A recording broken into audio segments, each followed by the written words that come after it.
goodness of milk to yum up your day. Try now. Shutter close ஆறதுனால உறவு close ஆகாது. இது Axis bank. Hey guys, good morning. ஏம்பா உனக்கு Mrs வர்மாவை தெரியும்ல? அவரோட தோசை செயின் ரைட்? அவங்க கவலையெல்லாம் அவங்களுக்கு ஏதாவது ஆயிடுச்சுன்னா அவங்க பையன் எதிர்காலம் என்ன ஆகும்? அவங்க சிங்கிள் மதர் இல்லையா? கைஸ் அவங்க கிட்ட சொல்லு. ஹாய் ஜாதின். Hi ma'am. உங்களோடது பர்கண்டி அக்கவுண்ட். அதுல நீங்க ஒரு குறிப்பிட்ட அமௌண்ட்டை ட்ரஸ்ட் ஆக்கலாம். அதுல உங்க பணம் வளரும் போது பாதுகாப்பாவும் இருக்கும். Really? ஆக்சிஸ் பேங்க்ல 1 லட்சம் பேங்கர்ஸோட கண்ணுங்க உங்க நன்மைக்காக எப்பவும் ஓபனாவே இருக்கும். ஆக்சிஸ் பேங்க் முழு மனதோடு open.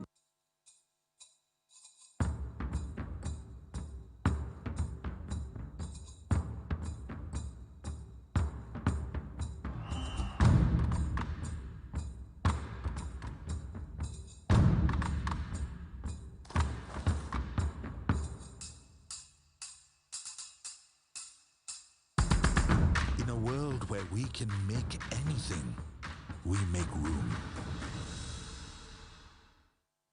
I just don't know, just help me with this, na Baba?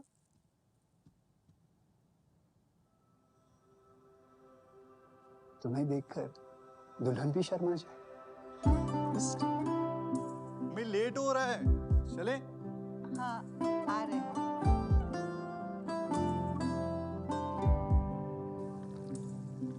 You are my darling baby. You mean the world to me. Darling, you are my lifeline. आने में क्या बक रहे?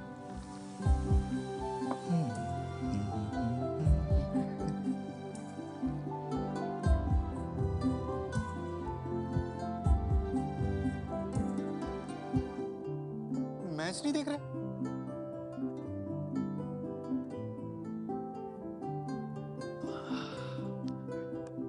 Match match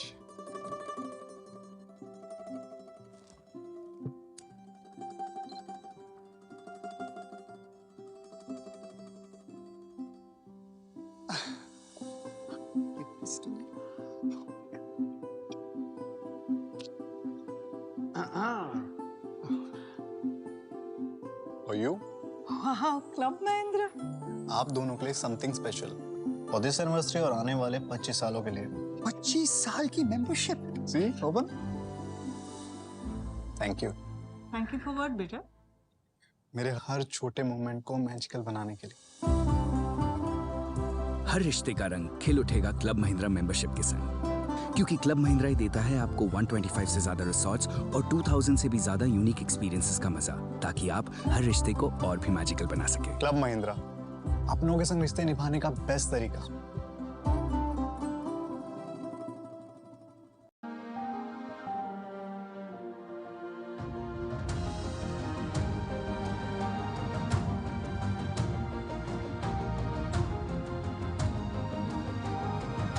Welcome on behalf of the Recal team.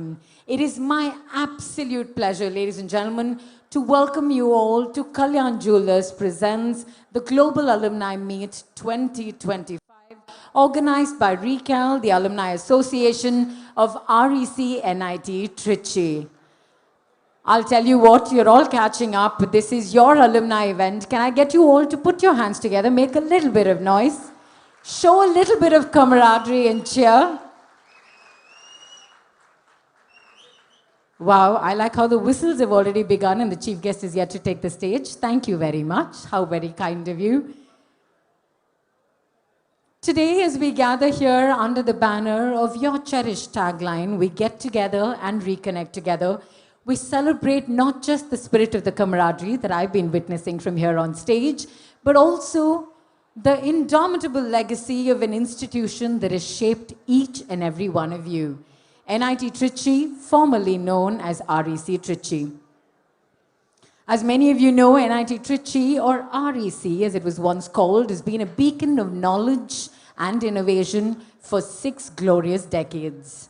From its humble beginnings to its present stature as one of India's premier technical institutions, it's been a constant source of inspiration, nurturing minds that would go on to transform industries, governments, and communities across the globe. Ladies and gentlemen, this year as we celebrate the Diamond Jubilee of NIT Trichy, We acknowledge a milestone not just in the history of the college, but in the journeys of each and every one of you that are gathered here today. With the alumni being 40,000 strong, an absolutely fabulous number, and it's nice to see you all show up here bright and early. Ladies and gentlemen, I also know for a fact that the alumni are spanning across several age groups, from those who just graduated in their 20s to seasoned veterans and industry leaders in their 70s. It is truly a remarkable representation to see people of so many different ages coming together with the one bond of their alma mater where they went to study. And NIT Trichy is also proud to hold the record for having the highest number of female engineers among its alumni. This is truly a reflection of the NIT Trichy's commitment to diversion. Attending the classes, maybe bunking those classes and making the attendance quota. For some of you, it may be the labs. For others, it may be the hostels. And of course, for someone who didn't study in NIT, there seems to be one common quality to anyone who attends NIT Trichy. You're all storytellers. You always have a story about your college days to whip out of your pocket and tell all of us, and I must say, I've absolutely loved it.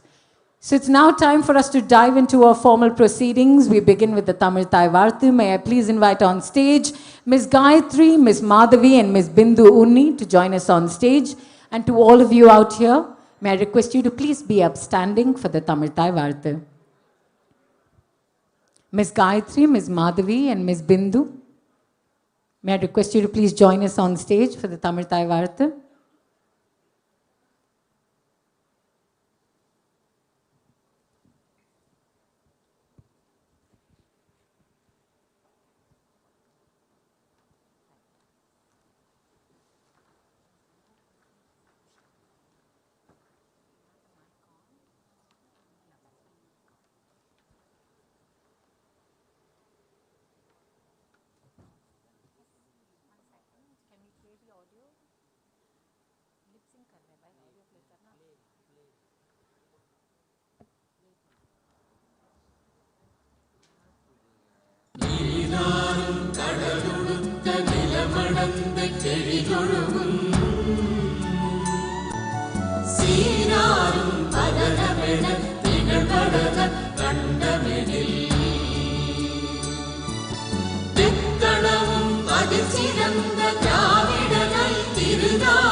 Thank you so very much, ladies. May I invite you all to please be seated. We will now proceed with the lighting of the lamp, which holds great significance in both Indian and Tamil culture. The act of lighting the lamp honors the presence of the divine both within you and all around us. Ladies and gentlemen, it also invites positivity, energy, peace, and prosperity into the space. May I please welcome our esteemed chief guest for the evening, Chairman of Tata Sons, Mr. N. Chandrasekharan. Welcome, sir. I'd also like to invite on stage the Honorable Minister for Information Technology and Digital Services, Government of Tamil Nadu, Dr. Palnivel Thiagarajan. Welcome, sir. The Director of NIT Trichy, Dr. Agila. The President of RECAL, Partner Director, TSM Group of Companies, Mr. Mahalingam. President RECAL NIT USA, Chief Growth Officer Randstad Digital, Mr. Raja Ranganathan, welcome.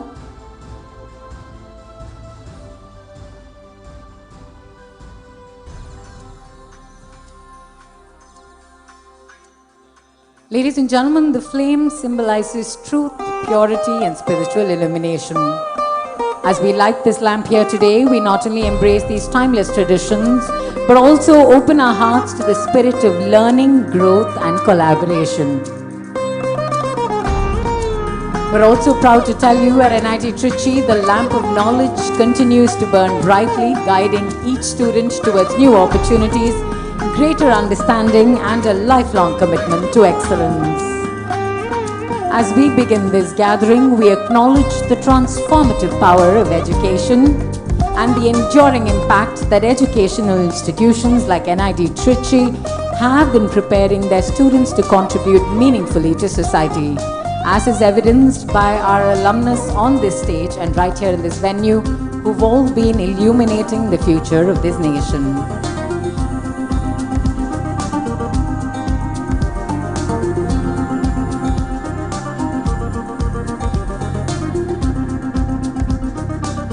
May I invite you all to step together for a group photograph, if you don't mind, ma'am, if I can have you step forward to join them right there. Thank you.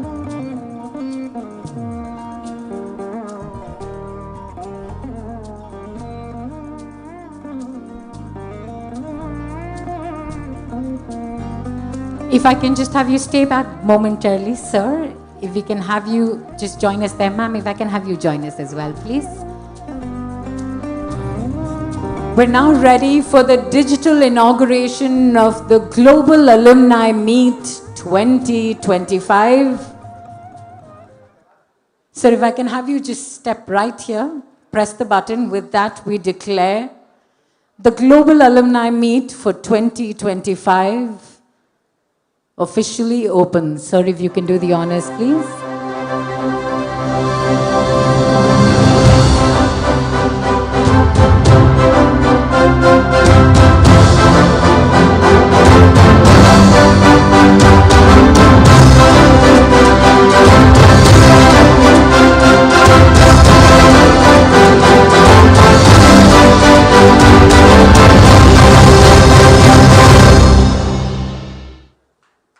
Thank you. Can I invite you all to just step together, center stage for one more picture, please? Center stage for a picture.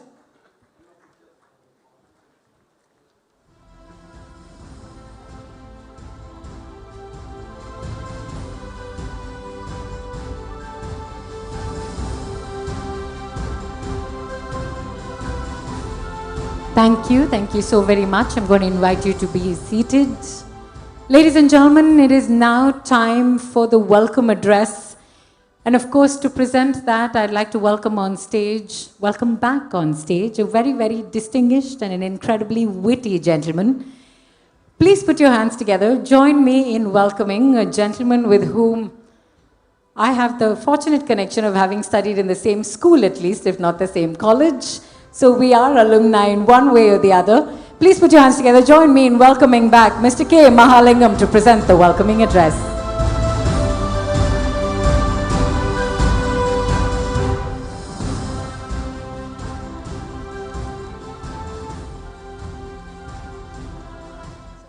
Yeah, perfect. Good morning, everybody. Thank you for the lovely silence. What a day, what a morning, what an occasion, and what a gathering.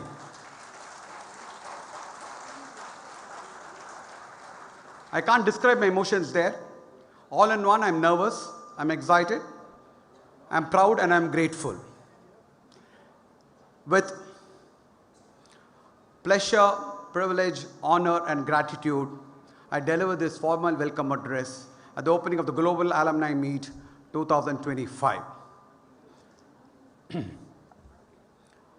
First off, I must say I'm in a state of disbelief that we have our speakers and chief guests and guests who they are. People all of us have seen in newspapers and magazines and seen on TV. It is my pleasure, honor, and with very, very, very great pride, I welcome Dr. N. Chandrasekharan, Chairman Tata Sons. I think it's among the proudest moments of my life, Mr. Chandrasekharan. Thank you so much. Many of us have many reasons to feel proud. But when people from different schools and different colleges meet, Their favorite refrain is, who's better? And we say, who studied in the same college? For REC Trichy or NIT Trichy students, many times over, we have told our friends in other colleges and school, I studied in the same college as Mr. Chandrasekharan.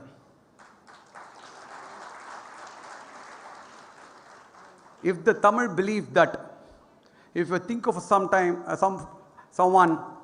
the other person sneezes. And I think Mr. Chandrasekharan should have sneezed at least 1 million times by now, sir. Thank you so much again for doing us this honor. It is indeed a rare pleasure, honor for us. So thank you again for making time and being here. I would like to welcome Dr. Painivel Tyagarajan, Honorable Minister for IT and Digital Services, one of the most accomplished and well-known, famous alumni of NIT Trichy. Mr. Tyagarajan has amazing sharpness and ability to communicate with such clarity and conviction is something all of us are in awe for, and admire you for that, Mr. Chandrasekharan. The best part is people go miles to listen to Mr. Tyagarajan, and we have the rare privilege of him speaking to us captively at REC alumni. It's indeed a great privilege and honor for us, Mr. Tyagarajan. Thank you again. Now I'd like to welcome a director, Dr. Akila. What should I say? We are here because of the institute, and we have many other past directors also here. And Dr. Akila is the current director, and I should say in lot of honesty that she has been immensely supportive of our alumni activity. And many of the initiatives we are taking is thanks to her support. Thank you, Dr. Akila, for being here on this great occasion for us. I would also like to thank and welcome our past directors who are here, past presidents of RECAL who are here, past office bearers of RECAL who are here, current set of office bearers, this organizing committee here, and our RECAL CEO and Secretariat to this great occasion. This couldn't have been put together without their support. Thank you and welcome again.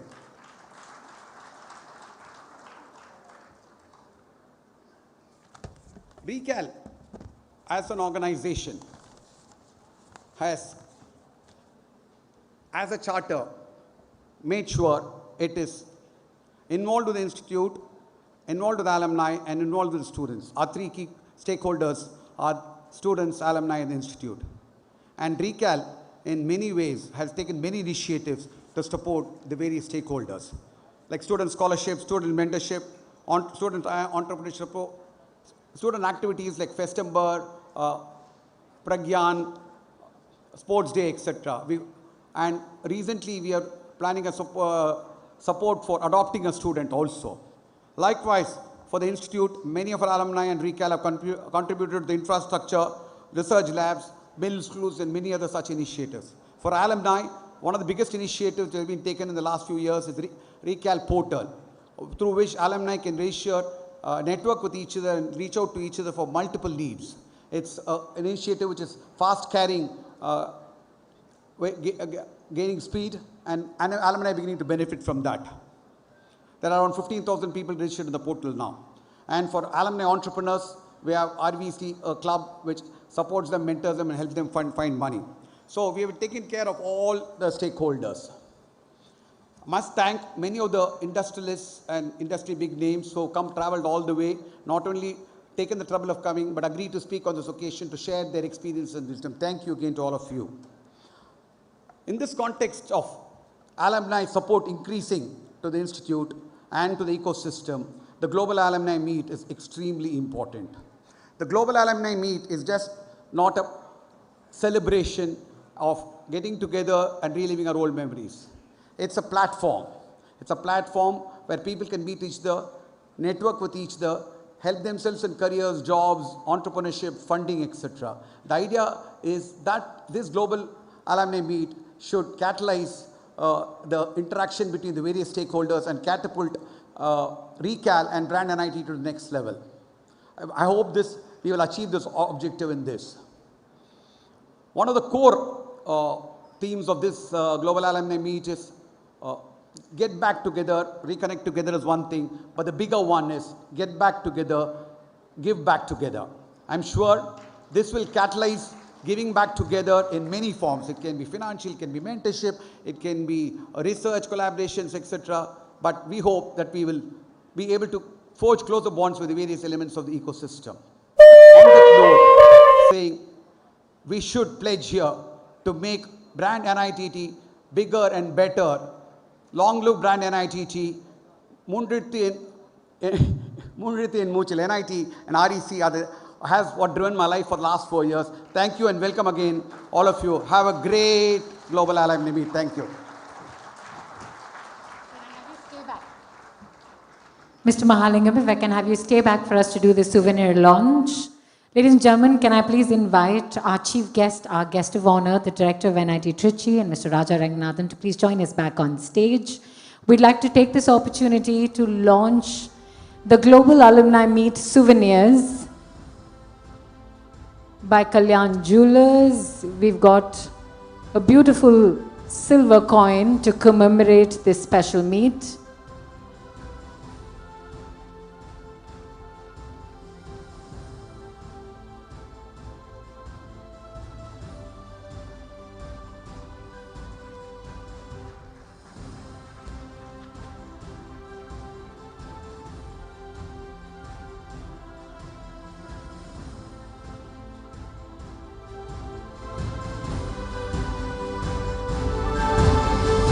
Ladies and gentlemen, a beautiful souvenir to mark the coming together of the glorious alumnus of this wonderful institution, REC and NIT Trichy.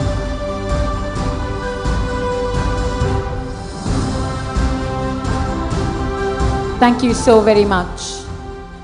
And now, ladies and gentlemen, it is my pleasure to introduce to all of you the director of NIT Trichy, Dr. Aguila, who will be delivering the director's address. She's a visionary leader who's been at the forefront of NIT Trichy's growth and academic excellence. And under her leadership, the institution has set new benchmarks in education, research, and innovation, ensuring that NIT Trichy continues to remain the hub of excellence. Her commitment to the holistic development of students and faculty alike has contributed significantly to the institution's reputation as one of India's premier engineering colleges. So, can I request you all to please put your hands together, give her the welcome that she truly deserves. Welcome, ma'am. We're looking forward to hearing from you. And a gentle reminder to everyone gathered here, out of respect for all of our dignitaries joining us on the dais and your time that you've given us, may I request you to please ensure that your mobile phones are on silent. Thank you for your cooperation. Over to you, ma'am. Dear esteemed alumni, distinguished guests, former principals and directors, faculty members, students, and the REC NIT Tiruchirappalli family, warm greetings of the new year 2025. It's with great pleasure and immense pride that I stand before you today at the much-awaited Global Alumni Meet of the National Institute of Technology Tiruchirappalli GAM 2025.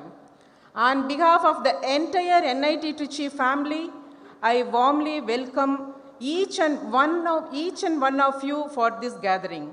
The National Institute of Technology Tiruchirappalli has been the cornerstone of your educational journey and the launchpad for your professional successes.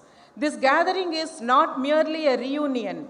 It is a celebration of our shared history, of the enduring bond that ties us together, and of the extraordinary achievements that you, our alumni, have made it in your respective fields. As the director of this esteemed institute, I consider it an honor and a privilege to address this extraordinary gathering of visionaries, innovators, and leaders who have carried the legacy of NIT Tiruchirappalli to every corner of the globe. Today, as we unite for the Global Alumni Meet 2025, we celebrate not just the exceptional achievements of our alumni, but also the enduring bond that connects all of us the bond of being part of the NIT Trichy family, which has nurtured and shaped over 48,000 alumni who lead industries, build communities, and drive transformative change. Among this illustrious group are over 930 plus CEOs and 1,300 plus founders and co-founders whose accomplishment epitomize the entrepreneurial spirit and leadership that define NIT Trichy. The theme of this year's meet, Get Together and Reconnect Together, resonates deeply with our collective journey. GAM 2025 is not merely a reunion. It's a celebration of shared legacies and a platform to envision a future that we will build together. I am privileged to welcome the distinguished luminaries to this event, Mr. N. Chandrasekharan, Chairperson of Tata Group, Dr. Palanivel Tyagarajan, Minister for Information Technology and Digital Services, Mr. Gopi Kalyal, Chief Business Strategist for the AI at Google, and all other esteemed alumni. Their presence, along with many distinguished alumni, underscores the exceptional contributions of our community and the immense potential we hold together. I want to take this opportunity to share some exciting developments at NIT Tiruchirappalli as we continue to grow and evolve in line with global trends and challenges. Our vision for the future is built upon the same foundation of academic rigor and holistic development that has always been a hallmark of this institution. NIT Tiruchirappalli continues to contribute to society with our mission to foster innovation and entrepreneurship.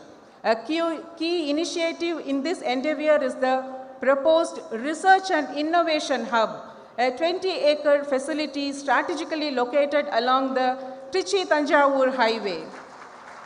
This hub will serve as a cornerstone for pioneering research in the areas such as agri-tech, fintech, space tech, green tech, quantum computing, semiconductors, IoT, metallurgy, and generative AI and ML technologies.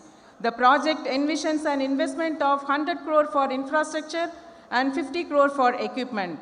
Alumni engagement will play a pivotal role across every phase of this initiative, encompassing educate, ideate, innovate, incubate, and accelerate.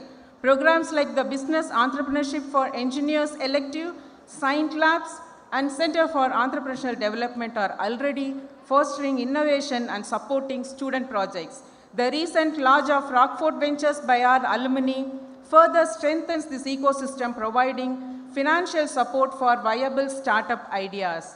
Furthermore, the Institute's proposals for GAM 2025 align with its commitment to academic excellence and holistic development. The Institute continuously strives to enhance its infrastructure facilities with strategic investments in technological advancements for academic development, cutting-edge research laboratories, and sports amenities. NIT Tiruchirappalli, in association with its alumni, will persistently support the students through programs such as Adapt a Student, which provides financial assistance to deserving students, travel grants to facilitate global exposure through international internships and conferences, and endowment funds to sustain diverse initiatives. I wish to congratulate you, our alumni, for ensuring financial and academic support to our talented community. The future leaders of our nation is striving towards Vikasit Bharat 2047. NIT Tiruchirappalli is emerging as a leader in research and innovation, consistently making significant contributions across a diverse range of fields. The faculty and students actively engage in interdisciplinary research that addresses both national and global challenges, aiming to develop practical solutions that benefit society. Our strong focus on research excellence is reflected in the high number of patents, publications in leading journals, and research-driven collaborations that continue to enhance its reputation as a premier research institute in the country. The institute is committed to introducing chair professorships to attract global subject matter experts, enriching its academic and research ecosystem with an alumni endowment. These initiatives align with the institute's focus on strengthening alumni engagement, promoting interdisciplinary research, empowering students, and driving sustainable development. Yes, GAM 2025 is more than a reunion. It's a platform to celebrate achievements, foster meaningful connections, and shape a brighter future together. I also wish to emphasize that NIT Trichy has maintained the prestigious #1 position among all NITs for the 9th consecutive year. Our vibrant campus, home to over 7,600 students, represents a microcosm of cultural diversity with students from across India and abroad admitted through DASA, ICCR and Study in India program. With over 2,000 students graduating each year, NIT Tiruchirappalli continues to place graduates in leading global organizations, reflecting its enduring commitment to academic excellence and its wide-ranging impact on the global stage. Our dedicated faculty of 350 and over 400 non-teaching staff ensure a nurturing environment that empowers students to excel. On this momentous occasion, I extend my congratulations to the Recall Alumni Association and the Office of the Dean for their efforts in organizing this grand event. Your dedication ensures that the bond between our alumni and alma mater remains vibrant, dynamic. At this juncture, I would like to quote some verses from Purananuru. Yadum Vure Yavarum Kelir. Every place is my hometown, everyone is my kin. It clearly gives the great verse to emphasize global unity and the bond among alumni. On the value of education, Thirukkural 391, Katradanal Aya Payanan Kol Valarivan Natral Thora Ar Enin. Meaning, what avail is learning if one does not worship the good and wise, which highlights the importance of learning and humility in an academic environment. Another Thirukkural, Endrum Oruvan Thaimai Perumai Sirmai Ena Nan Seyin, meaning one's greatness or smallness is judged by the deeds they perform, which encourages us to give back to the society and alma mater. These verses inspires us for the pride, connection, and the sense of responsibility among us. Together, we are building a legacy that transcends generations. To our alumni, your achievements are our pride, and your unwavering support is our strength. NIT Tiruchirappalli would not have achieved its current stature without your contributions. As ambassadors of this institution, you continue to inspire us to aim higher and achieve more. As we look ahead, let us reflect on how we can collectively contribute to the growth and development of NIT Tiruchirappalli. Let us pledge to nurture the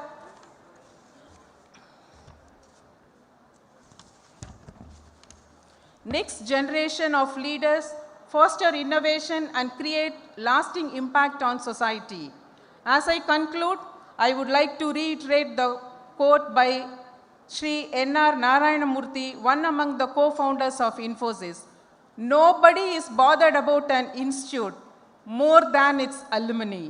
This powerful take highlights the unique and deep connection that alumni share with their alma mater. Their involvement transcends the years spent on campus with their ongoing support, whether through mentorship, professional connections, financial contributions, or simply spreading the institution's reputation, playing a pivotal role in the institute's growth and development. Your presence here is a reminder that NIT Tiruchirappalli is not just a place, but a community, a global community, united by a shared mission of excellence, innovation, and service. Together, we have built something special, and together, we will continue to make a difference in the world. Thank you for being here and for your unwavering support. Let us move forward, united in purpose, to build a brighter future for NIT Tiruchirappalli. Thank you. Jai Hind.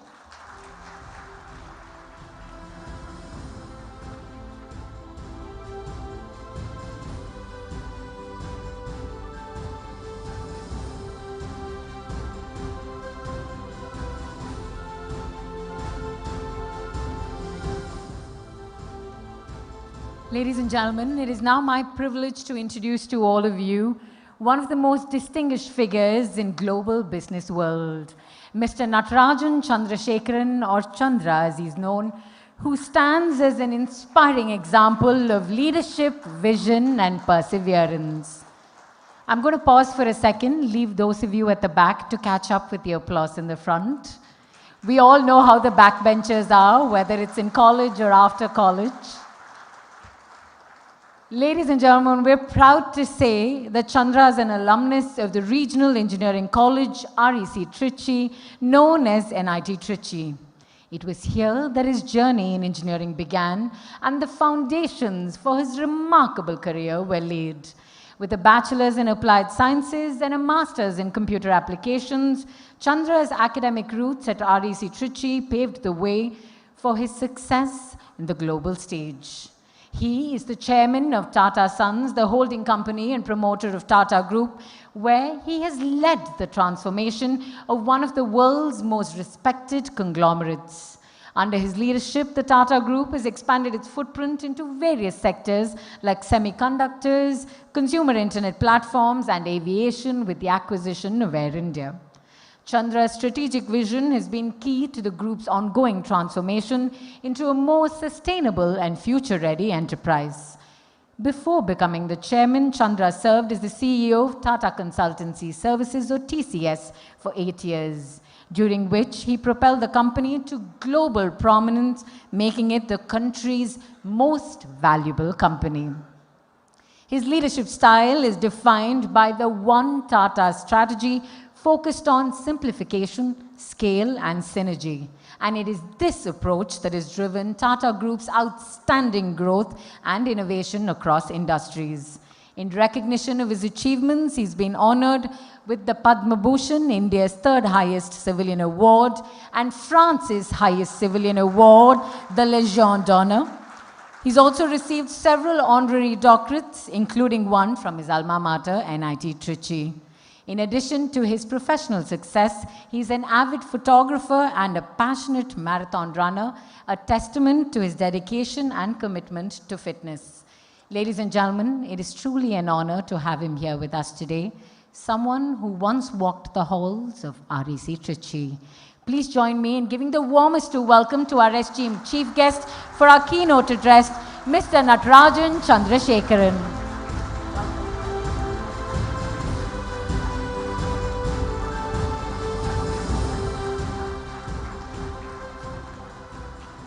Thank you.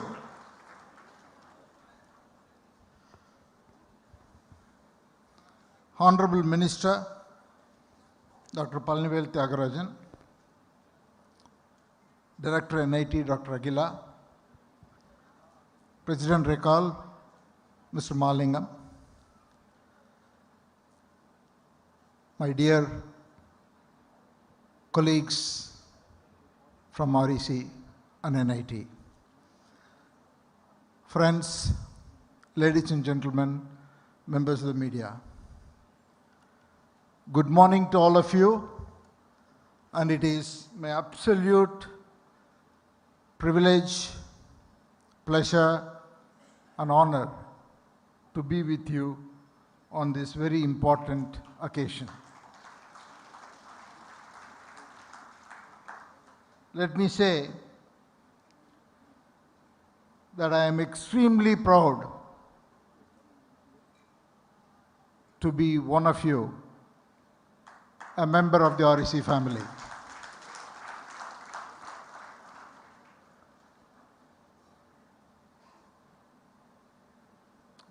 It's fair to say that I had excellent 3 years at REC Trichy. Little did I know then where life will take me, but I have several moments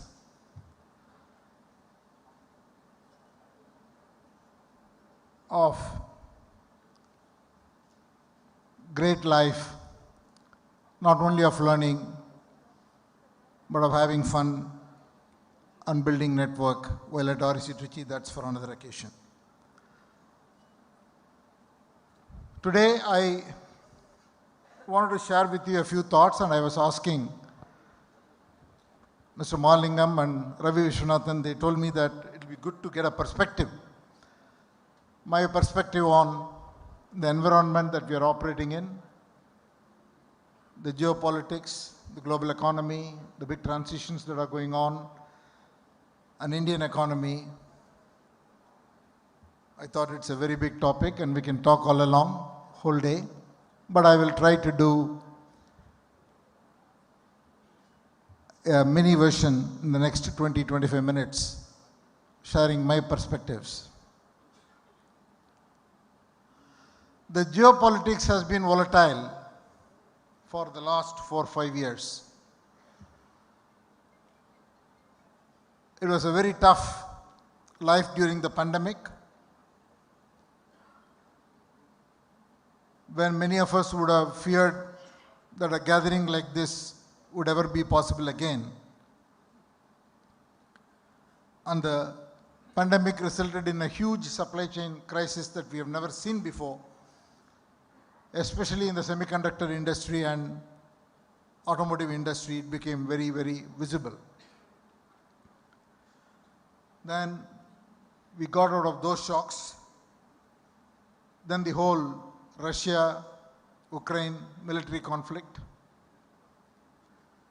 Middle East crisis, this all led to more shocks in pricing in energy and food. And then loss of several civilian lives. And this is continuing. The conflicts in Gaza and Sudan, and recently as citizen-led movements in Bangladesh and South Korea, and the toppling of the government in Syria. So many things continuing to happen. And 2024 was also a year of elections. Half of the world population exercised their franchise over 70 nations.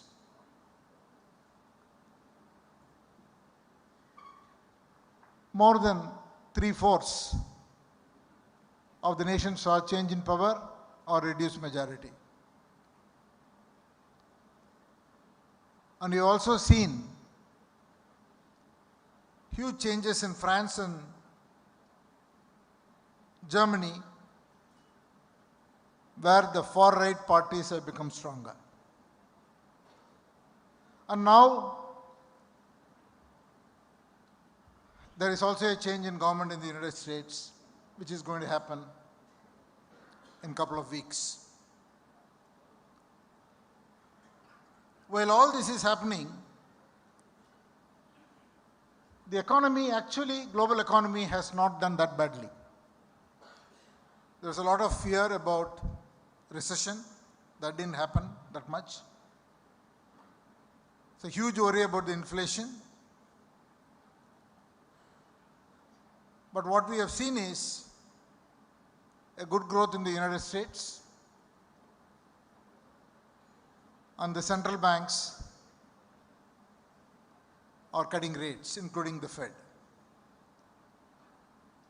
But there is a lot of commentary about the tariff, what's going to happen, and everyone is waiting to hear in the coming weeks and months. But when all this is happening, before we talk about the economic scenario, let's also talk about the three major,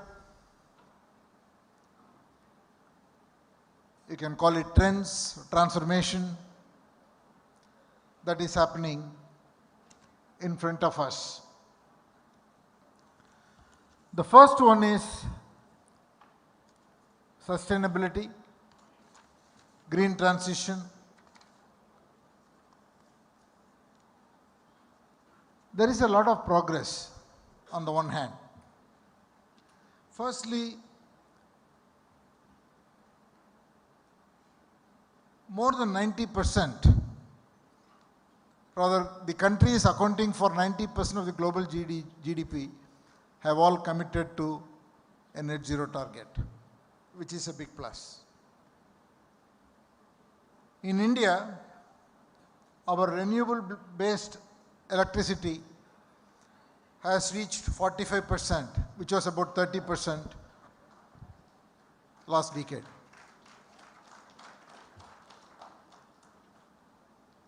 %90 of the electric vehicle sales globally and 60% of the capacity of solar and wind globally have happened in the last 5 years. If you think things are not happening, that's not true. Lot is happening, big scale. But the issue is it's not enough. The reason it's not enough is that if you have to achieve the 1.5 degree target that was set in Paris, the global carbon emission has to reduce by 43% this decade. That's between 2019, 2020 to 2030. Instead, between 2019 and 2024, we are going in the other direction. It has increased by 3.3%. Why is it happening? It's because, first, in basic terms, the total energy requirement of the world is increasing because there are more and more people are seeing higher level of per capita income, even in developing markets like India and other countries, and the energy demand for them is going up. Second, countries like the US are working on resurgence of their industries. Power demand is going up. Third, AI and data centers, GPUs require a lot more power. Last year, their power requirement alone was 2%. And it will double, triple. Fourth, geopolitics. Countries which were totally committed to only renewable energy are having to go back to coal. You take Germany, for instance.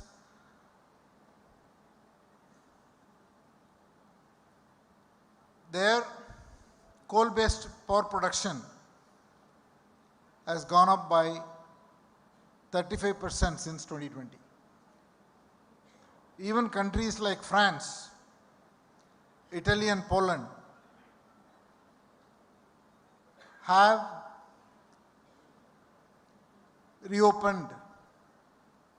The coal plants have gone online, which were shut down earlier, because there is a resilience required, the dependency on the Russian gas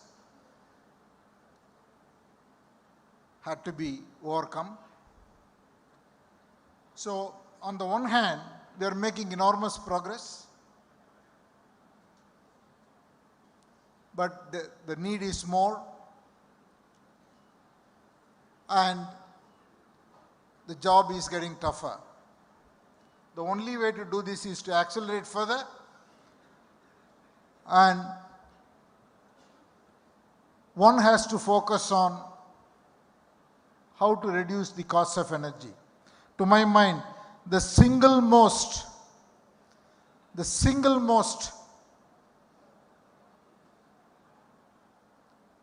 issue for global growth, global prosperity is cost of energy. If you have to ask me, pick one item and then walk out of the stage, I will just say cost of energy.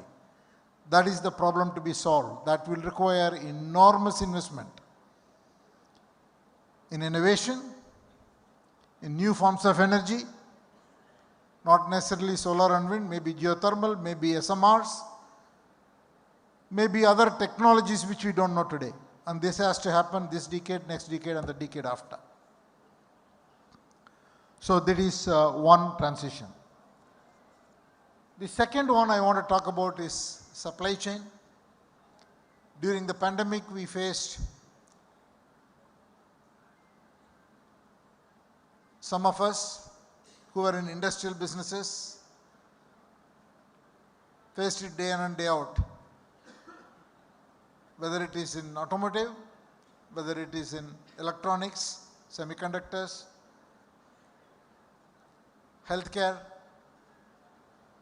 huge disruption, both in delay and also cost. In 2024, we saw another major issue with the Houthi rebels attacking the cargo ships in the Red Sea.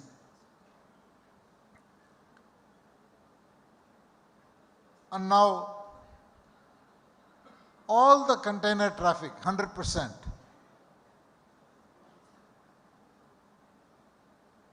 and almost 60%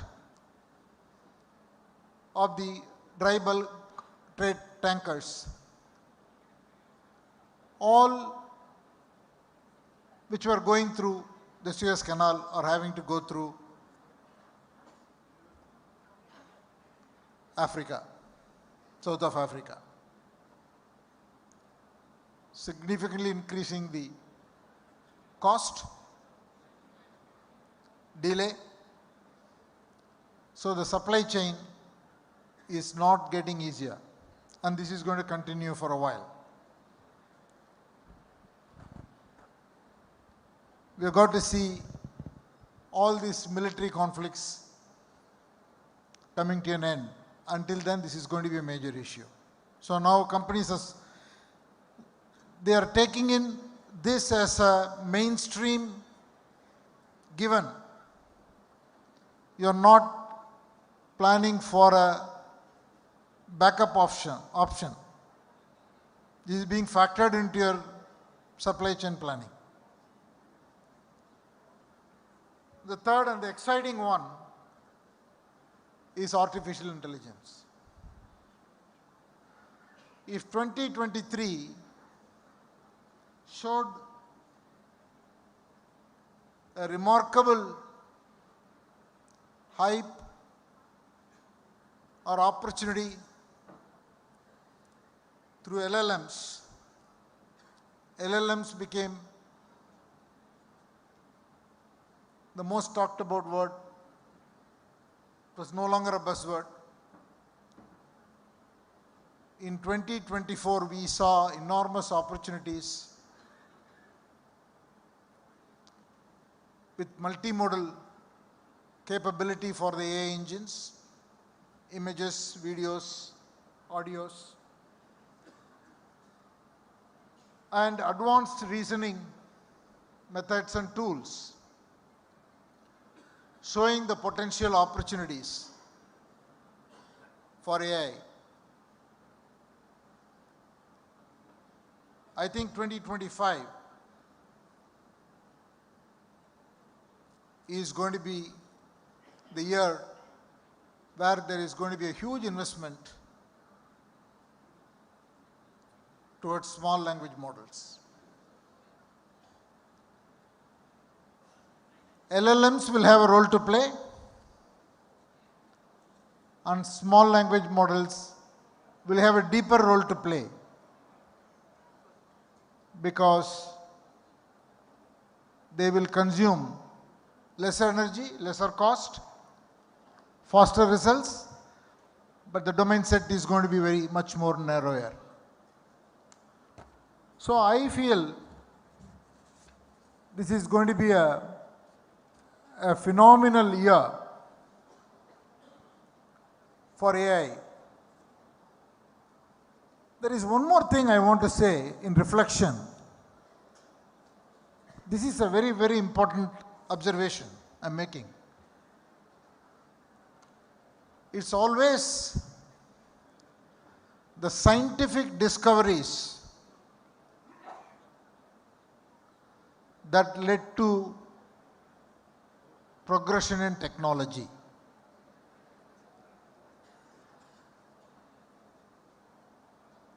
For example, it is the advancements in quantum mechanics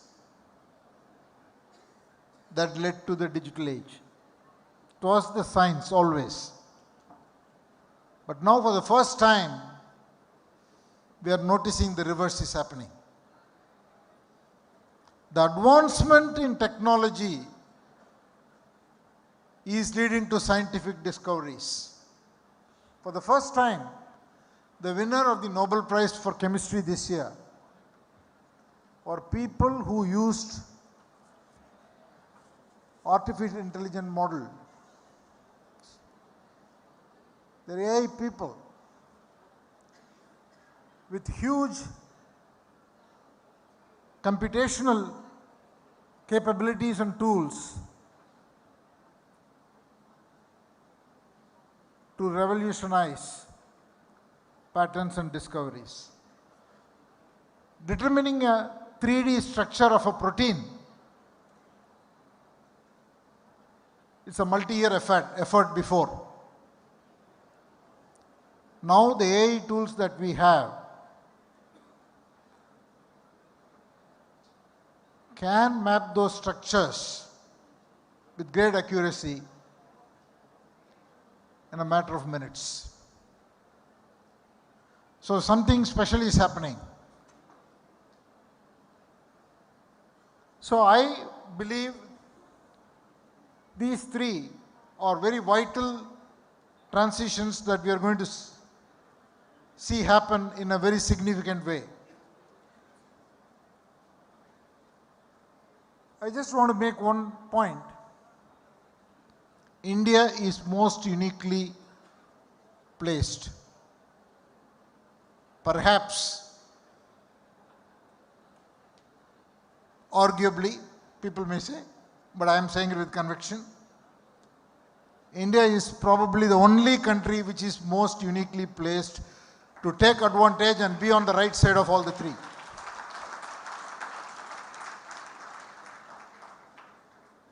These three trends and transitions coupled with geopolitics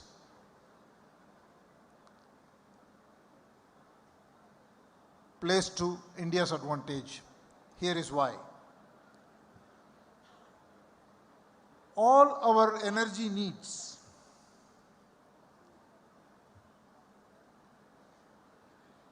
will have to be met by renewable energy. And while most nations around the world have to go through this transition to renewable energy to replace conventional energy, our energy needs between now and 2050 will triple and quadruple. So how much ever renewable energy we build, it's not going to be enough to meet our demand. So for us it's business, it's not substitution. Second, the world geopolitics is crying for an alternative supply chain. The scale, the talent, the demography, policies, government support, entrepreneurial spirit, name all the things that you need, we have it all. And we will be playing a significant role, what I call as the India Plus model in the global supply chain. Third, all of you probably don't have to be explained. The digital infrastructure we have created in this country is ahead of anything that has happened anywhere else. We have our problems, we don't always execute well. We don't get it smooth all the time. We fumble sometimes. But we have some phenomenal digital infrastructure. Whether it is our payment systems, whether it is our Aadhaar, whether it is our healthcare. systems that are being put in place, whether it's settlement systems, retail banking systems. We have some of the finest digital systems. It's a WhatsApp country. And we have the talent. So to my mind, all the three major transitions which the world has to go through is playing to India's strengths. Coming to Indian economy, I think it's a very strong economy.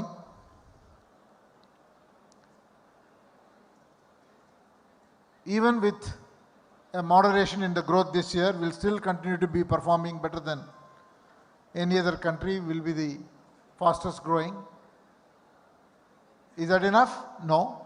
Can we grow faster? Yes. But this is going to be a huge opportunity for this decade, next decade, and for multiple decades to come.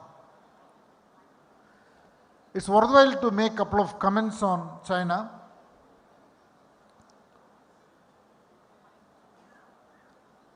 China used to nearly contribute 30% of the global growth. That has fallen below 25%. And the estimation is that in the next 3-4 years, it will fall to 20% or less. They have issues. While I don't want to talk about it, they have a huge dependency on the real estate sector that's slowing down,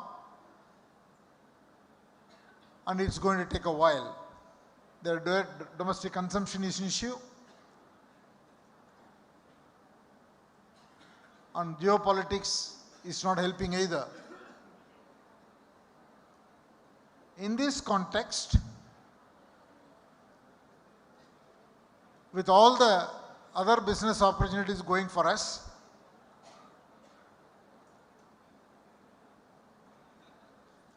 we have a tremendous opportunity. I don't believe that our growth that we saw a slowdown will continue. It will pick up. A lot of commentary about everywhere I go, people ask, is it all over? Is the slow growth that we saw in the second quarter, is it a sign of slowing growth in our economy? I don't think so. It's primarily because of a huge reduction in public spend. These things will get corrected. But fundamentally, whether it is exports or whether it is domestic consumption, we see it in all our businesses. We have many indicators which are at historic highs or decadal highs, whether it is GST collections, whether it is services exports, home sales, passenger car sales. These things will continue. I say this always. For almost 30-40 years we have seen many times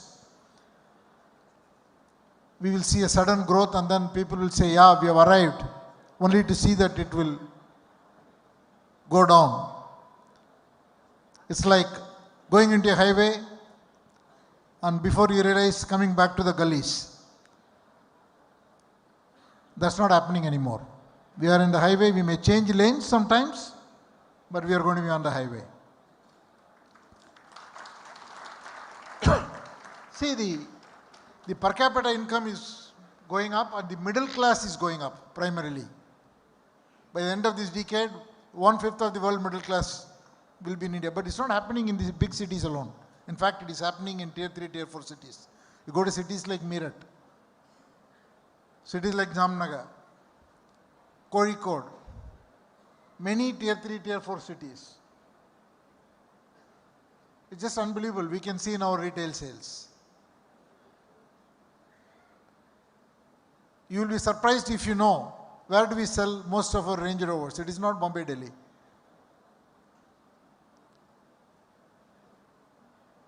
You see Lamborghini, where does it sell in India? Not in Mumbai, Delhi. You'll be shocked. So the income levels are not only for luxury products, but even for electronics, discretionary products, jewelry, you see it across the board. So I think there is a big opportunity. So I firmly believe that we are in for tremendous opportunity, but execution is key. But if all this is true, don't we have problems? We have problems. I'm going to list a set of things that we need to address if we want to be a flourishing country. Number one, inequality. Inequality in every sense. In simple terms, the per capita in the southern states is 4 times the per capita of eastern and northern states. This cannot continue. We've got to fix the inequality. Second one I want to talk about is access. Access to basic health care, access to education is key.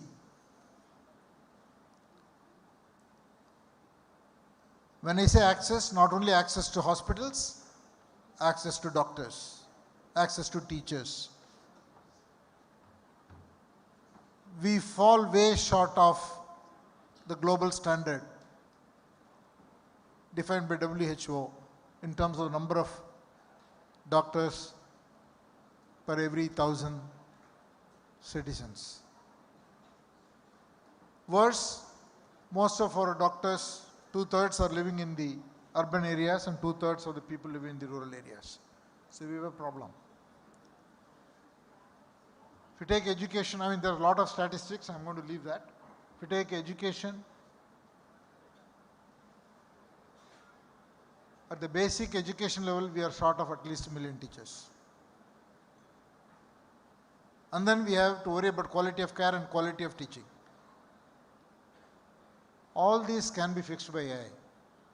I've written a book called Digital Nation, so where we talk about how we have to be adopting technology very, very fast to be able to solve these problems. This is fundamental. So first is inequality, second is access. The third one is skills and jobs. We have 1 million people coming to the job market every year. And we have got to skill our people. We are going to be able to create jobs if we have the will. But we have got to skill the people. Our labor productivity is way low, astonishingly low compared to a country like US. See, one of the problems we have is most of our people are in informal jobs. The number of people in the country who are working in formal jobs is very low, 10-20%. Even if you take the non-farm jobs, many of the people are in informal jobs. We have got to create formal jobs. For that we need skilling,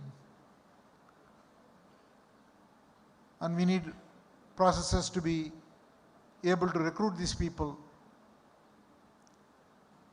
into service sectors, manufacturing jobs, huge amount of opportunities in all these sectors.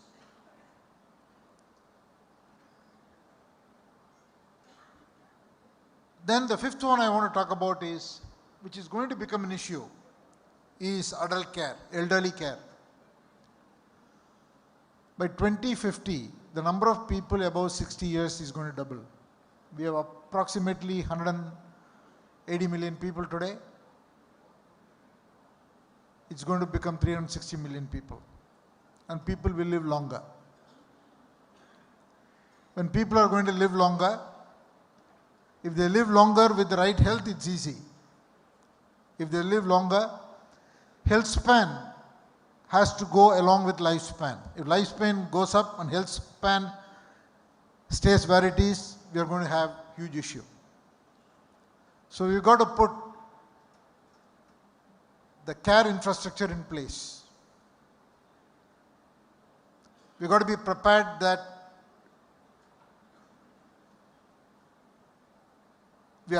prepared to address this. Also, there are many things that are changing in healthcare.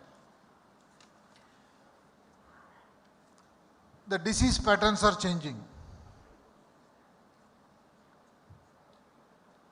And there are donors giving funding for healthcare. So there are many new things happening, both from a financing point of view and also identifying disease patterns, where AI can play most significant role. So if you are smart, we should put the systems, processes, analytics, a method of handling these things upfront. And what does the care infrastructure mean? Not only for the elderly, but also for the children below 5 years of age. Because the other problem we have is women in workforce. We have 125 million women who have passed secondary education but not working. If they just to do some job, it will be $500 billion to the GDP. It will result in higher consumption. So we need care infrastructure at the back end and also at the front end. So according to me, these 4 or 5 things we have to worry about. If we do that, I think we are at the cusp of something special. All the global trends are playing to India's advantage. We can play a very significant role, and I will also say that we have to seriously invest in research. The number of PhDs we have, for the population size we have, for the number of graduates and postgraduates we pass out, is very, very low compared to the US and compared to even China. So we need to invest in research, whether it is materials, whether it is life sciences. A lot happening. You can also see the positive side, how many startups are coming, how many unicorns are coming, how many people are now entering the drone economy. I mean, I get to see it. Every day somebody is writing, saying, I'm doing this, I want to come and discuss. It's a lot of energy in the young people. So I think we should just, as a country, as businessmen, as government, as people responsible, we should be giving them confidence and give a lending hand. Everything is not financial. Sometimes it is boosting confidence and giving an opportunity. I think we have a unique opportunity. In closing, I would like to say, it's such a pleasure to be with you. And thank you for the opportunity to share a few thoughts. And thank you for listening. Have a wonderful event.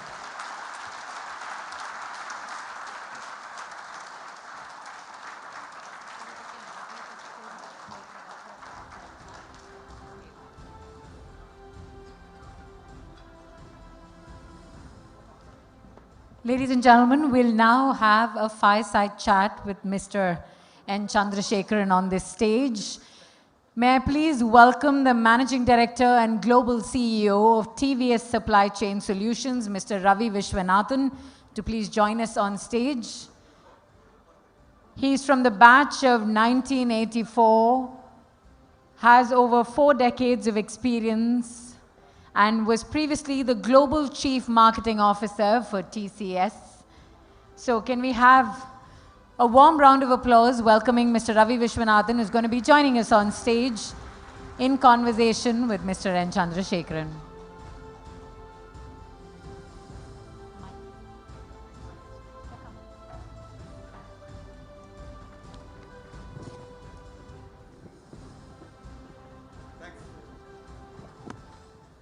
Good morning.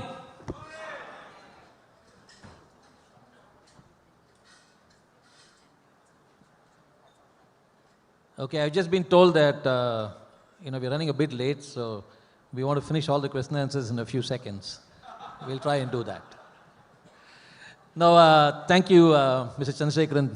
Thank you so much. It's an honor, it's a privilege, absolute awe-inspiring speech, grand vision, your deep insights on the global economy, and the confidence that you gave all of us about India. Put your hands together, guys. It's just amazing. And I think that's really what is required in this hour. So really appreciate you taking the time and giving us your deep insights, given what you see going around in the globe.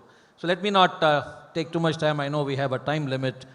But, I just wanted to ask you first a very basic question. A lot of people asking is about your marathon running before I get to some serious discussion. People have not seen you running in the campus, sir. Were you running when you were in the campus, and what actually triggered you to do this whole marathon? I started running only in 2007. So until then it was all work, more flights, day flights, night flights. And my family has a diabetic history. So my brother advised that I should go and take a check, and I checked, and I don't want to tell you what the reading was. So I had a very good doctor. He said, "You are a very smart man. Why are you being foolish with your health?" So he said, if you put your mind, you can reverse diabetes. So I made a commitment, and I reversed it. So since then it has become, I actually didn't realize that I would enjoy running. First I thought I will run a few kilometers, but within 6 months I ran my first marathon. Since then I have not stopped. Sir, if I ask a personal question, how many marathons have you run so far, and how many half marathons have you run so far? Marathons I have done about 19. And I try to do at least one, sometimes 2 a year. Between marathons, I try to do 2 half marathons. So typically my half marathon score is double the marathon score. Sir, you continue to inspire us. I just have to share a small anecdote with all of you. When I was in TCS, there was a Chennai marathon, and a lot of people said, can we get a few runners from Chennai TCS to run in the marathon?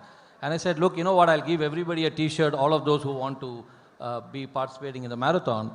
I was shocked to find 950 runners registering for it, and I didn't have the budget to give them all t-shirts. But that's really what, you've inspired a lot of people in TCS to do. I know that a lot of runners today across, not just in TCS, but many Tata companies, and who have been inspired by your story. So I thought I'll start first with that question. But let's move now. You spoke about the challenges in the global economy, and it gives me a lot of hope as a supply chain industry to see the opportunities that we have. But a lot has been spoken about China plus one, and where do we see ourselves? Over the last 3 years, have we done enough, and what can we do more as an industry, as a set of people who can change the way we can bring this China plus one strategy to our advantage? See, I call it India plus one. The reason I say India plus one is India with some of the other countries together will create a supply chain network. I think the opportunity is enormous. Are we doing the right thing? Yes, we are doing the right thing. Are we doing enough? See, for that the answer has always has to be no. Because the opportunity is so huge, we should be aspiring more. You name the industry, whether it's materials, whether it is metals, whether it is electronics, auto, aerospace, pharmaceuticals, or tourism, defense, the supply chain opportunities are humongous, both in terms of exports and also for domestic consumption, because we import everything, even basic things we import. So it requires risk-taking ability. We have to shed the mindset that we will do when somebody else does it, it works, then I will do. I think where we can be by the end of this decade, if you ask me, we can surprise us. And I am not saying this lightly. India should be aspiring 9 to 10% growth. It is actually the mindset. It's the attitude and the mindset. Growth is there because there is demand. There is domestic consumption, there is export opportunity, there is manufacturing opportunity, there is services opportunity. I mean, the number of tourists we get in this country is abysmally low. The number of tourists we get is almost same as the tourists Singapore gets. If we can take our international tourism to 100 million people, additional 100 million people coming here spending 1 week or 10 days, $1,000, $10,000 each person spends in this economy, 100 million people, will calculate the math. So I think you can make numbers in any segment you want. There is such an opportunity. I feel that I think we just need to encourage people, and we should make funding available. I didn't talk about MSMEs. MSMEs contribute 30% of our GDP. They form 40% of our manufacturing output. 45% of our exports. They employ about 120 million people. They should be at least employing 250 million people. MSMEs are going to be the biggest job creator, but then we have got to make sure that they get the funding, they get the support. They should form the ecosystem. We are creating a semiconductor industry, battery industry, new energy industry, defense industry, aerospace industry. How many startups, how many SMEs can we create? We cannot be only talking about startups. Like Bangalore, we have to create Bangalore everywhere. There has to be at least 100 more cities where ecosystems are developed. We can create tens of thousands of SMEs, all 500,000 crores. 100 to 500 jobs. Huge opportunity. Is it a change that we need from a policy perspective, or is it that we... It is policy, it is private sector, it's entrepreneurs, it's academics. And it's funding. It's funding. Funding will come. I'm telling you have the right project, there is enough money that will chase you. Funding is not going... We need a lot of money. Make no mistake about it. Got it. We need trillions of dollars. But for that, we have got to execute. And that's the opportunity I would probably want the alumni to take away, because there are a lot of young people, startup entrepreneurs who are looking at India as a great opportunity. See, REC Alumni Network and REC is punching way below its weight.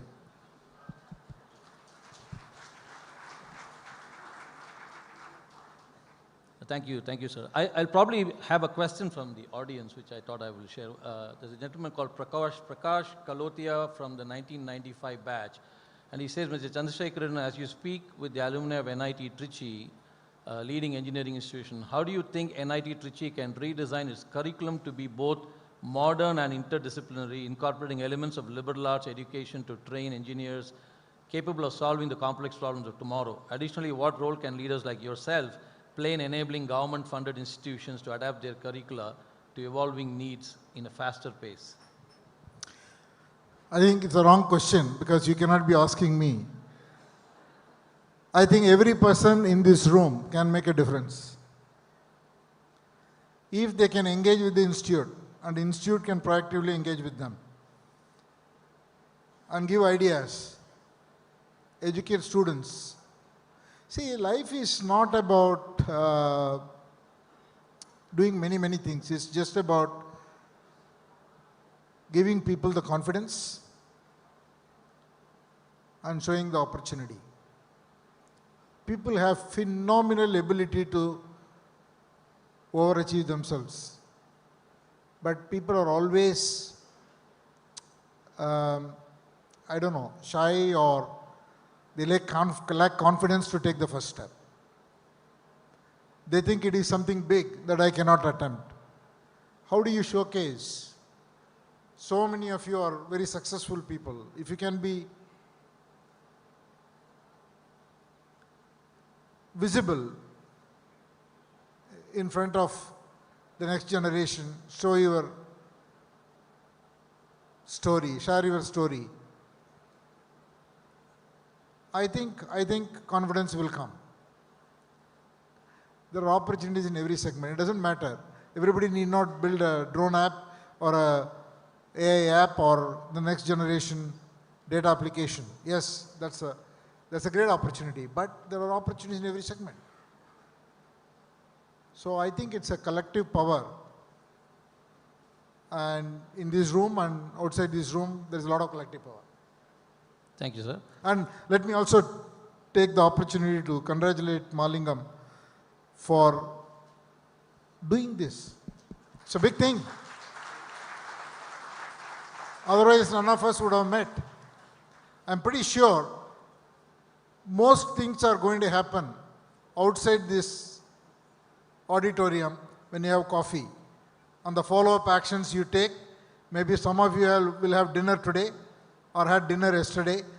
The bonding and network that you created is going to lead to many, many new initiatives. So let's put together our hands for Maalingam.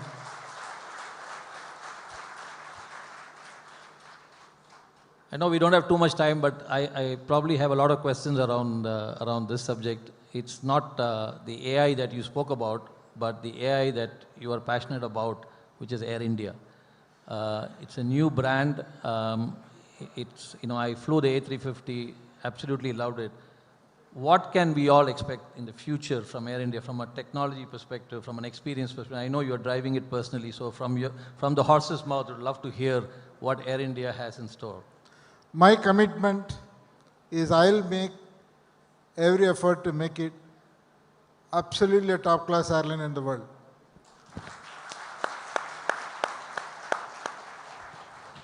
In terms of the hardware, the flight experience, customer experience, in every which way, technology. But you all need to help me by pushing Boeing and Airbus to deliver me the planes.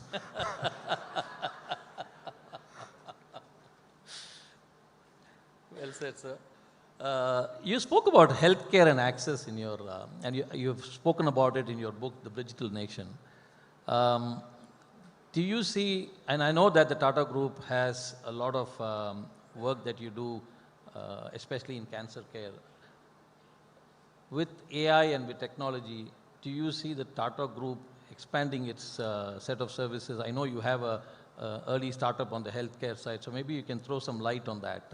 So there is a big opportunity, and the primary healthcare in this country can be transformed dramatically with the help of AI. We have 3 pilots and one district of Kolar. We have implemented the whole AI-based primary healthcare.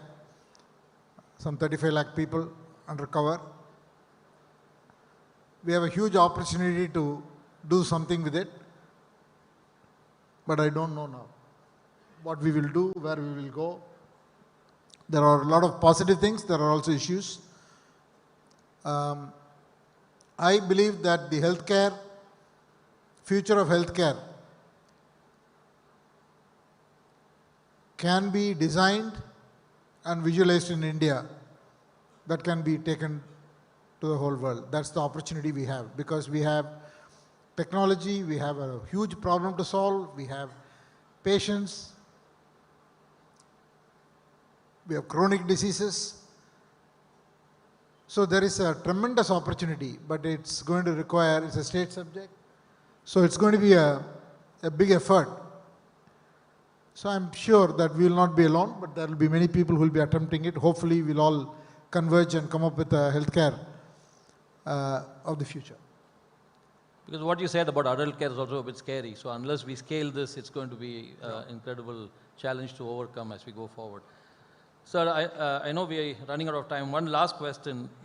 Technology has evolved rapidly, and today a lot of technology is dependent on the semiconductor industry.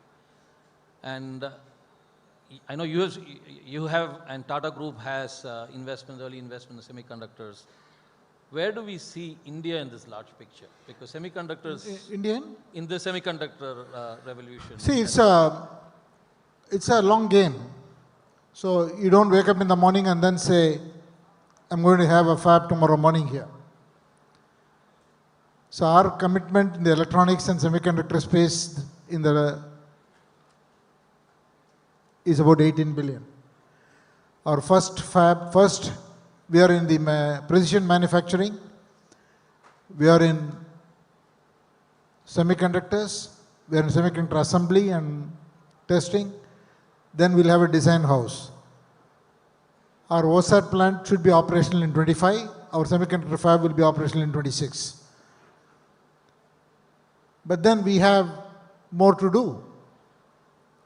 So whether it is in energy sector or in semiconductor sector,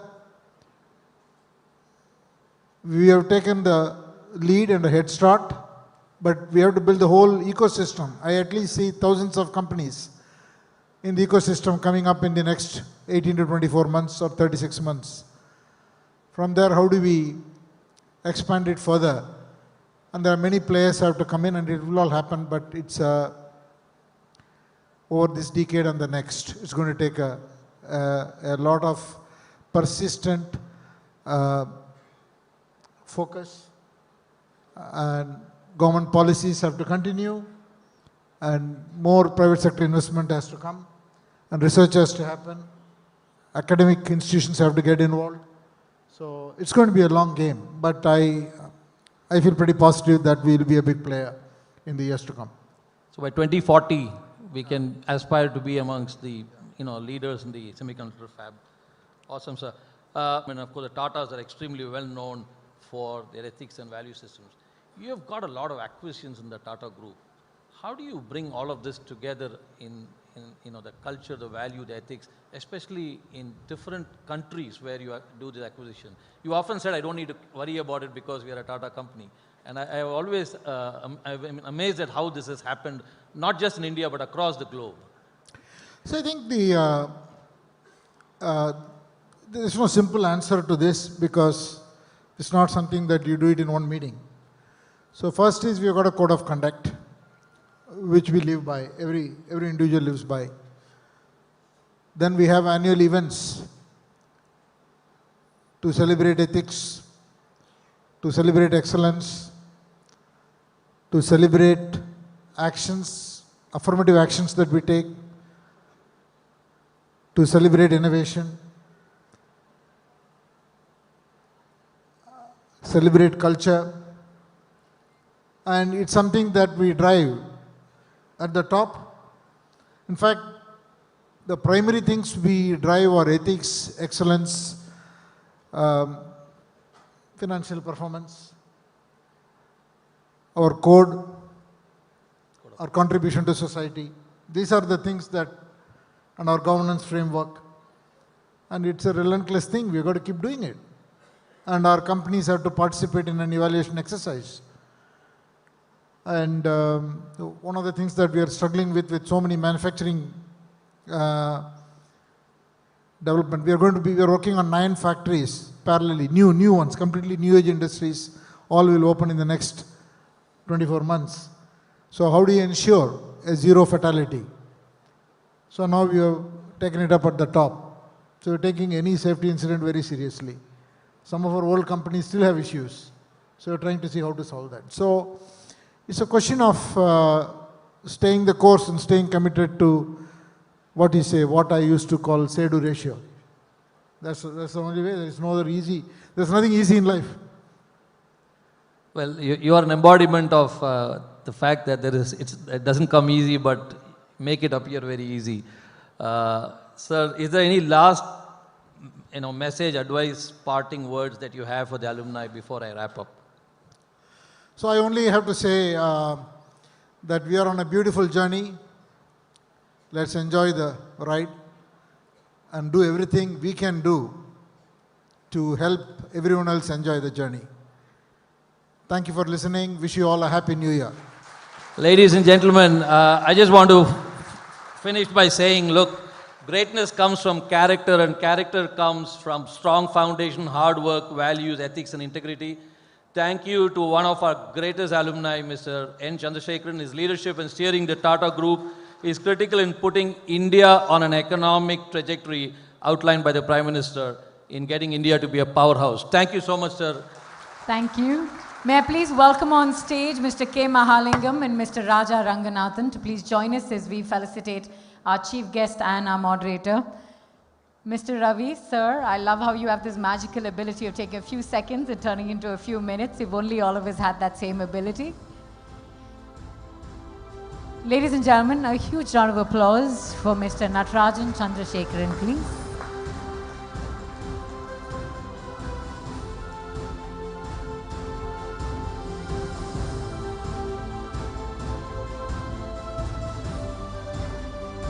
Thank you to Mr. Ravi Vishwanathan for ably moderating this fireside chat.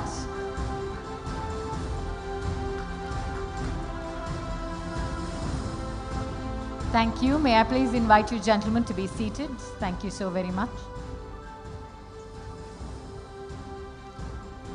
Ladies and gentlemen, I'd now like to introduce to you our guest of honor for today. Dr. Palanivel Thiagarajan serves as the Honorable Minister for Information Technology and Digital Services, Government of Tamil Nadu. Prior to this, he held the role of the Minister for Finance and Human Resource Management. He has a long and storied career that we're all very, very familiar with. Ladies and gentlemen, please join me in putting your hands together for one of NIT Trichy's notable alumni, the Honorable Minister.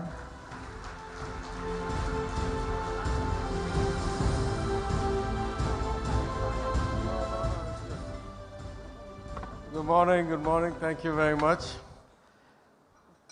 I must say first that this is a great improvement on the last Global Alumni Meet, because I came there and stood for about an hour and a half and left without being able to speak. So at least today we're only running half an hour late. I consider that a great success. But let me first say with great pride, on behalf of the people of Tamil Nadu as an elected representative, on behalf of the government of Tamil Nadu as a minister, on behalf of the Chief Minister, that we are very happy that all of you have chosen to join us here today in Chennai, in the home state of REC NIT Trichy, and we are ecstatic that you've come from all over the world, converged here. We'll have a wonderful day here with us.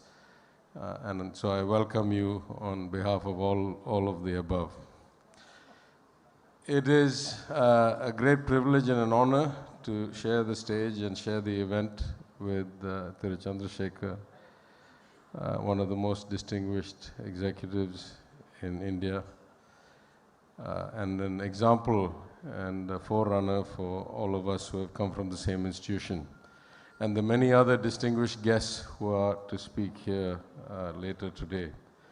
I also acknowledge and pay my respects to the current director, Dr. Aguilar, the former director who I see here, the many current and former faculty who taught all of us, the staff, and the establishment of NIT Trichy, to Mali, to the current and former office bearers of the alumni associations, the main one here, the one in the US, other places. Thank you for putting this together. Thank you for keeping us all in touch.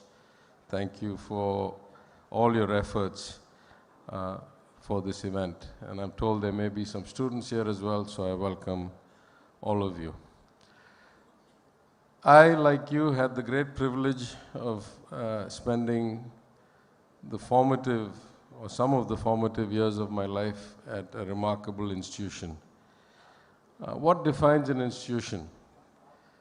At some level, we'd say the quality of the academics, the quality of the extracurricular or beyond academic life, the infrastructure, the facilities.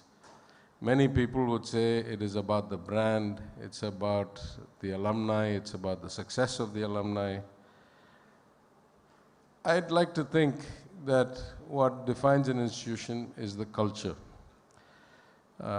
Just before me, I was so very happy to hear Chandra's comments about how they perpetuate the culture and ethics through the organization, large organization of many entities, and how they try to sustain it. And so, if I have anything unique to say about REC, I'd like to say that it's beyond amazing how quickly and how well the culture of the institution was established. If you really think about it, I was the batch of 87. I know personally people from the batch of 84 downwards, and then there were, I think, 2 batches of 84, the 5-year and the 4-year.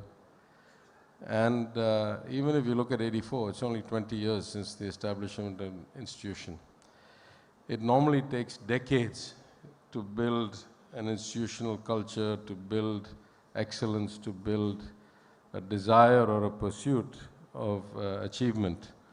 And it's remarkable, not just for grades, but I think most of us will attest that the place had a different approach to life, at least, you know, that we all learned. And that, I think, is quite remarkable, because if you really think about it, much of it must be credited to the founding director, Professor Manisundaram, who then, you know, had the foresight, had the vision to say what we want are well-rounded people. If you really think about it, the quality of intelligence or education or grades wasn't a big issue at all. I mean, think about 64, the population of India was probably, and most of our states was probably half or 40% of what it is now, but that's still hundreds of millions of people. And I think my batch had 250 or so students across all majors. Chandra was saying that his graduating class, the first course of MCA, had all of 30 students. So at some level, you're already picking the elite of the elite. You're picking the cream of the cream. Whether they could study and get good grades and get out wasn't going to be the test of the institution. You were already filtered for that. You were already insured for that. What kind of people came out, that was really what the institution was for. And I'd like to think that what we see in outcomes immediately, 10 years, 2 decades, 3 decades, 5 decades later, now 6 decades later, is testament to the fact that it was a unique culture. It created a special kind of student and then alumnus. And the remarkable success that we see of alumni in every field, in the corporate world, in entrepreneurship. I see my friend Ravi Sannareddy here. In government, I see IAS officers, IRS officers here. In technology, in public life, in finance, I see Mr. Shyam Srinivasan. There were so many of us who went on to do so many things. And I think that's a real indication that we were creating people of some kind of character, perseverance, endurance, uniqueness. We were already smart anyway. That's why we were in the institution. What happens after that, I think, is what distinguishes NIT, REC from my day, and why we should all be so happy that we had the chance to go there. I would consider maybe the comment of the MC here to be the highest accolade. She said, all of you are storytellers. To me, that is the most important thing in the world. I'm saying before I was in public life, I figured out all human interaction is about telling and listening to stories, right? Storytelling is the finest art. After we're all dead and gone, after the tycoons are forgotten, the writers, the storytellers, the poets will be remembered forever. So if we're all storytellers, that's wonderful news for all of us. Congratulations, let's keep doing that. I must say that my own time was truly transformative. At least in my day, we had to have representation from every state of the country. And so that was my first exposure to India. I had spent my whole schooling in Tamil Nadu. I also mentioned in the podcast that the Alumni Association did with me recently that I had only ever been in relatively privileged institutions, which relatively exclusive students, from economically exclusive I meant. And so coming to REC gave me a different exposure to a meritocratic social structure and environment. And yet it was unassuming. Nobody really needed to show how smart you were or what grades you got. And I would say the time there exposed me to India, let me learn to speak Hindi. Though I had studied it, I could read and write it, I couldn't speak it till then. And kind of opened me up a bit to a broader scope beyond Tamil Nadu, and eventually to my international career, because I went on to do things from there. Because I lived 20 years in the United States, right after college, I lost touch with the institution. But as soon as I came back in 2007 as an expatriate, I made a beeline back to the university. I used to work for a big bank, and we were recruiting at that time only at the IITs and the NITs. And I said, we're getting too many people with the same mindset, the same kind of group think. So we want to expand this. We need more women. We need more institutions. We need more commerce graduates. It's not rocket science to do finance. And so we expanded, and of course it was my priority that NIT Trichy, as it was by then, should be one of the universities. We went down. I think I interviewed personally about 70 or 80 people. We made some offers. About 8 people joined.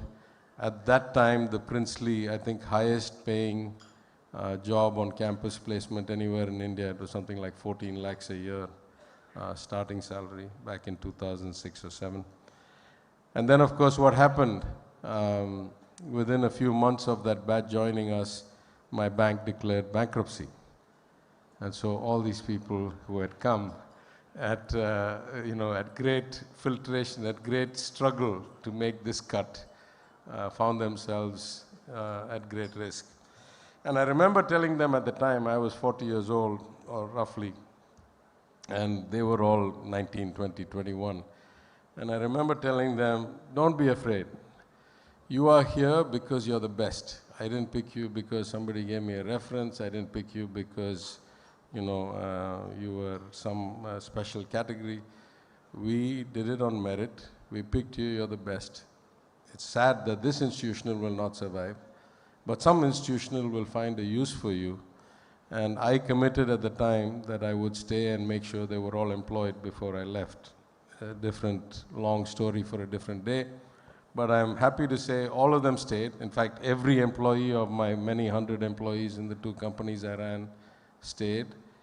Every one of them got a guaranteed employment contract when we sold the companies. I exited, taking a very good golden handshake goodbye. And all of them went on to have brilliant careers. All of them, at least for the first few years I was tracking, I kept in touch with them. I wrote reference letters for them. Many of them went on to get MBAs or PhDs.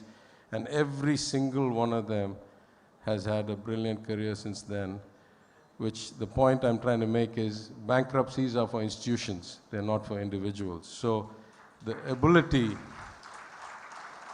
to deal with resilience. In fact, the exact statement I made at the time, I said, I'm experiencing this at the age of 42. It will strengthen and empower me for the remaining part of my life. You're experiencing it at 20. You'll be much, much more, better off for it for another long career than I have my career left. As it turned out, I didn't stay long in banking. I did some more banking, then I came back to public life. And so here I am today as a minister, second time MLA, and speaking to you. Now, I had a request from Mali to speak for about 20 minutes. I'm not sure I had that much to say. We were all greatly enlightened by Chandra's comments on the economy, on the opportunity. I endorse a lot of what he said, and particularly of the kinds of challenges that we need to deal with, starting first with inequality, which I've mentioned many, many times, both as a finance minister, as a GST council member, in my representations to the 15th and 16th finance commissions. that something is profoundly wrong in this country. We need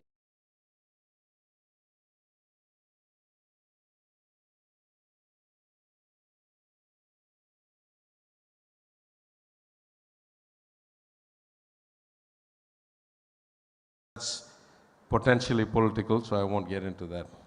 So when I asked Mali, what should I speak about, considering there are people like Chandra going ahead of me and brilliant people in all kinds of fields going after me, he said, why don't you speak about technology and AI? And I said, then what'll I say that Gopi won't say? Gaps will say everything there is to say. So I actually had no topic to speak about. So I just thought I'll say a few things, because the only thing he said that impressed on my mind was that he said about 50% of the people here are significantly younger than me.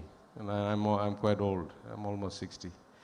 So in that sense, he said, why don't you give them a little bit of advice or insight into your career? And again, I do this with great trepidation, because when there's people like Chandra here, I'm not sure I have that much to add, or I'm a case study worth following. But for what it's worth, and because I don't really have anything more interesting to say, I would say 3 or 4 things. One, chart your own course. Every path in life, every individual is different. All our circumstances are different. And it's easy to say, it's not particularly easy to do, but I think it's doable. And I was reminded of that last night when we were at a dinner, and a friend asked, why did you come back? Why did you come back from a global career, finance, banking, corporate, all these kinds of things? And I said, I was always going to come back. My father was in public life, my grandfather was in public life, my great-grandfather was one of the founders of the social justice movement. So it was my destiny to come back. I'm an only child. Somebody had to do the work. I had to come back. So I came back. So of course, being an REC alum, he asked the immediate next question. If this was your destiny, why did you go away in the first place? You should have just stayed here. And I said, precisely because this was my destiny, I wanted to go and do other things before I came back. And as I've said many times before, going and doing other things was the making of me as a human being, but also whatever success I have as a politician, it's all the things I did for the 30 years in between that has really made the difference compared to the average politician in this country. So chart your own course, be your own star. Don't let anybody channel you one way or the other. The other, I would say, is never let good enough be enough. Many times we hear this, it's going in the right direction, this year is better than last year, that's good enough. I would say broadly that change is inevitable, and those of us who have the luxury of thinking about it and driving it are likely to be bigger winners and better in control of the outcomes than those of us who don't. And I give one example, just picking up on the point that Chandra said about GST collections. And every quarter we used to get this kind of statement from Delhi, oh, we have record GST collections. And every quarter I used to ask, so what? So what? The GDP keeps going up every year. The total volume of transactions keep going up every year. So the GST collections go up every year. That's just math. That's just like inflation and GDP growth built into it. You want to say something profound, say, as a percentage of the GDP, the GST collections have gone up. As a ratio of relative growth, the number is higher. As compared to the last 2 quarters, the relative ratio is better. Something must be relative to something. If you just say absolute. And I say that because I keep saying every chance I get, though I'm no longer on the GST Council, that the system is profoundly flawed and can easily be corrected by 20 different steps without needing new legislation or a constitutional amendment. So somebody has to say it. If everything is good enough, then all of us suffer, the country suffers, your companies suffer. So always try to say what can be better and how can we do it better than we do it now. The third thing I would say is try and learn from your mistakes. All of us have bad outcomes. I thought I was on a tear a few years ago. I thought I was bringing change faster than had been envisioned by anybody, including me. And then suddenly I found myself that I was not driving the change anymore. It took me a while to get adjusted, but then I tried to learn from what was it that I did this way that was different and what should I do differently. And I've had this opportunity multiple times in my life. The bankruptcy of Lehman Brothers was one. Being at the World Trade Center when the planes hit was another. Sometimes bad outcomes happen independent of you. But every time, try and think about why, how, what's important to me, what should I do differently, what could I have done differently, what would I do differently if I had to do it again. And these kinds of contemplations, I think, will be helpful to you. And lastly, I would say, try and be as kind, as thoughtful, as helpful as possible. There used to be an old adage at Wall Street, it says, be kind to everybody on your way up, you'll surely see them on your way back down. Because everything that goes up eventually comes down. I was reminded of that this morning because I ran into a gentleman, he'll have to validate for me, who was the batch of '84. And he walked up to me and he said, I remember you for a kindness. He said, I was ragging you in your room and the warden was coming and we were going to get caught. And you opened a second door and you said, you can escape this way. You don't have to get caught. And then I left. Somebody has to put his hand up and validate that he said that to me, if he's in the audience somewhere. But anyway, so, you know, just think about this. This was probably 1983. Here we are, 41 years later. He remembers me, not because of anything else, but because of that act of kindness from 41 years ago. So I would say that's about all the value I think I can impart. I'm proud, I'm privileged to be here with you. I'm happy to see so many of you here. We had an interesting small gathering yesterday that was also very fun for me. Unfortunately, I have to fly out very shortly, so I'm going to head out. But I want to wish all of you a fun, thought-provoking day with a lot of catching up with your old friends, colleagues. I second and third everybody else in wishing you a happy, a healthy, a successful New Year 2025. And more importantly, I wish you all very happy lives and very impactful outcomes. Thank you very much.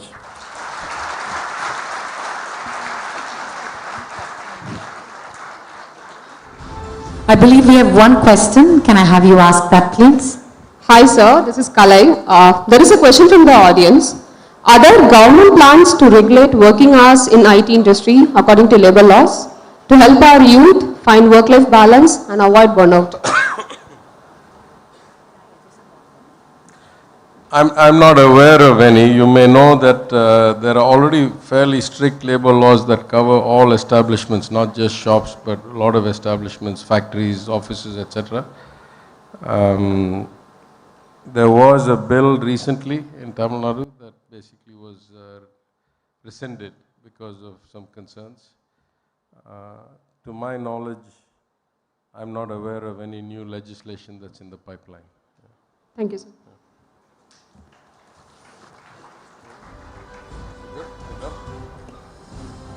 May I please welcome Mr. Mahalingam and Dr. Aguila to join us on stage for the felicitation. Sir, thank you for everything you had to say. It's incredible that you've had challenges and setbacks and you've learned great lessons from them, a learner for life.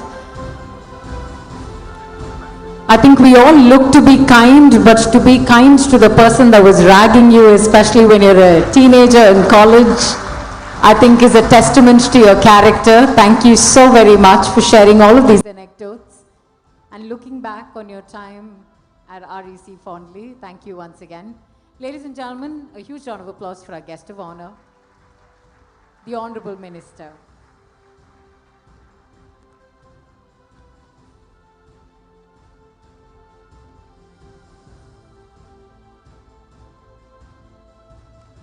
Now, ladies and gentlemen, it's time for our first panel of the day. the NIT Trichy's journeys, looking back and looking forward. Today, now that we have all of you gathered here, we have a very unique opportunity to reflect on the journey of NIT Trichy. For over 60 years, this institution has been a cradle of innovation, knowledge, and leadership, shaping not just the careers of its students, but also contributing significantly to the growth of industries and society. May I invite you all to please continue to be seated. We have a panel joining us up on stage. You're not going to want to miss out on this one. So ladies and gentlemen, as we mark this significant milestone of the Diamond Jubilee of NIT Trichy, we will have a discussion with a distinguished panel of alumni on this stage who will share their experiences and their insights on the journey of NIT Trichy, both from the past and looking ahead. And to guide us through this meaningful discussion, we have a remarkable moderator, Mr. T.V. Narendran, the CEO and Managing Director of Tata Steel Limited. With over 36 years of experience in mining and metals industry, Mr. Narendran has been instrumental in overseeing Tata Steel's organic and inorganic growth, steering it to new heights. He's also the chairman of Tata Steel Europe and has been elected to serve as the chairman of the World Steel Association for 2024-25. Beyond his role at Tata Steel, Mr. Narendran is a respected thought leader, serving on the boards of numerous esteemed institutions, including XLRI, IIT Kharagpur, and the Indian Institute of Science, among others. A proud alumnus of NIT Trichy, he earned his mechanical engineering degree there. For his exemplary contributions, he's been honored with the Distinguished Alumnus Award from both NIT Trichy and IIM Calcutta. Ladies and gentlemen, may I request you all to please take your seats, put your hands together, join me in giving a very warm welcome to Mr. T.V. Narendran as he moderates this panel and introduces all of our speakers. Our next panel on NIT Trichy's journey, looking back and looking forward. And I'm looking ahead and seeing all of you still standing and engaged in discussion. Can I encourage you all to please take your seats, ladies and gentlemen? For those of you who are still in the aisles, there's plenty of space in the front. Head on over. Join us in the front. Take your seats while we may begin.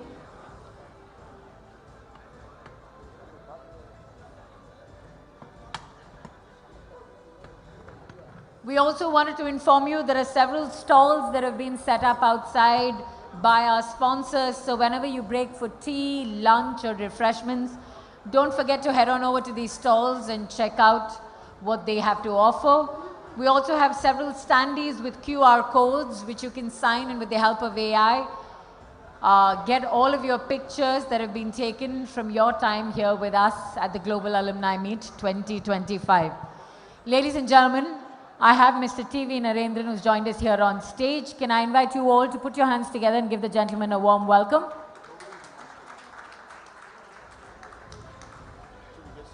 We'll dive right in. As soon as they hear you talking, I think we're going to bring the crowd back in as well, sir. Can I request you to introduce our panelists for today, please? Yeah. Good afternoon, everyone. I know it's tough to get your attention after the morning session, but we'll try and do our best and keep this interesting. So we have our fellow panelists here, Dr. Veera Muthuvel from ISRO, I think the pride of the nation. Congratulations. He's been involved with the Chandrayaan project. Then we have Dr. Ravi Sannareddy. Again, a fantastic story of Trichy and something of great pride to all of us. We have Mr. Vishnu, who's been with the government, one of our youngest panelists, and who's, can I say it? You're headed to Harvard for, yeah, he's going to Harvard for a year and to spend time in Kennedy School. Congratulations, Vishnu. We have Shyam. Shyam is a senior banker and been a dear friend of mine for a very long time. Shyam Srinivasan. And we have Bharti. Welcome on stage. Yeah. Thank you all. Yeah. Bharti is with is an IAS officer working in the Gujarat cadre. Thank you all.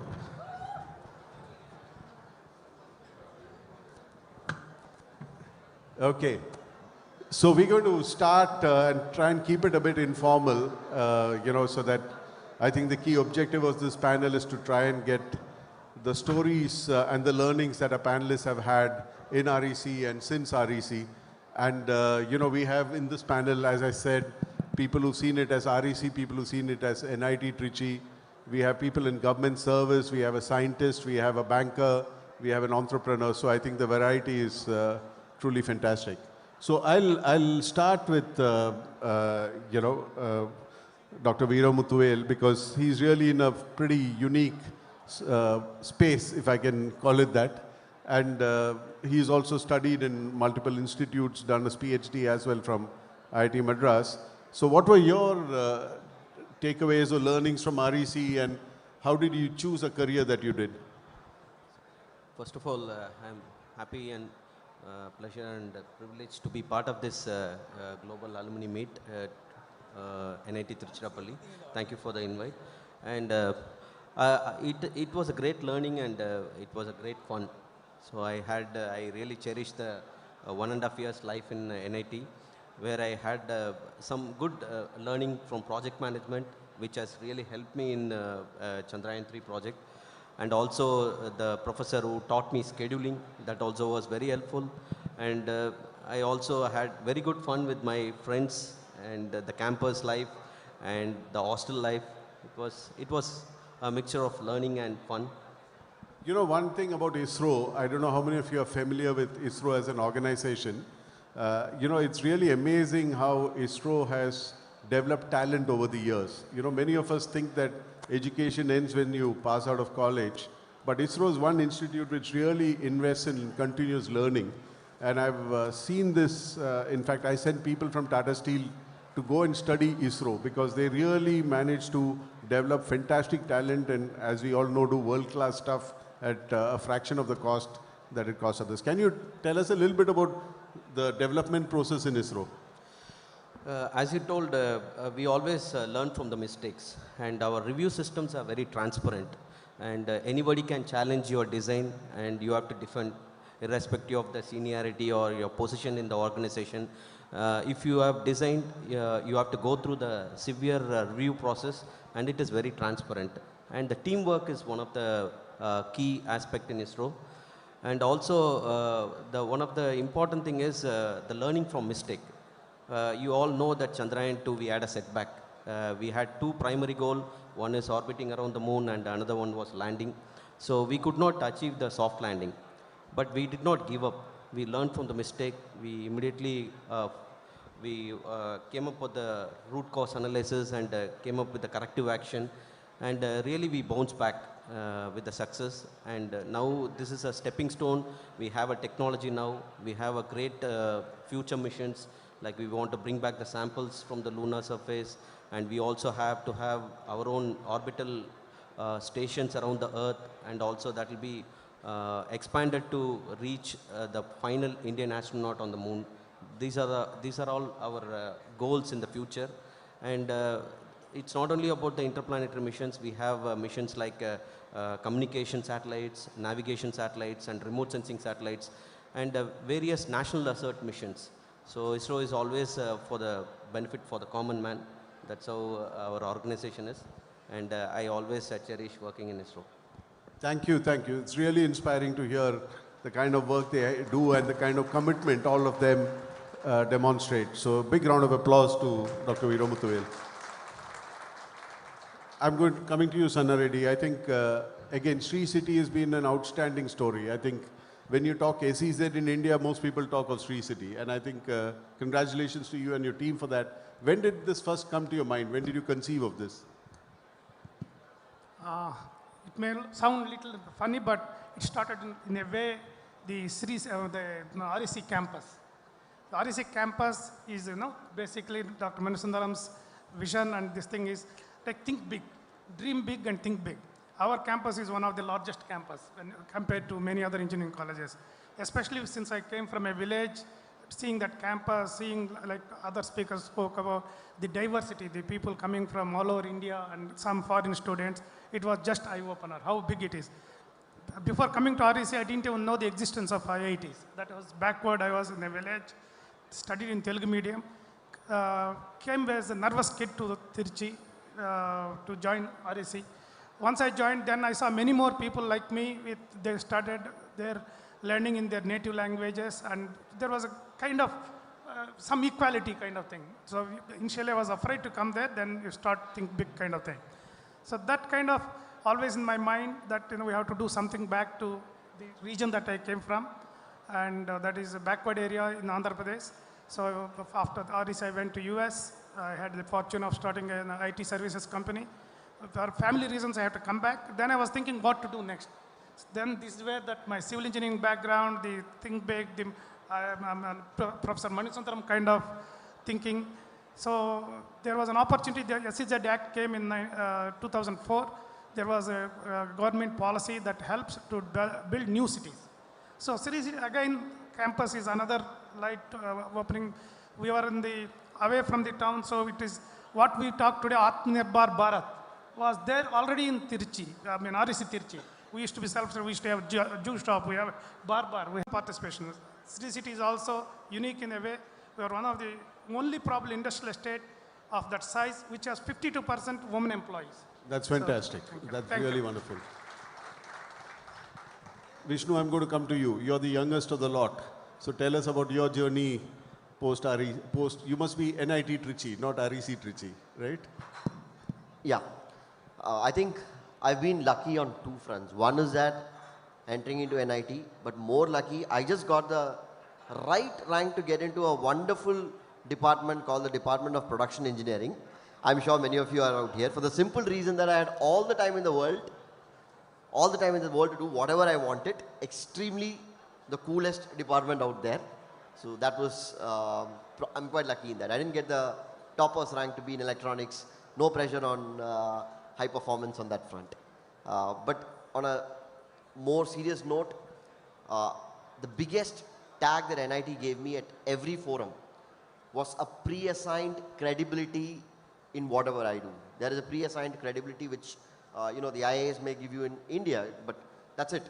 But wherever you go, whichever part of the world, NIT Trichy always gave me that pre-assigned credibility. I'm very, very thankful to the institute for having built that brand name.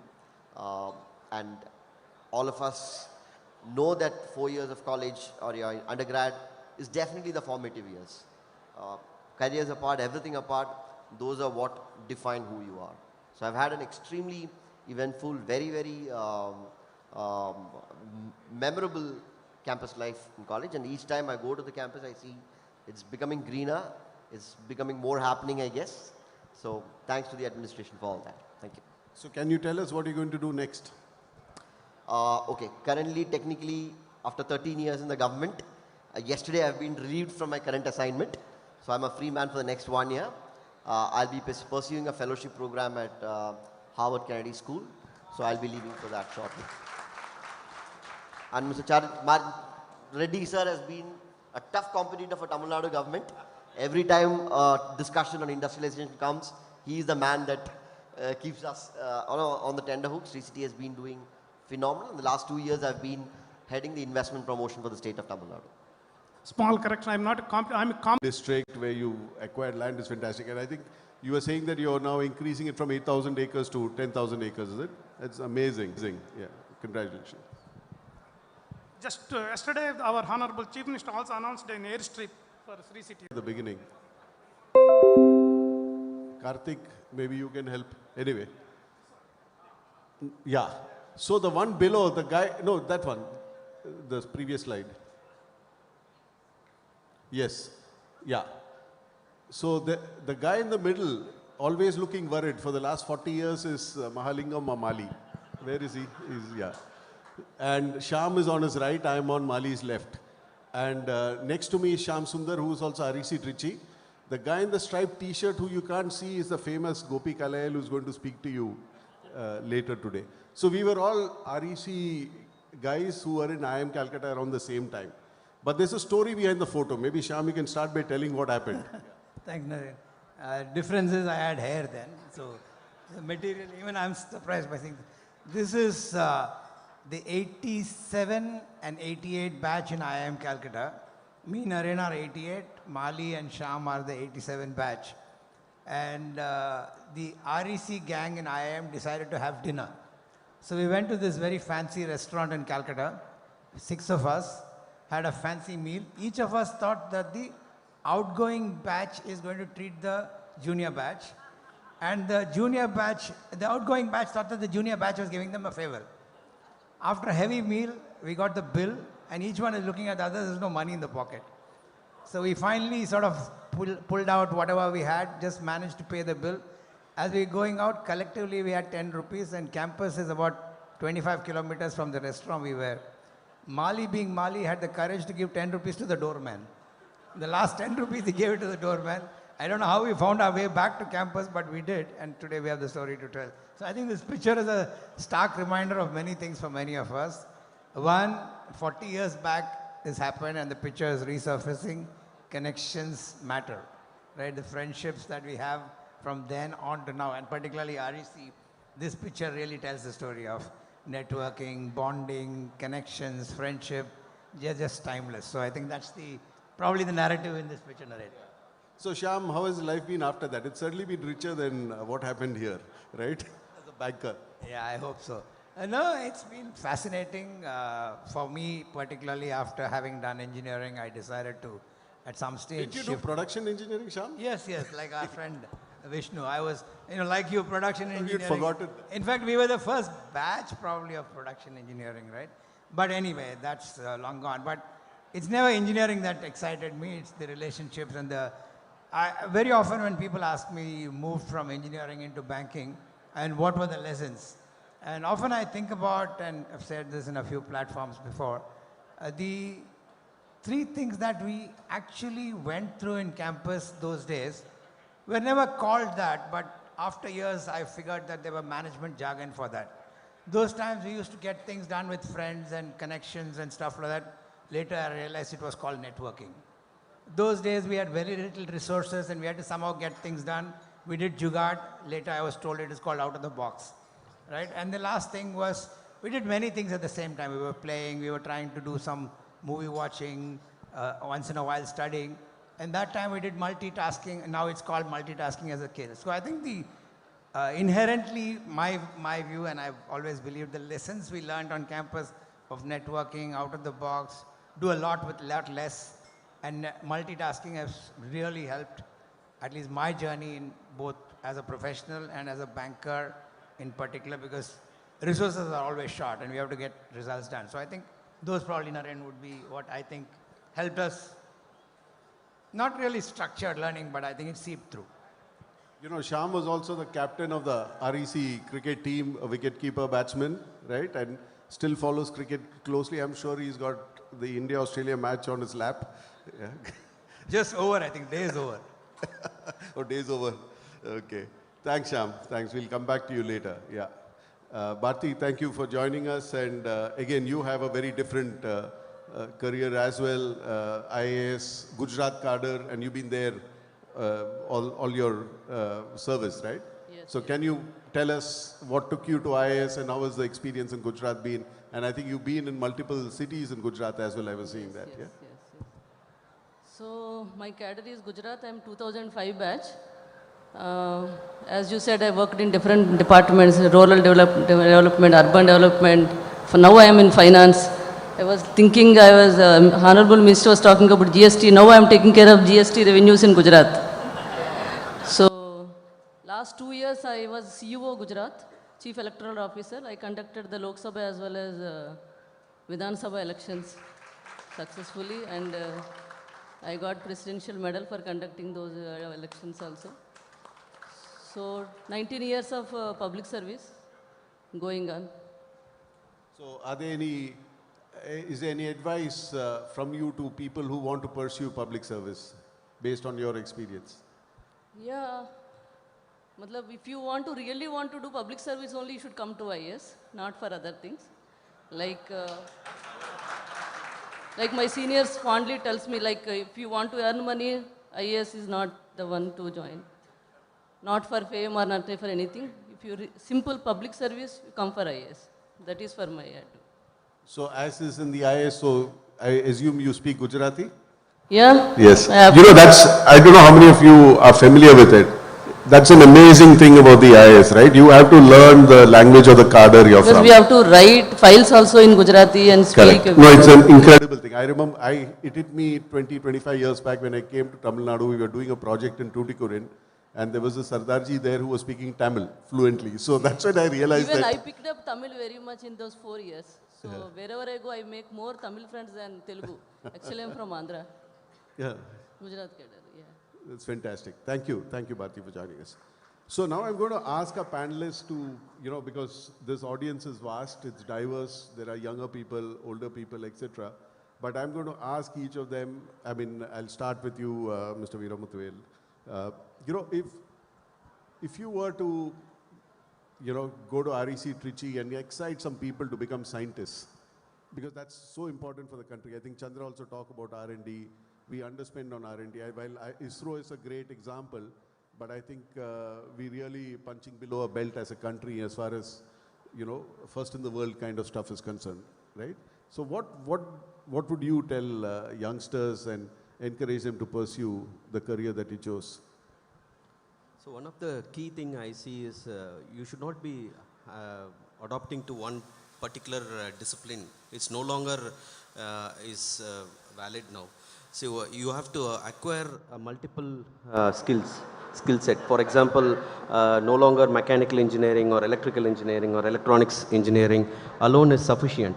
We have to have any product you develop, it requires a multidisciplinary skills are required. So the system engineering plays a major role.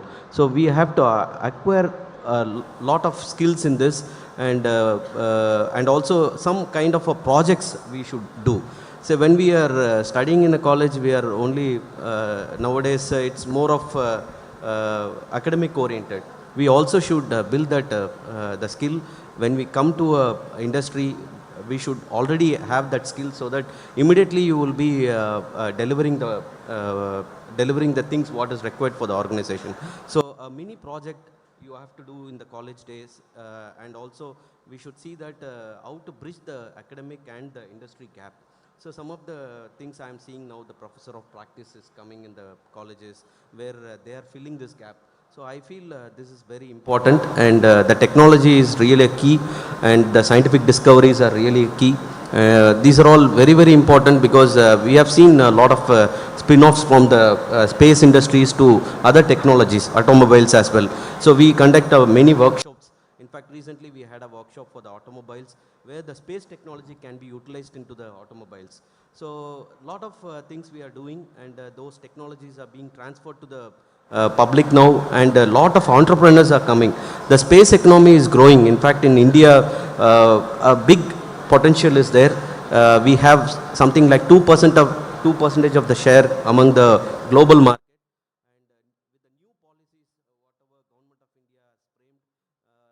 Going to encourage the private industries to take up in the space sector. It's no longer ISRO alone can do this work, because a lot of demand is there at outside.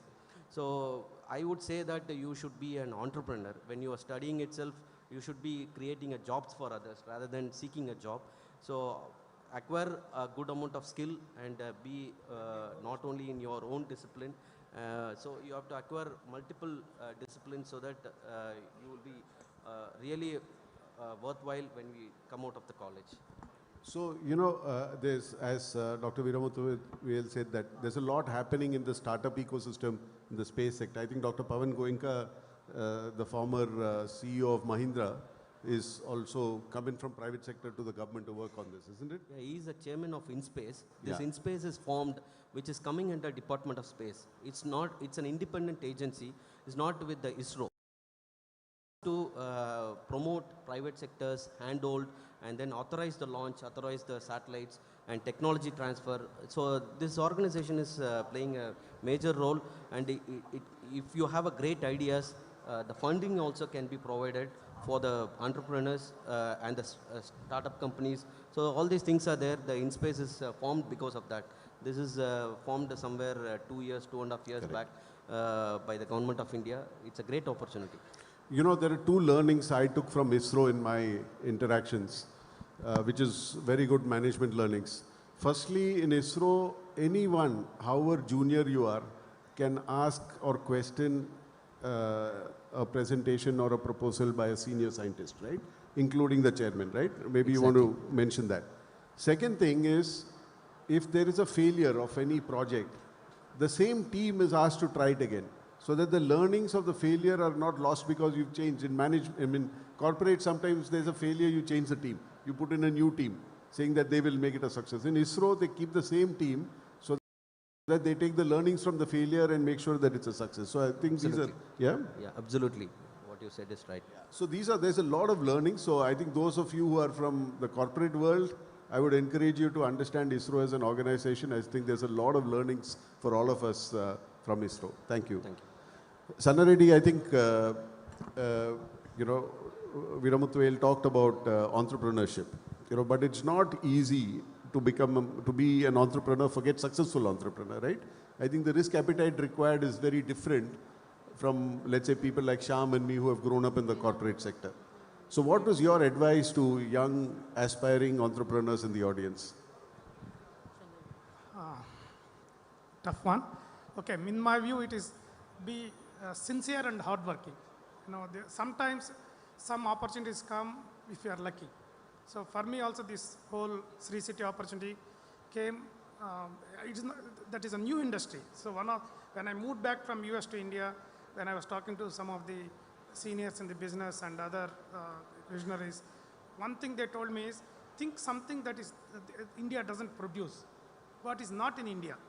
So that is how this whole evolution of the SEZ Act and then the need for new satellite cities for industry started because of the need. India wanted to be China plus strategy. We want to do manufacturing. India has done well in IT services by then. I'm talking about 2004, thanks to Y2K and other things. Service segment was doing well. And it was an idea that came from one of my customer who was in IT services saying, he basically said, wish India had the infrastructure like China, so would have come to manufacturing, or China had more English-speaking people so that we would outsource them, because a lot of them had to go to China to see their manufacturing facilities, then come to India for IT services. They wanted one-stop kind of thing. That is how this whole idea of there is a need for somebody to have good infrastructure. So my overseas stay and my connections with the local people, because when I was in IT service, I was almost taken from our region, almost 100 plus people from that region to US with an H1 and green cards. So that gave me the confidence in this place I can acquire the land, because one of the tough challenge in any new project is getting the land, especially in a democratic society. Getting that also consent-based acquisition is a very big challenge. I think we have few IAS officers, they will know the challenges that we face. So being a son of the soil and with international experience, with good, credibility to kind of attract international investment, this is a chance that I got. But it is not something, that I was lucky. I was lucky. I had all the right ingredients. I had the right education, overseas stay, and I'm in that area. What made Sri City successful is the sincerity. From day one, several projects around the same time started. Since I'm from that area, since I have given the commitment, I think our Honorable Minister was talking about Lehman Brothers collapse. See, when we started, our groundbreaking was on 8/8/2008. And in October, Lehman Brothers happened. That is when the worldwide markets all went down, and there was no need for, GDP went negative, so there was no need for new factories, the economy was shrinking. But still, since we made the commitment, we continued our infrastructure development. We wanted to see whether we can continue the saga. A lot of people stopped at the stage. Other projects started with big vision stopped, whereas we didn't have a choice, we had to proceed. That has made the difference. That is how we attracted. So it is the sincerity and hard work, and also you have to be lucky. So a lot of people put a lot of hard work, but sometimes they may not be as lucky as others. Thank you. Thanks. Thanks, Anna Reddy. I think it's important. I think there was a mention by Dr. Veeramuthuvel also, because given that we add 1 million people to the workforce every month, you need to have more and more job creators, you need more and more entrepreneurs. One good thing I see now as compared to when we all passed out is, when we all passed out, most of us were just looking for a job. But I think today there is an appetite to start companies. There's capital available, which was not available then.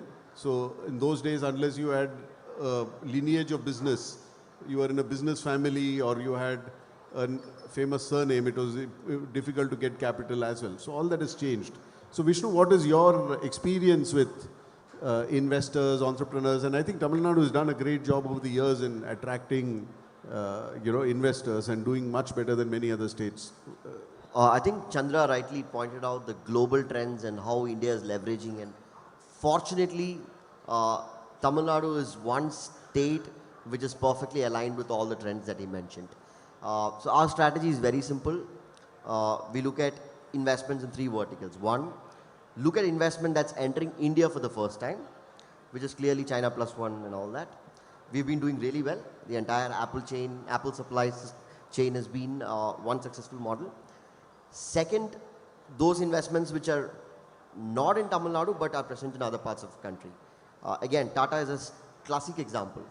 4 years back, hardly any big presence of Tata, but today we have got Tata Electronics, Tata Power, and probably our prized JLR, which the Tata Group recently announced, the first time ever a premium car will be manufactured end-to-end in India. So I think the JLR coming to Tamil Nadu is not just a matter of pride for the state, but for the entire country. Last but not the least, a highly industrialized, in fact the most industrialized state in the country. A state like Tamil Nadu has its own homegrown investors. It's very important that while we look at foreign investments, while we look at FDI and all,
I think the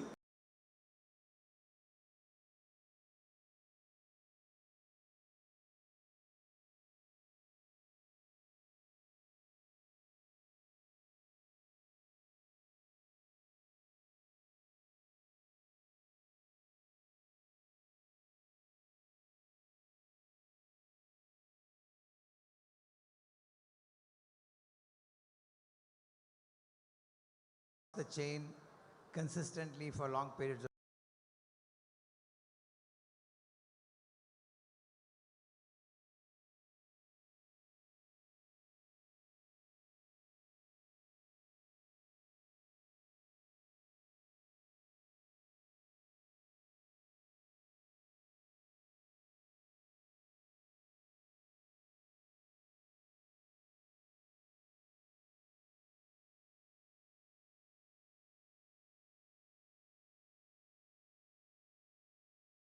technology, but it's about people and investing in that and staying true to that all along.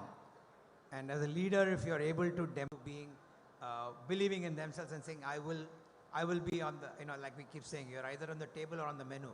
We decided we will be the table and not the menu. And I think people have truly come up and produced the best possible, and results are there for everybody to see. Thanks, Shyam. I think that's an important takeaway because, what they don't teach you in business schools or engineering schools, etc., is really how to deal with people and situations, because there's a lot of knowledge that we have from going to these institutions. As PTR also said, The filtering has already been done when you get into the institute. And after that, it's the experiences in the institute which make you what you are. Similarly, it's the experiences post the institute and how you deal with it is what really makes you successful in whatever field you choose to. Thanks, Shyam, for that. Bharti, you talked of being the Chief Electoral Officer of Gujarat. I think one thing which is amazing is elections in India, the complexity of it, the way we do it, and the way we get the results so fast. I mean, even the US is not able to do it. Now with this one nation, one election being discussed, would that add to the complexity or would it make it simpler? Elections are mostly codified, so I don't think it will add to the complexity. But there are other reasons whether to go for it or not. But as administrative conducting of elections, I don't think it's an issue.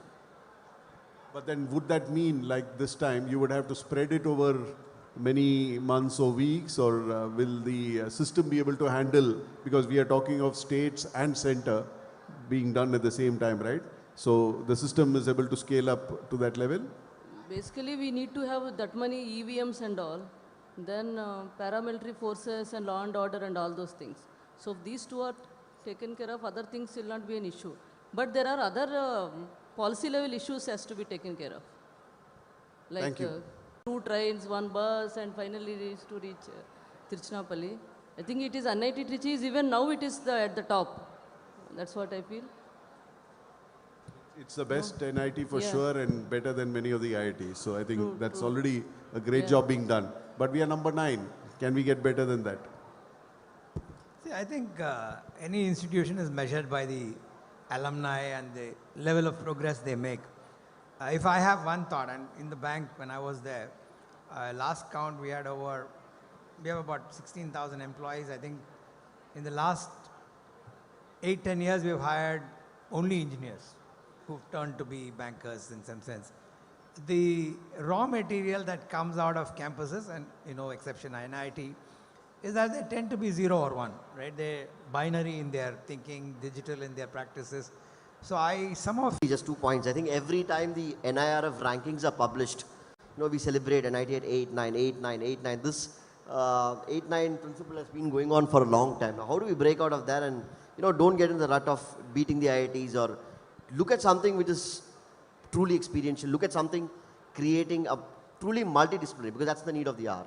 I mean, at the end of the day, you look at the diversity here. None of us are chemical engineers. None of us are production engineers. None of us are mechanical engineer per se. We would have excelled in that. But what is truly required in today's world is something really multidisciplinary, something which no other university in the country has done. Second, give the students an experience of a lifetime. I think that is the only thing that can really make an institution world class. Alumni has a big role to play in it, and definitely Global Alumni Meet is one step forward in that direction. Thanks Vishnu. Sanna Reddy? I think there is certainly scope to improve on the academia and industry interaction, also with the alumni group. In fact, some of us who met for dinner last night, there was this discussion. Professor Krishnan is here. If IIT, I was told that IIT is rising about 500 crores per annum from the alumni, whatever the people. I don't think RSC Trichy is at that level now. That tells there is scope. If they are number 1, we are number 9, at least we should have 1/10 of it. 50 to 100 crores we should be able to rise. So the interaction has to improve between the students, rather ex-students, and the current alumni association or the group, and also academic and industry relationship. In Sri City we have 2 universities. It is a big challenge. If they want to have some internships and all, again they come to me as MD of Sri City rather than in institution. They're all colleagues. Rather than one by peer level, they are not going. There is a divide, I say. The academics are in silo and industry people are in silo. Even in Sri City I have that challenge. So Trichy being one of the manufacturing regions, and we are not far from Chennai and other places, I hope there will be scope for a lot of our current students to go and do internships in leading industries, and thus gives them the real world experience. Thank you. Thanks Sanna. Yeah. So I would say the improvements in terms of alumni networking. So I feel since I have studied in NIT as well as IIT, I can compare that IIT level of networking. The alumni networking is really doing a great job. So we have to elevate to that level, and in fact, it has a capability. I always have really. It's not being the fountainhead of wisdom or fountainhead of information which is already available, but to say that what is that experience in the classroom or in the institute which can add value to what the student can do themselves. So I think there's a lot of work to be done here, and educational institutions are going through that rethinking. So thank you all. I know we are out of time. A round of applause to all the panelists for their time, and thank you all for listening in. Thank you so very much. May I invite you all to please step forward for a group photograph. I'd also like to welcome on stage the CEO of Mobius, Mr. Karthik Karnakaran, and the Deputy Managing Director of Shriram Capital, Mrs. Subhashri Shriram, to please join us on stage to felicitate Mr. T.V. Narendran, Mr. Karthik Karnakaran, Mrs. Subhashri Shriram. Ma'am, requesting you to please join us on stage. May we begin our felicitation with Mr. T.V. Narendran.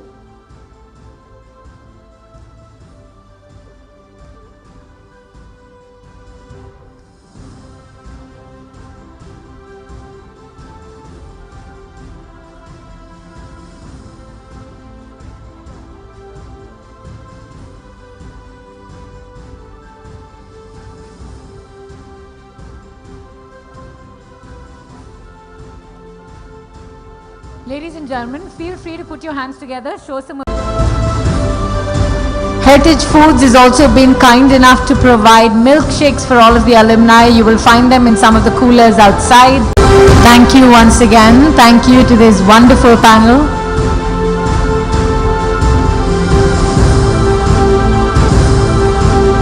Mr. Narendran, I love how you took them down memory lane, got them to reminisce about their college days, but also feedback on the way forward. Thank you once again, sir. It's always nice to know, get feedback. Have a plan for the future, especially from distinguished individuals. Thank you once again to our panel. Next up, we have a fireside chat titled Wealth Maximization Opportunities in New India. Ladies and gentlemen, as India emerges as one of the world's fastest growing economies, new opportunities for wealth maximization are taking shape across sectors. We're looking at a Viksit Bharat in the year 2047. We're also talking about, I remember a video by Saurabh Mukherjee from Marcellus Investments where he spoke about the South Indian states contribute to 45% of the nation's GDP, and that number is going to exceed 50% over the next 2 years. Imagine the concentration of wealth, not just in terms of money, but also ideas. Ladies and gentlemen, institutions like Recal and NIT Trichy are laying the foundation in the students' minds for that future. With that concentration of wealth in New India, institutions like Shriram Wealth, again, I'm proud to say once again from the South, are helping many manage, grow, and also invest, not just for their future, but invest for the future of this nation. From technology to sustainable investments, the landscape is evolving rapidly, creating avenues for both individuals and businesses to thrive. Our next panel will explore how to harness these opportunities in the context of New India, focusing on strategies that drive growth and prosperity. May I please welcome our moderator for this panel, Mr. S. Krishna Kumar, the Director of Lion Hill Capital. Welcome. He's the former Chief Investment Officer for Equities at Sundaram AMC with over 25 years of experience. He's managed over $4 billion USD of equity assets. Can we please give Krishna Kumar a huge round of applause, ladies and gentlemen. A warm welcome on stage. Joining him on stage is the Managing Director and CEO of Shriram Wealth. A warm welcome to Mr. Vikas Satija. Welcome, sir. He's a seasoned finance professional with nearly 3 decades of experience in banking, wealth management, and asset management. Joining the two gentlemen on stage is the Executive Director and Business Head for West Clients, Ms. Nidhi Agrawal Sachdeva. She has over 21 years of experience in banking and financial services, including more than 16 years at Kotak Mahindra Bank as a founding team member. Welcome. May I invite you to please sit down, and to everyone who's still gathered out here who are in the aisles, Can I request you all to please take your seats? Ensure that your mobile phones are on silent. We have a wonderful panel on stage, great takeaways for you. So if I can have you all please be seated. Thank you so very much, ladies and gentlemen. Hi, good afternoon. Guys, I know it's closing towards the lunchtime and you're hungry, but I think there's a lot to learn from the panel here, Vikas and Nidhi. Let me quickly introduce Vikas. Saitya.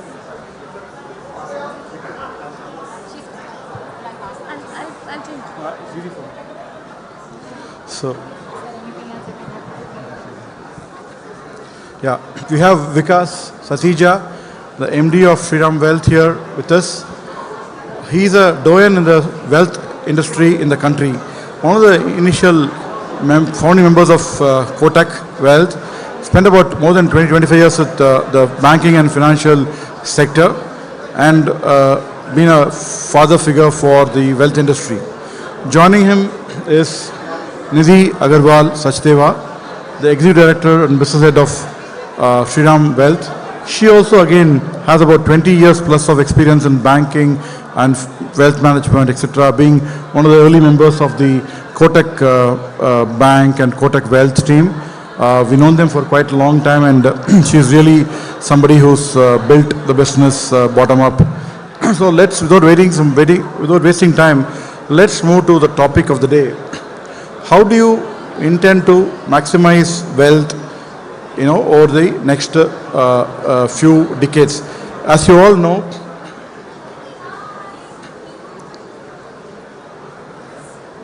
India is a country where we are moving towards a $35 trillion economy in the next 25 years. Amrit Kal, as Modi and others call it. And the savings rate of the country has been going up, and particularly more towards the equities, basically. So, assuming a 30% kind of savings rate, we will hit a $10 trillion kind of savings potential on an annual basis, right? So that's significant. And so let's hear from our esteemed panelists in terms of what they think about this. I would like to open the floor with a question to Vikas. So Vikas, do you share the same bullishness that we do share, and do you think that the way of investing, the new instruments and some of the instruments seen in the Western world come to India? What's your thoughts? Can you just take us through that? So KK, first of all, thank you for having us here. It's a pleasure, and I can tell you that the sessions we had in the morning were really, really fruitful. I really liked a lot of things, and like Chandra mentioned that if you look at the Indian economy, it is growing at leaps and bounds. You talked about a number. Actually, in next 2 decades, we are looking at a number of $35 billion. So today, what we are talking about, a $4 trillion economy would be a $35 trillion, which is 9 times. Yeah. Now, keeping that in view, with savings at a 30% mark, you are talking about almost $10 trillion going into savings. So far, if you look at in the Indian context, typically we have been a savers market, and which has helped us to grow where we are. Predominantly, the investments used to be into deposits and the traditional ways of having physical gold, real estate. I think what is changing is a trend, and which is what we foresee seeing from the other emerging markets globally. I think what you would see across is when you're talking about mutual funds as a product, a lot of thematic funds will come in, a lot of exchange traded funds will come in. If I get into other opportunities today from financialization point of view, every month 25,000 crores goes into SIP. So that's a big number. Yeah. So and a steady number. And it's a steady number because it's coming through retail participation. People are putting into it, and that's deepening the markets. Now, taking it further, I think what's going to happen on the gold segment is you're going to see a lot of digital gold being bought rather than physical gold. Similarly, on the real estate, you'll see a lot of REITs and InvITs coming in rather than the normal real estate focus. If you get into further, there is another segment by itself, which is what we call the alternate investment funds. So you'll have alternate investments in private equity, in VCs, which will come into play, and that's going to take the play. So that's where my thought is that you will start seeing a lot of these alternate investment funds and the standard funds which will come in. Simplest of all, and I don't want to miss this opportunity while we are sitting in the audience here. Everybody parks into a bank deposit today. A corporate FD today gives you 200 to 250 basis point higher with a similar kind of a risk. Like within even our own group company, which is like Shriram Finance, today we offer almost 9.4%. So the opportunity is huge. It's about taking that calculative calls within that and taking the right means within the risk matrix to be able to maximize the return. That's the Sure, I think that's a very valid point. And Shriram, I think for 40 years plus memory. 50 years actually, the 50th from my memory I'm saying, you know, it's been one of the highest yielding FDs or corporate deposits basically as a group, and it's been very retail focused also. Sure. And you're here.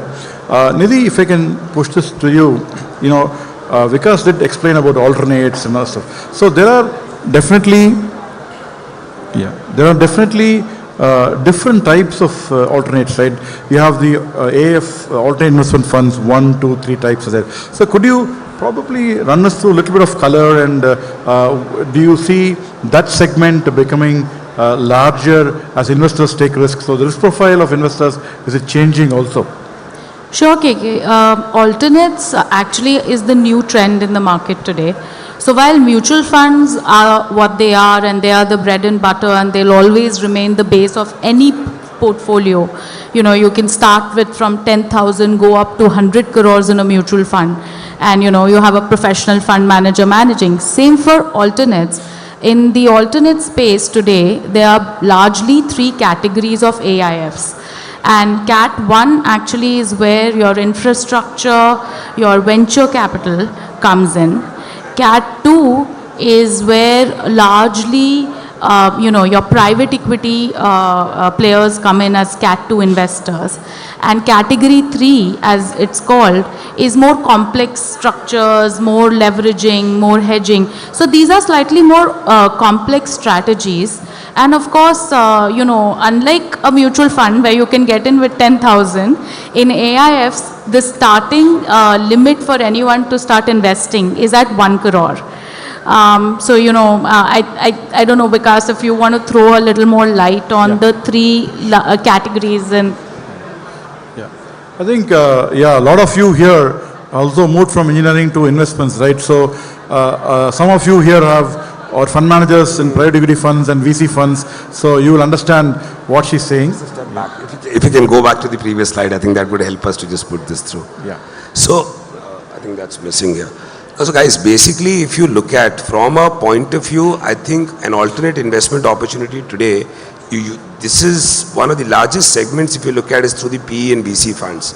Today, close to $400 billion have gone into the AIFs, out of which $250 billion is lying in this. So this is the greatest source of getting to HNIs to participate or the affluent to participate into various opportunities which India is bringing about. So you have opportunities to go into private equity funds, venture funds through these routes. The second side is the private credit is also picking up very big. So what's happened on the private credit side of it is that today, up till now, for me, it's only going to be institutions who I went for lending. Or I went to few friends to get lending options. What I have today is an opportunity where I can go to public, lend through these funds and get at far attractive rate and have longer gestation periods, which could be 3 years, 5 years, 7 years, 10 years, depending upon that. So that's another option. The third thing is where REITs and InvITs come in. Today in the real estate market, if you see over years, the biggest challenge was where does the developers get the funding from? How do you make sure that investments in commercial and other real estate can be held on for long periods of time? Through REITs and through InvITs, you can have long duration fund which can come. So I think the AIF gives a platform where you can get long-term funding into each of these asset classes and generate far higher returns than what is available. So I think gentlemen and women here, I think the Indian financial markets is coming of age. A lot of new types of instruments have been out in the market and growing in terms of appetite. And so from a return profile of 9% to 10% from corporate FDs to structured credit at about 14%, 15%. Through distress credit also, through real estate credit, could little be higher. And moving into equities, basically, all of you have been investing in mutual funds. A lot of thematic funds are also there, which really boost up your returns. Addition to the AIFs, basically, as Nidhi mentioned, gives you returns in excess of 15-20% also. And if you are to participate in venture and private equity, you are able to do it through the AIF funds, etc., which are available now.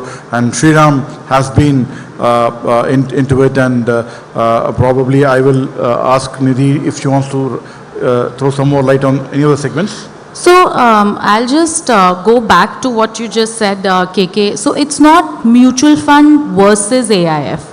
Mutual fund is, like I said, forming the base of the portfolio. AIFs is the layer on the top.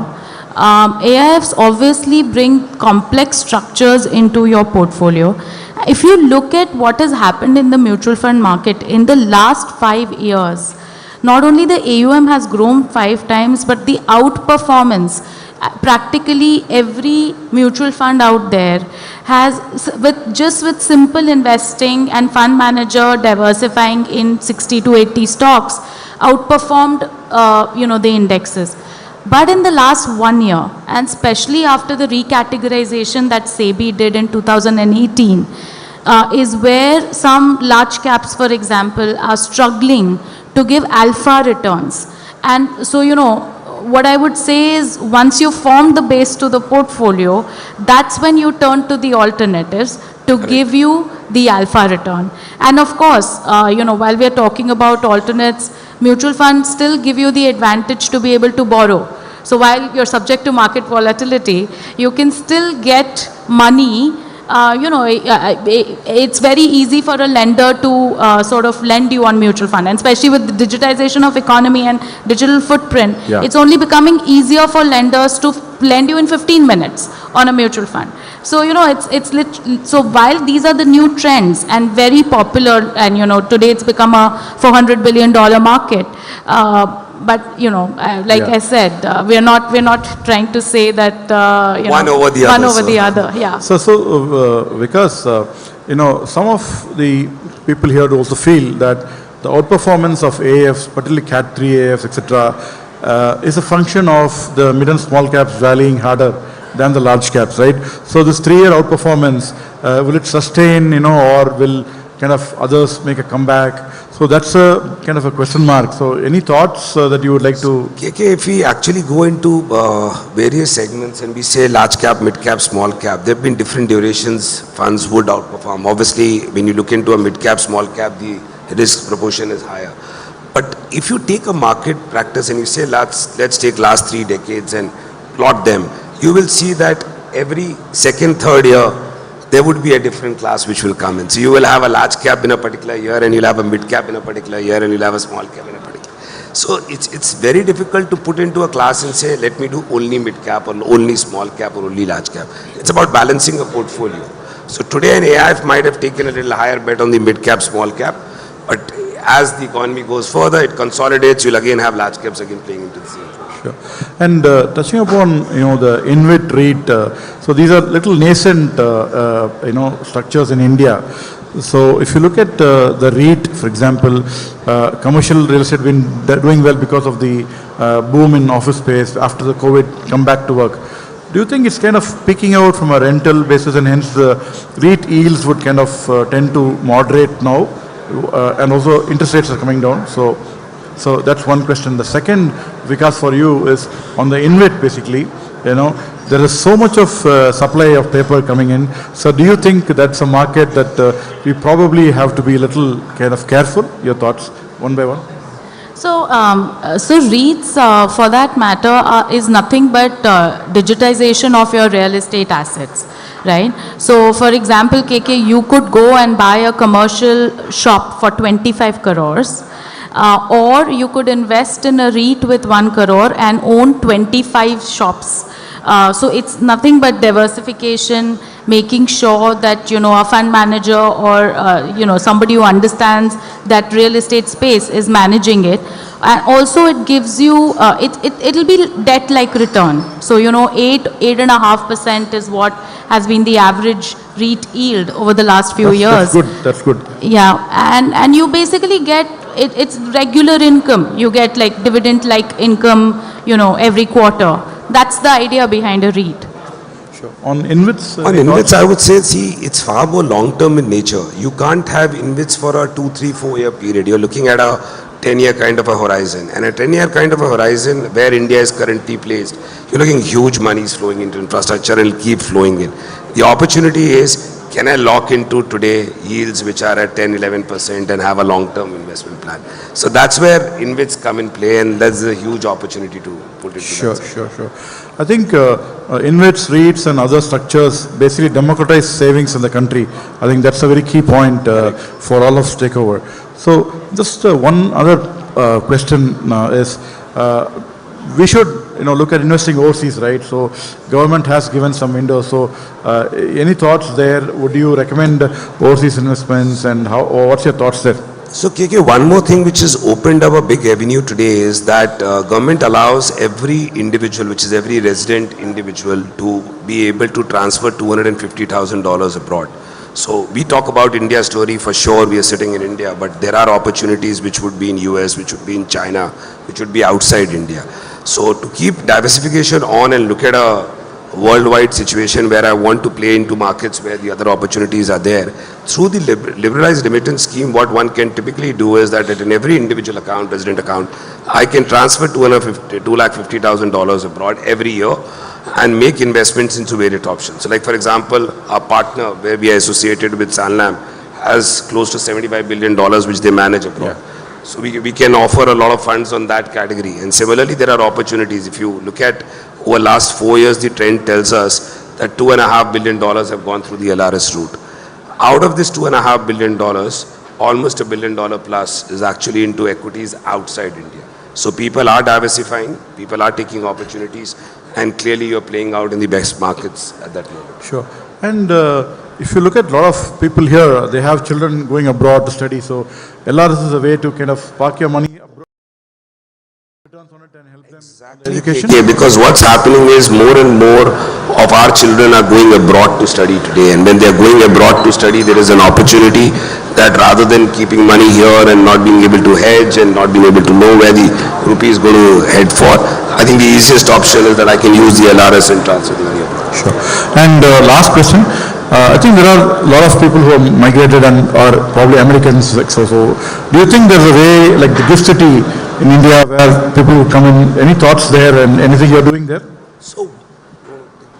Yeah, sure. So Gift City, for that matter, has been made for NRIs. So everybody here who's living abroad, etc., wanting to participate in this growth story of India, whether through equity market, whether through debt market, whether through the AIFs that we've spoken. Gift City actually now gives NR a very quick and efficient way. So there's no taxation. You don't even require a PAN number. You can come in as a NRI, invest in the instrument, which obviously is centered around the Indian markets, and you're not taxed. So there's no capital gains tax, there's no security transactions tax, there's no tax, and you're only taxed in your home country. So that's pretty much how Gift City operates. It's largely for NRs. Sure. So yeah, so I think it's great times, and I think we are a very we are lucky to be born as a generation to enjoy the growth of the country and also invest for wealth maximization. Thank you, Shriram team. Thank you, Shriram Wealth, for coming here.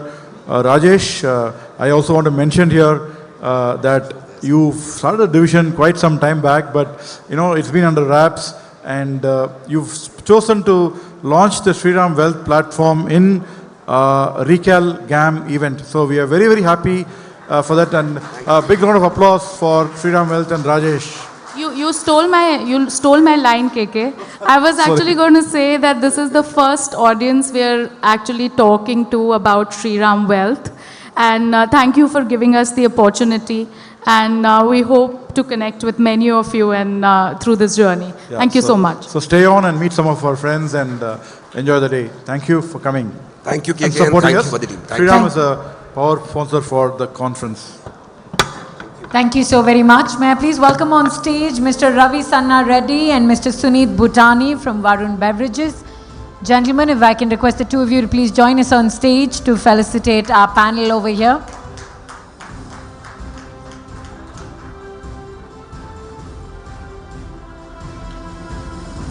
Thank you once again for using the platform of Global Alumni Meet 2025 to be the very first stage where you speak about Shriram Wealth. Thank you so very much.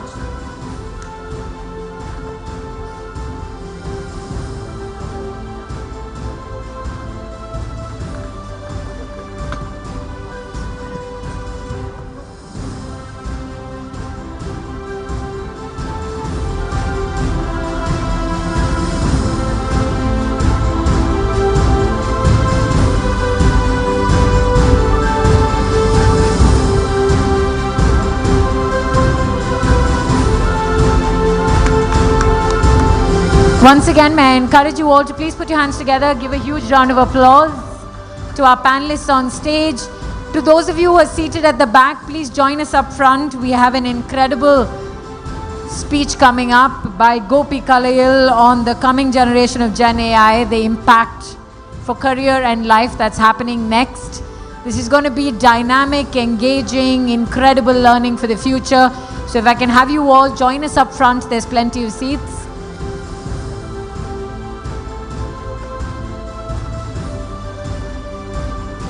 Our event today is powered by Shriram Finance, and we have Shriram Wealth, the team up here on stage.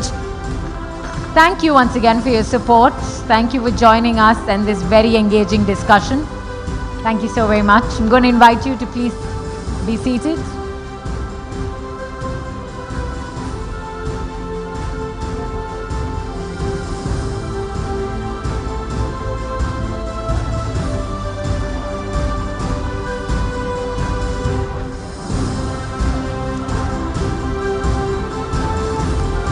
To everyone who's seated at the back, we have plenty of seats with a much better view up front. I'm going to invite you, encourage you to join us up front.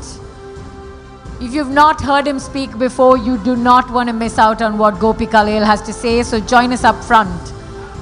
Ladies and gentlemen, we all know for the fact that artificial intelligence or AI is revolutionizing industries from healthcare to finance, enabling us to make smarter decisions, improve efficiencies, even create new career opportunities.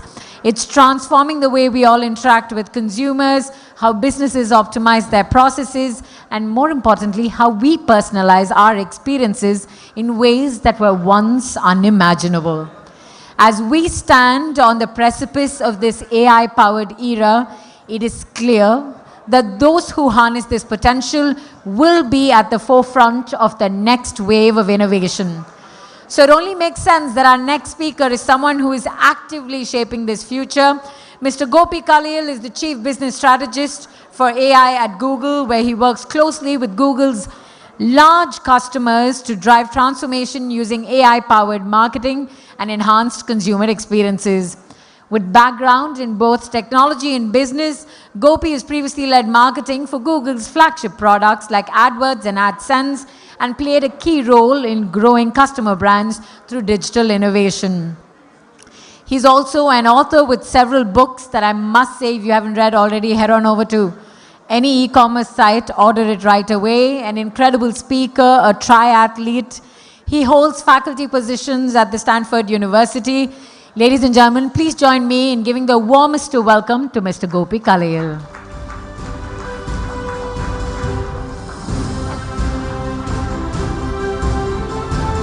Thank you so much. Thank you. What's your name? Sahitya. Thank you. Thank you, Sahitya, for that very warm welcome. My parents would have been so proud.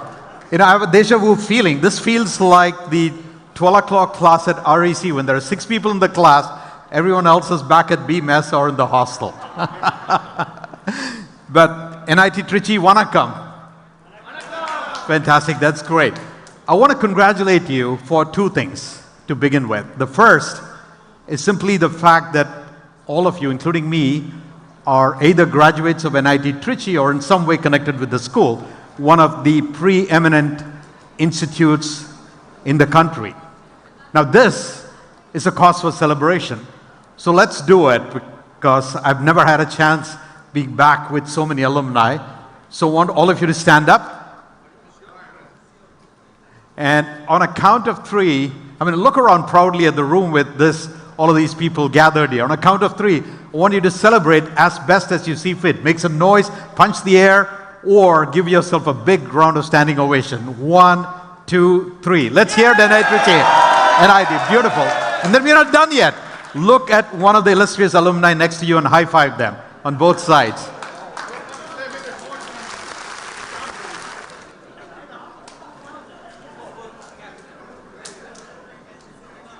Thank you. Thank you. Have a seat. Can I have the slides up, please? The second thing I want to congratulate you. Can I have my slides up, please? The second thing I want to congratulate you is, Deepthi, it's not responding. Okay, the second thing I want to congratulate you is the fact that in our lifetimes, in our professional careers, we have all witnessed 3 platform shifts. The first one was, excuse me, I have a problem. It's not, okay. This is not working. Can you give me a clicker that works?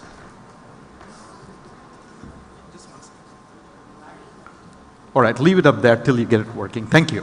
So in our lifetime, we witnessed 3 big platform shifts. The first was starting around 1996 or so. Thank you. Thank you, Lokesh. The internet, the consumer internet came into vogue because of the browser. The second one was around 2007.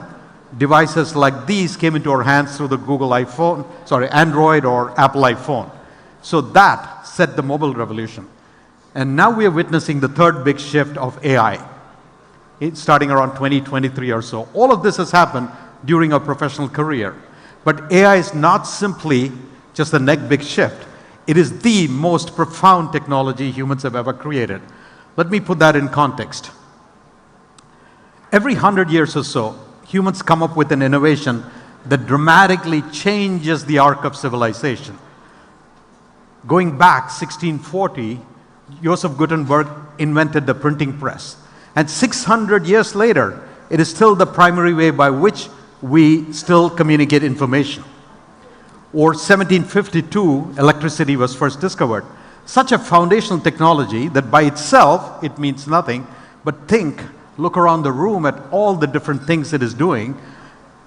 It probably brought you up in the elevator, it probably drove your car, it's on my phone. And imagine if we turned off electricity for just 10 minutes, the entire world will stop. That's how foundational this technology is. So once in 100 years, humans create something like this.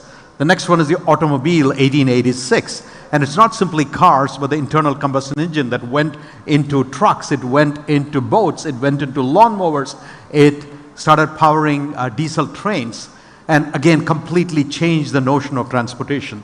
And now, starting around 2023, again, one more, okay. AI has left the laboratory. For 60 years, it stayed in the labs, and now it's on our phone. So we are witnessing when we are peaking in our professional careers, the most profound technology that humans have created. I want to talk a little bit about the dramatic impact it's having on every aspect of our life. It's going to change music, it's going to change manufacturing, it is going to change medicine or any other field, any other domain that you can think of. So I want to tell you a small story of the kind of impact. 3 months ago, I was having a regular day at work at the Googleplex in Mountain View, and around lunchtime, another colleague tells me that 3 of our colleagues, not 1, not 2, but 3, have won the Nobel Prize. Now this is kind of interesting because Nobel Prizes are usually won by people who are in research labs or in universities, not by corporate execs. And the three colleagues of mine who won a Nobel Prize did not work in basic sciences, they were AI researchers. So what's going on here? And one of them was actually the CEO. So the Nobel Prize winners, the three of them, were Sir Demis Hassabis, who is the CEO of Google DeepMind AI, and Dr. John Jumper. And they both won a Nobel Prize in chemistry, even though they are AI researchers. And Jeff Hinton, who till recently was at Google, known as the godfather of AI, won a Nobel Prize in physics as an AI researcher. And this is an example of the outsized impact AI is having even on basic sciences. So Demis, who's the CEO, and John, who is actually the youngest Nobel Prize winner. Demis was the first CEO to win a Nobel Prize. John's only 39, won the Nobel Prize in chemistry because they used AI to solve for a vexing problem that was considered unsolvable called protein folding. And they use AI techniques to do that. I'm also astounded by how quickly these technologies are evolving. So let me illustrate that. It's only in February 2023 that Sundar Pichai, Google CEO, wrote a blog announcing Bard, our first consumer-facing AI product, which primarily dealt with text. 14 months later, just 14 months later, Google had already announced Gemini Live, which could talk to humans using natural language. Let me actually give you a little demo. Now, those of you who work in tech know how risky it is to demonstrate live a new product, right? What can go wrong? Nothing can go wrong. Let's give it a try. And if it goes wrong, I'm sure Palnivel Tyagarajan will show me the back door very quickly to make a quick exit. So I'm going to have a conversation, and I'll use this phone.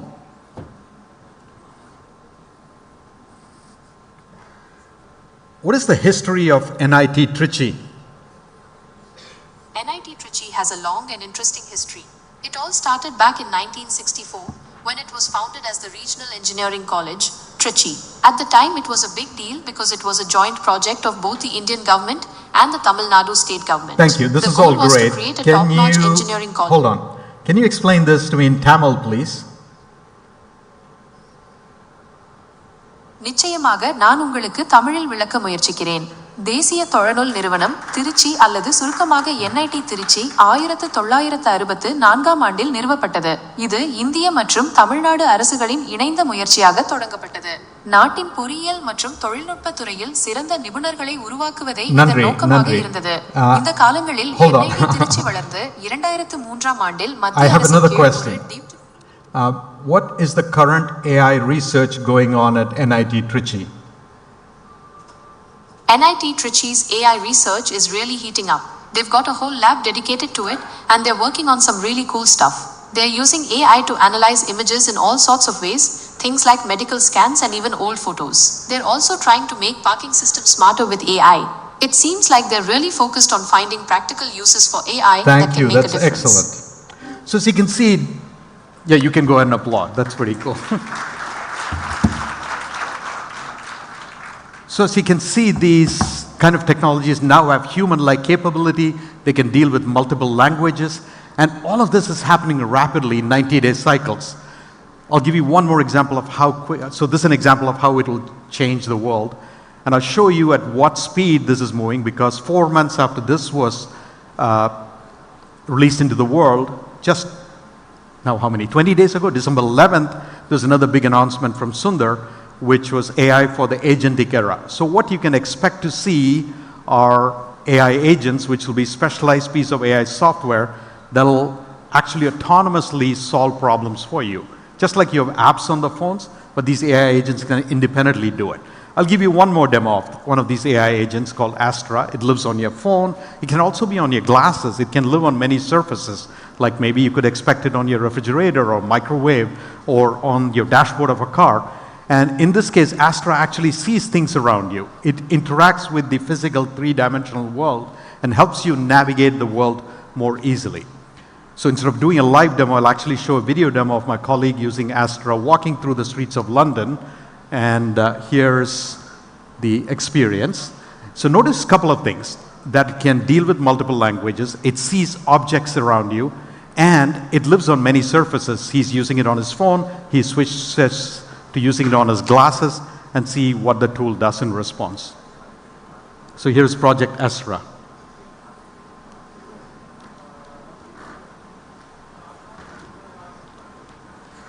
Can you hear the sound, please? Yes, it does. The 24 bus route goes through Leicester Square, which is very close to Chinatown. Are there any landmarks on the way? Riding the number 24 bus, notable landmarks you will likely encounter are Westminster Abbey, Big Ben, and Trafalgar Square. I also met up with some friends to test out the multilingual capabilities. Est-ce que tu peux me dire quelque chose d'intéressant à propos de ces lanternes? Bien sûr, je peux vous parler des lanternes. Les lanternes que vous voyez font partie de la porte d'entrée de Chinatown à Londres. Elles ont une signification culturelle pour les Chinois et sont souvent utilisées pendant les célébrations et les festivals. நிச்சயமாக இது லண்டனில் உள்ள China down நுழைவாயில். இது ஒரு குறிப்பிடத்தக்க அடையாளமாகும். இது அந்த பகுதியின் கலாச்சார முக்கியத்துவத்தை குறிக்கிறது. Now I'm using these prototype glasses to test Project Astra hands-free. Can you check if it's going to rain anytime soon? It looks like it is currently mostly sunny in London. Rain is expected tonight from around 10 p.m. until tomorrow morning at 6 a.m. Hey, what's that park next to me? The park looks to be Primrose Hill, known for its panoramic city views and the notable Shakespeare's tree. Can you check if I can bike in there? It appears that cycling is actually banned within Primrose Hill itself, although it is permitted in nearby areas and the rest of Regent's Park. I'm biking back to Camden. Can you check if there's any supermarkets along the way? There's a Sainsbury's on Camden Road, a Morrison's on Chalk Farm Road, and an M&S Simply Food on Camden High Street.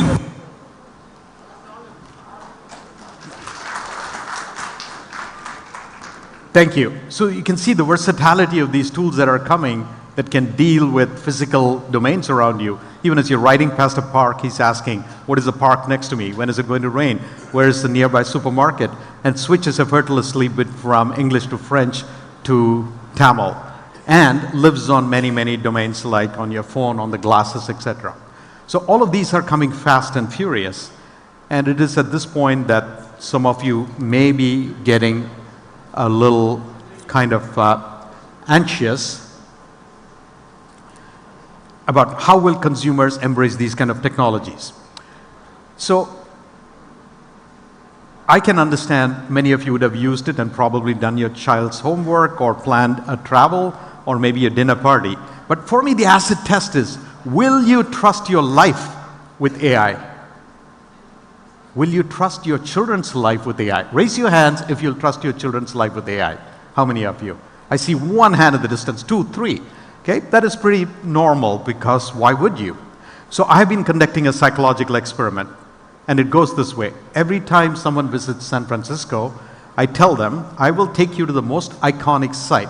When a friend visits San Francisco, I tell them, I will take you to the most iconic site, the Golden Gate Bridge, on one condition. You have to come with me in an AI-powered, fully autonomous, self-driving Google car. I made this offer. TV Narendran, I don't know if he's still here, he left. Tata Steel CEO, my classmate from IIM. He and Ruchi, his wife, were visiting, and I made the same offer to them. Now, here's how the psychological experiment has been running after 22 attempts. Every single person has said yes, and they have said yes with enthusiasm, not with trepidation. And I watch what they do. So recently, my friend Benja Stegerland, a business school professor from Norway, was visiting with the daughters Ella and Ella and Vilde, and I asked them the same offer, and they said enthusiastically. So I hailed a self-driving car, put the girls in the car, and I watched what happened. And here's a little video of that incident. So hello, if you're watching this video, the volume up, please. This is coming live from San Francisco. You are seeing the Golden Gate Bridge, and I'm in a Waymo self-driving car operated by Waymo, a member company of Google parent Alphabet. And as you can see, there is no driver. We just left the Golden Gate Bridge and we are riding through central San Francisco, experiencing what the future of transportation will be. And I am riding here with my amazing friends visiting from Norway. And there is first Ella, and there is Wilde, and there is Benja, all having an amazing time. Welcome to the future of transportation. no driver required, and one of the safest ways to get around, thanks to the amazing powers of artificial intelligence. And what is remarkable.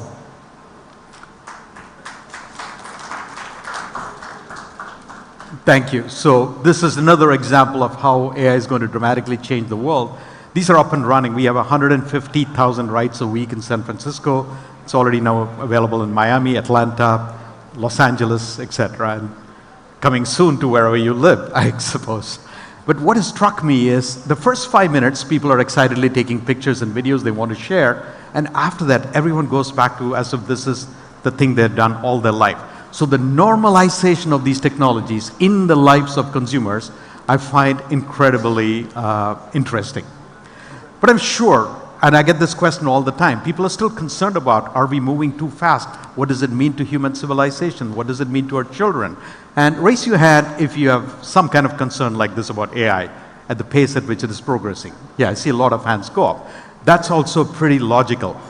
So I want to actually take a minute to demystify AI and explain to you at a larger philosophical term what is going on and actually reassure you that what is happening is good. And of course, you will expect me to say that. I am the salesman for AI at Google. But seriously speaking, we humans are one species that differs from every other species in the planet in two important ways.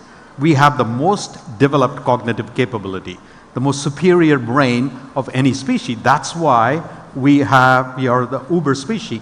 And we are the only species that has used this intelligence to develop abstract things like language and music, or be able to take an idea and execute it and get it done.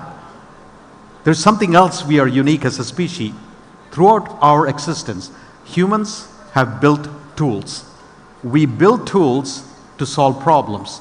We build tools to solve problems to improve the quality of our life. So think of what life was 100,000 years ago versus now. We started with stone tools, and then we went on to industrial era tools like printing press, electricity, and cars, and then digital tools, and now it's becoming faster and faster. But most of these tools have been tools to amplify our physical capability. So for example, take locomotion. Our ancestors learned to crawl, and then they took that first step and walked, and then they learned to run, and they hit the limits. It's only so far, so fast they could go until someone created a tool called the bicycle that allowed us to travel further and faster than we've ever gone before using the same leg power. But most of the tools we built were physical amplification. And now we are beginning to ask the question, can we take our superior brain power and amplify it? And that is really what AI is all about at a very fundamental one-sentence level. I think of AI as any computer system that is taught to mimic and amplify this incredible capability we have, our brain power. So an example of that is translation tools we built. So on my phone, I carry an AI-powered tool called Google Translate. Many of you may use it. Do you know how many languages it can translate between? As of 4 months ago, when we had 110 languages, you can now translate between 244 languages. 244, including long-tail languages I had never heard of, like Twi, Serehi, Guarani, Maitonin. And I walked the world, I roamed the world using this to communicate with people in their language. It has not replaced me. I'm still needed as the communicator, but it has amplified my capability to now communicate intelligently with 98% of the world. And this is what AI is doing in so many domains. So the thing that I get most excited by and want you all to get excited by is we are now at the turning point in our civilization where we will solve for problems that we could not have solved for before because of this superior tool we have in our hands that is amplifying our cognitive capability. Let me give you two examples happening right here in India. So India has a population of 1.4 billion. We only have 20,000 radiologists, roughly one for every 70,000. The gold standard in the medical industry is we need one for every 8,000. So we have to increase the number of radiologists by 8x in order to get everyone the kind of care they need. And healthcare is a fundamental human right. Everybody deserves good quality health. but we don't have the resources, and we cannot increase the number of radiologists overnight, because it takes about 9 years of education and people are not dying to become radiologists. As a result, most people in India, especially in rural areas, do not get the kind of tests that are needed, screening that is needed for tuberculosis or breast cancer. So here's what is going on. Last year, 1.2 million people died of tuberculosis. 25% of that were in India. Now this is unconscionable because tuberculosis is a solved problem. If we detect it early, we can actually cure for it. But because people are not getting detected, they are not getting the care they need. So traditional methods of putting in radiologists all over in rural areas is not going to scale. So we've been asking the question, can we solve this problem with AI? And the answer is yes. So I'll play a short conversation between two people. One of them is my colleague, Shreya Shetty. She's Director of Engineering for AI in Healthcare at Google. And she's in conversation with Dr. Srinivasa Raju, a radiologist at Apollo Hospitals. And just watch how they're attempting to solve this problem, putting AI at the center of tuberculosis detection and treatment. That's Shravya.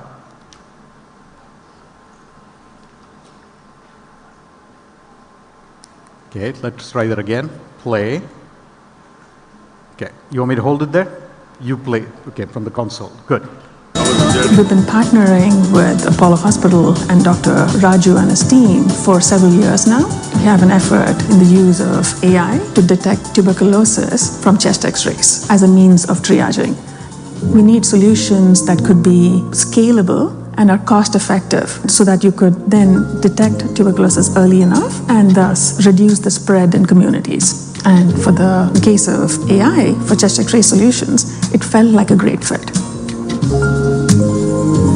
One really good example of how AI can be used is having a van going into the villages with an X-ray machine on board. The patients can come, have a screening done, and then also have their X-ray done. And the X-ray will then be transmitted to a central location where AI can give an immediate interpretation about the likelihood of TB. And this interpretation will later be confirmed by a radiologist.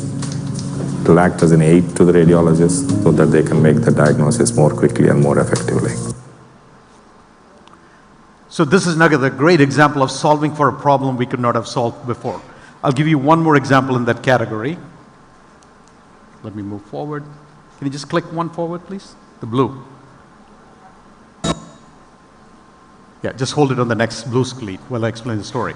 So a second example I want to give you is the issue of flooding. Half the world's population lives in a flood-prone area. Now, it may strike you as odd saying, no, I think I'm pretty okay. But you just have to see what happened in Chennai in 2015 and again in 2023. That once-in-a-century flood happened. Or Dubai this year. In the middle of the desert, they got flooded as well. So half the world's population is at risk of flooding. And particularly population that live along river banks, they are more vulnerable. So the current river flood prediction models give you 1 day's notice. Not enough to evacuate in time. So we've been asking this question, can we use AI to predict floods 7 days in advance so that we can give enough notice to people to evacuate? A team at Google led by a colleague of mine, Sela Novo, went to work on it, and we choose the Ganges River. Why? To be able to provide a forecast in real time, we rely on the government we're working with. We complement their effort by adding accurate modeling to that process. We start by collecting thousands of satellite images to build a digital model of the terrain. Based on these maps, we generate hundreds of thousands of simulations of how the river could possibly behave. We receive the measurements from the government and cross those measurements with our simulations. We can then send those forecasts to individuals using search, maps, and Android notifications. This is an example of an alert that we can produce. This alert is for Patna. This alert has over 90% accuracy. The lead time is incredibly important, even more than the specifics. Any information we can give, they will use. You want to show them the alert? Talking to people who directly experience severe floods and understanding what they really need is incredibly important for us to know how we can really help.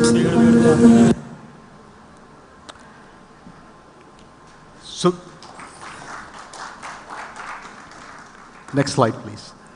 This was developed around the Ganges River, has been deployed in 80 countries now, and thousands of rivers have this model built in. So another great example of how AI can change the world. I want to transition from all of this to ask this simple question. There is a lot of concern. Is AI going to be dangerous?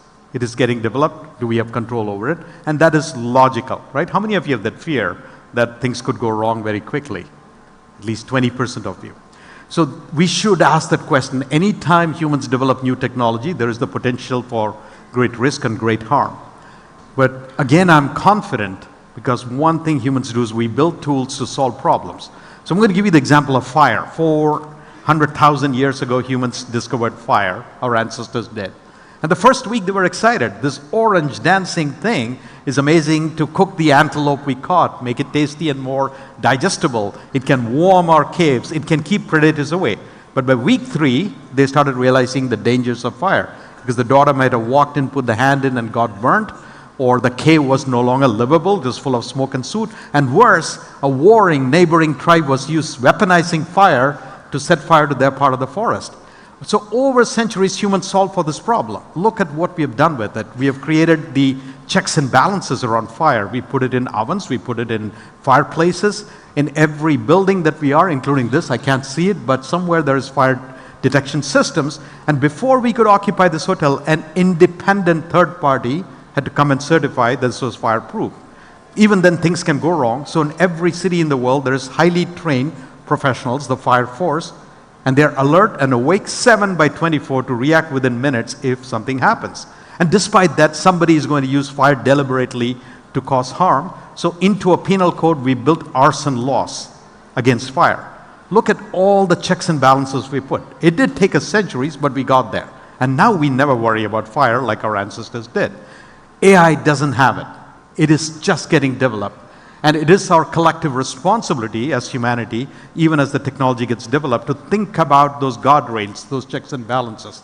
And the one thing I've noticed about this technology, as compared to antivirus software or piracy laws against software, is this is the first time, as the technology is getting developed, this question is being asked, and rapidly, corporate organizations, individuals, lobbying groups, governments, independent parties are all acting quickly and asking the questions and putting in place the guardrails. It is not done yet. For example, we don't have, like the International Atomic Energy Commission, there is no International AI Commission. But at some point, we have to agree on that and build it. So it is right to worry, but it's also right to feel confident that collectively we'll do it. But we do have a responsibility. It's not just mine, it's not just Shyam's or Mathai's, or Dr. Akila's, maybe it is Mali's, but collectively we have to figure this out as we evolve. I want to pivot from here to talk a little bit about my time in REC. Mali asked me this question. So it is true that AI is developing and had this amazing career, and I'm proud to be back here as an alum. But looking back, I would say I owe it all to NIT Trichy. And I'm often asked this question, what did you... Thank you. So I'm asked this question, what did you take away from REC Trichy? And I would say there's 3 things that I want to talk about. The first is it taught me the ability to solve problems, to take a complex problem, break it down into small parts, and then address it. A lot of the problems I work on now, I could not even have dreamt of. The technology did not exist. But the basic fundamental methods are still the same problems, solving methods I learned when Professor Ramakrishna Rao taught me digital signal processing. And I see that all of the alums, so when I look at the illustrious alums that were on stage or are here, whether it's Dr. Palnivel Tyagarajan or Chandra or Shyam Srinivasan or Mathai or Mali or Narendran, or Sita Raman, all of them have taken that ability to solve problems and come up with a solution. Including this afternoon, you'll hear from Saravanan Balakrishnan of Amura, who's a civil engineer who had a health problem and said, how can I solve for it? And has created this incredible company to bring good health. He's not even a medical professional, but he's using that fundamental skill that I learned at REC, how to solve for complex problems. The second thing that I learned when I was at NIT Trichy is the ability to communicate. I may not have been a great student, but sitting at Topaz Hostel or in BMS, talking about topics that I had very little idea about, and arguing with, say, Kumar and Ravi Vishwanathan about topics we had little idea about, taught us the ability to talk our way out of any situation. And you might laugh at that, but it became a fundamental skill because I make a living communicating complex ideas in simple terms. And I would say I learned the first of those skills came from NIT. In fact, I do remember we were growing up in a time we didn't have computers and printers, but Mali and I ran a newspaper in college. It was a handwritten newspaper. It was called The Wallpaper because handwritten, because yes, Suchita, we stuck it on a wall. It was called The Wallpaper. We'd sit and write with the hand and people would walk up to it and read it. It was, what's that? Somebody burnt it once because he didn't like what we had written. And then we came back like the phoenix and reposted it. But those fundamental communication skills came as 18, 19-year-olds roaming around Agate, Diamond, and Topaz. But the third thing that I'd really take away from REC, as Mali mentioned, when he put up that picture of all of us at IIM, scraping together the last 10 rupees to pay for that meal, those are lifelong friendships that have formed. In the book Blue Zones, in the research Blue Zones, they study longevity of people. And when they looked at the Okinawa population, one of the things they identified is all the people who live very long, 90s and 100s, have a moai. Moai is a group of 5, 6 people that you started your childhood with and you stick with each other over your entire lifetime till the last person dies. I have a moai. It consists of 5 people. It's in the Bay Area where I live. I speak to all of them at least once a day. I meet them once a week. We go for walks. We know everything about each other's families and lives. And all 5 of them are from NIT Trichy.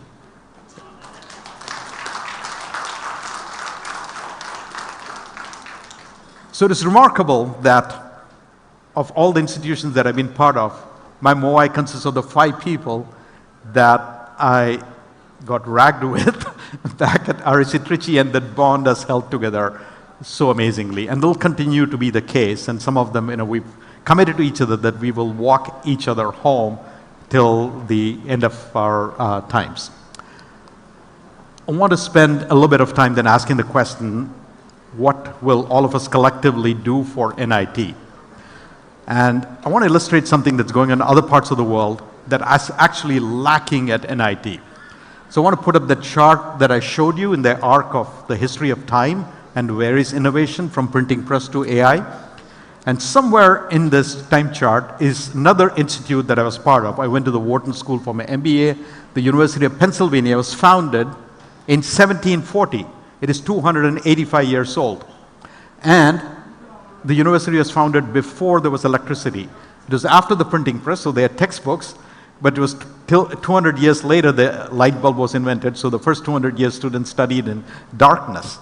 This school has $22 billion in endowment, $22 billion, all contributed, mostly by alumni. And that's how these private institutions in the US work. They're funded and developed, and alumni come back and give a lot. In comparison to that, NIT Trichy was only 1964. So we are 60 years old. We're young, they were babies. We should also start thinking like Harvard, Stanford, University of Pennsylvania, which are more than a century old, not think of just NIT in the next 5 years or 10 years. What about the next 100 years? And we could only get started. It'll be long past our time, but together, the collective contribution that starts with this group today and then continued on by the subsequent generations of NIT people, when it gets to the age of UPenn is today, 285 years later, what will NIT Trichy look like? And if you think that is too far out, I went back for the first time 2 years ago to collect an award, and I was astonished when I saw at the school compared to what it was when we were there, when I was there. And Dr. Akila, congratulations to you and all the directors for having done that. So this is possible. And think the smallest of contributions we can do with time or money or with our resources, how will this institute look like 100 years from now? And will it have the kind of brand and resources that UPenn has today, that Stanford has today, that Harvard has today? So I want you to leave today's gathering with that 100-year vision and what will our role, your role, be in that. So in closing then, my ask for you and each one of us in whatever way that feels best. Think of this one question. What will I do for NIT today? What will we do for NIT today? And every one of us, there is a dozen different ways you can do it. With your talent, with the access we have, with the level of success we've had, with the financial and other assets and resources. I want to close this off with one final ask for you, going back to the original topic that I had, which is the privilege that all of us in this room have had, is we had an excellent technology education. And then the arc of our career story has brought us to this point where we now have the reach, the capability, the resources to solve for problems, to solve for big problems in the world. And on stage, you heard many of our alumni come and talk about the different things that they do. And as I mentioned, one example of Sarvan and how he used his civil engineering degree to solve for healthcare problems because he wants to get rid of diabetes in India, modest goal that he has. This is the question I want all of you to ask for the next 10, 20, 30, whatever number of active careers that you've had. How will you use AI? How will you use all of the skills that NIT gave you to solve for fundamental problems in the human condition? I'm so excited by what all of you in this room, and by definition the extended virtual room, are going to do thanks to our NIT legacy. Thank you. Thank you. Thank you. Thank you.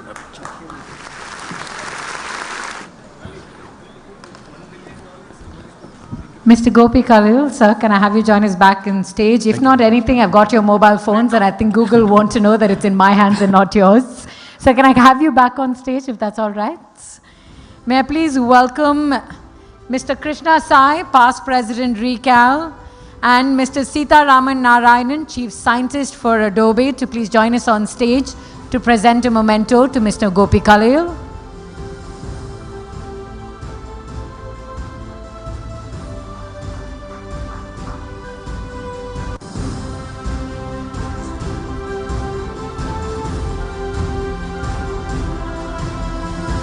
Can we turn on Mr. Khalil's mic, please? Am I on? Yes, Okay. you are. So I have to say this. This is an intimidating moment for me because Sita was in my class. He was the absolute topper in our class. I was at the very bottom. And now to be on stage with him and saying he's going to felicitate me, no, this can't be true. This is intimidating. So I could say, thank you. This goes to show that ragging doesn't stop in the hostel. It continues on alumni meets. Don't even worry about it. Or but that. Thank you once again. It was absolutely incredible hearing from you. More importantly, it made us a lot more hopeful of what AI brings to our future. Pardon me a moment. I do not have AI to help me, but let me get the humans backstage. Okay, thank you. No, but I would say this, that the first day I walked into REC, the first feeling I had at the admissions session was, I'm the least smart person in this room. And 40 years later, I see Sita here, I still feel the same.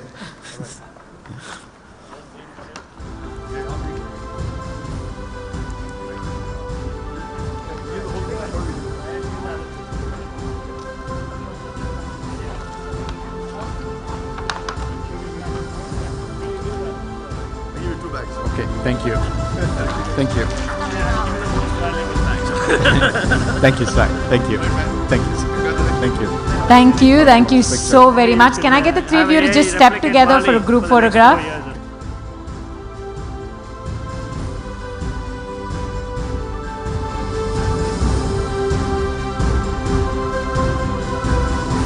Thank you. Thank you once again. We're now going to honor our past directors and our sponsors. May I please invite Mr. K. Mahalingam and Dr. Aguila to join us on stage to hand over mementos to past directors. We begin with Dr. Minnie Shaji Thomas. We'll begin by honoring past directors, follow it up with past presidents.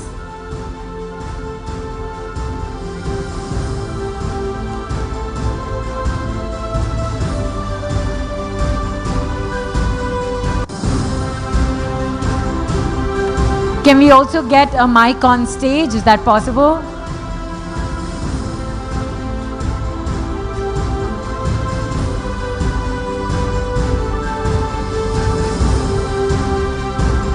Next, I'd like to welcome Dr. Sundar Rajan, past director.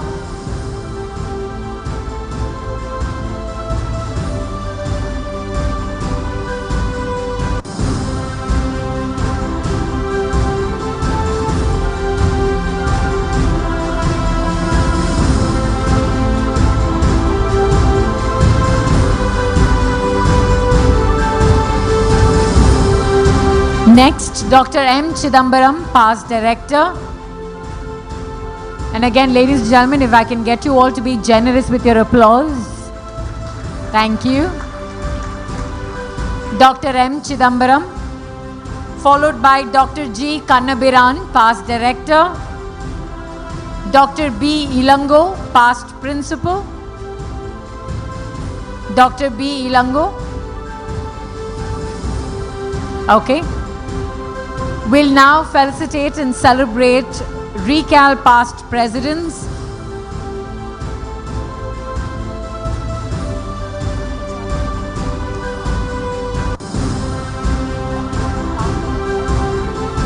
May I please invite Dr. Arumugam, past director, to please join us on stage. I believe Dr. Arumugam has stepped out. Thank you again.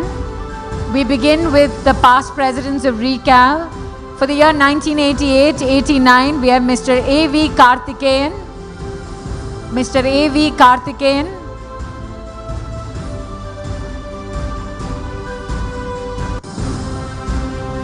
Mr. A.V. Karthikeyan, followed by Mr. S. Sankaran for the year 89-90. Mr. S. Sankaran. Can we please put our hands together for Mr. A.V. Karthikeyan, who's joined us here on stage. For the year 1990 to 92, Mr. M. Srinivasan. 1990 to 1992, Mr. M. Srinivasan. Thank you for joining us here, sir. Please.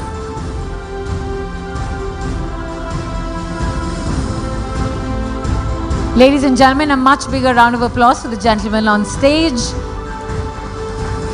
From the year 1992 to 2001, Mr. M. Sriram. Mr. M. Sriram. Followed by Mr. B.V. Ramanan for 2001 to 2006. Can I just 2012 to 2016? And Mr. Krishna Sai from the year 2016 to 2020.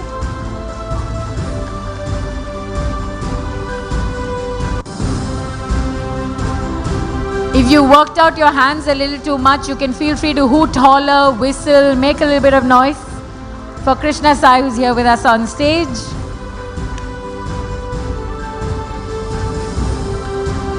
Thank you so very much. I'm going to invite the two of you to please be seated.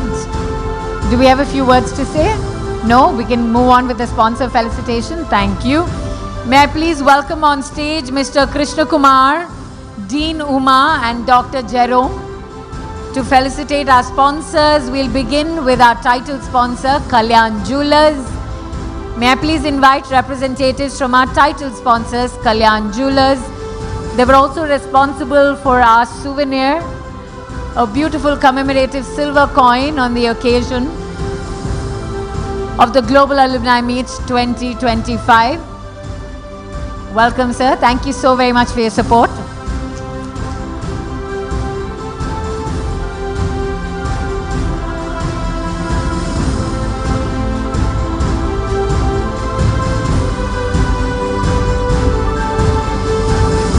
Followed by our powered by sponsor Shriram Group.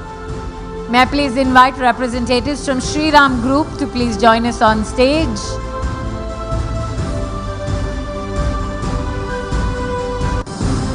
Our powered by sponsor Shriram Group. Welcome, sir.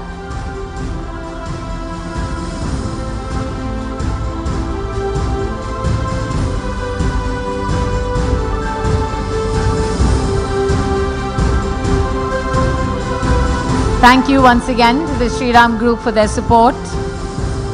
Followed by our associate sponsor, Varun Beverages. Varun Beverages. Again, ladies and gentlemen, an event of this magnitude and this scale would not be possible without the support of our sponsors. So please feel free to continue to show them appreciation as each and every one of them join us on stage. If not anything, you'll be working up an appetite for all of the calories you'll be taking in at lunch. So keep the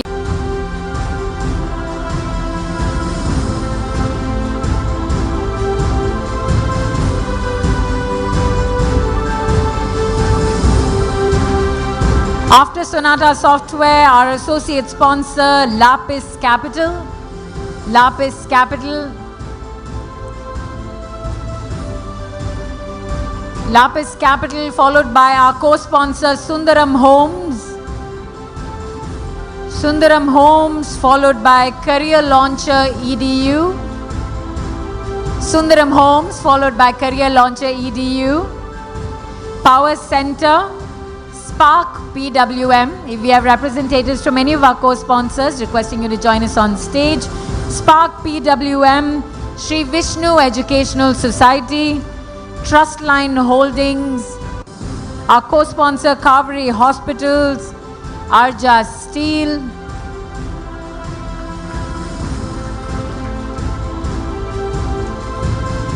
our co-sponsor Heritage Foods,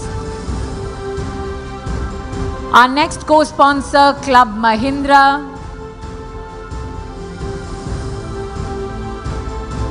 Followed by our co-sponsor, Carrot Lane, Brigade, Randstad,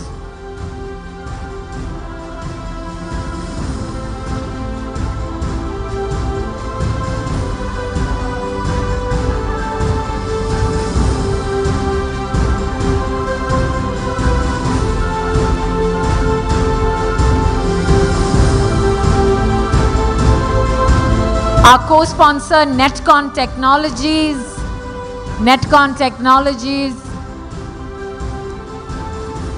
followed by Axis Bank, our co-sponsor, followed by TSM,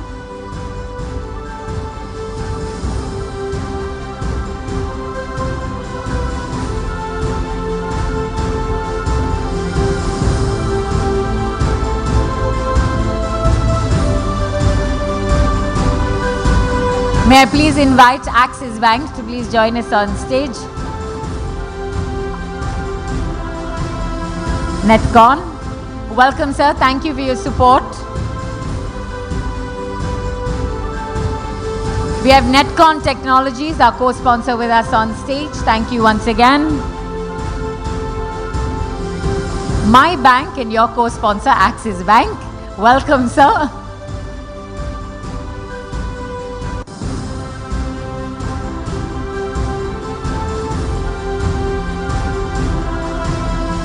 Extract.io, Extract.io.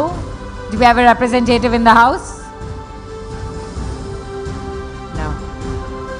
We'd also like to take a moment, and if I can have you on stage for this, where we'd like to felicitate a retired professor, Mr. Karupan Chetty, who's here with us.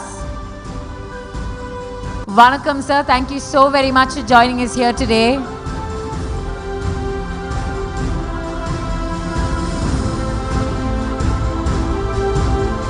Ladies and gentlemen, if we can all put our hands together, show some appreciation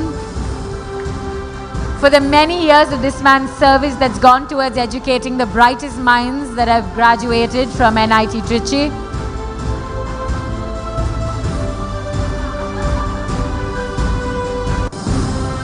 Sir, our கால்ல வேணும்னு நினைச்சாரு, தெரியாம பைய கீழ போட்டாரு, தப்பா எடுத்துக்காதீங்க.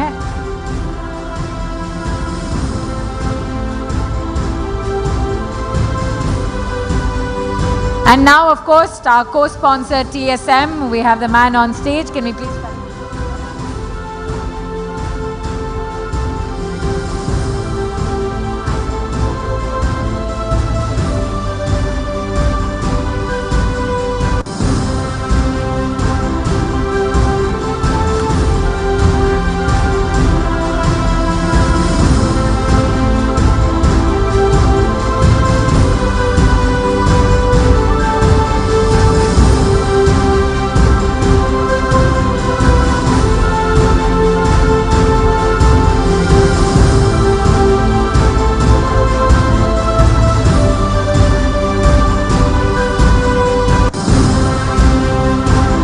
Ladies and gentlemen, a huge round of applause. TSM.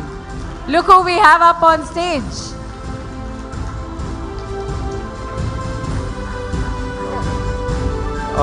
Guys, I think Mali's been a big force behind the whole event, and he's also chipped in with the sponsorship also.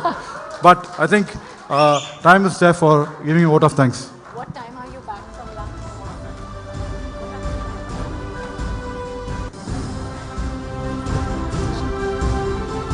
So on that note, for everyone who was kind and gracious with their time, thank you for staying back. This is the kind of meaningful human connection, respect for each one brings to the table that I'm told people learn when they go to NIT Trichy. It's one of your foundational core values, and it's nice to see you all exemplify it. On that note, we're breaking for lunch. For those of you who are in here, you have exactly 15 minutes because our post-lunch sessions begin on the stage at 2:15. My name is Sahitya Jagannathan. It's been a pleasure and a privilege being your host today. And I must say, now I wish I'd gone to NIT Trichy at the end of this. I really wish. After all the stories I've heard front of stage, behind stage, I wish I'd done that. Thank you for having me. Before I let you go, can I get you all to do 3 cheers for REC Trichy or NIT Trichy? Hip, hip. Hip, hip. Hip, hip. Thank you so very much. Passing the mic on. Thanks, Sahitya. I think it's been an awesome job. I think what she put together, I think as a part of the appreciation, token of appreciation, we would like to felicitate you. KK. Yeah.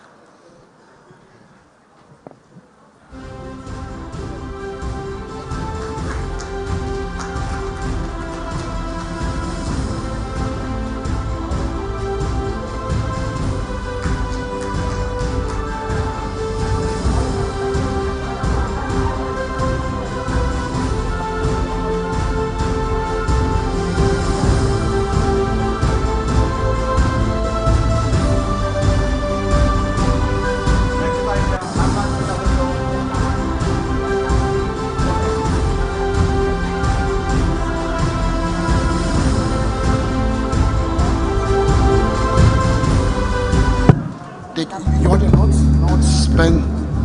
Yeah.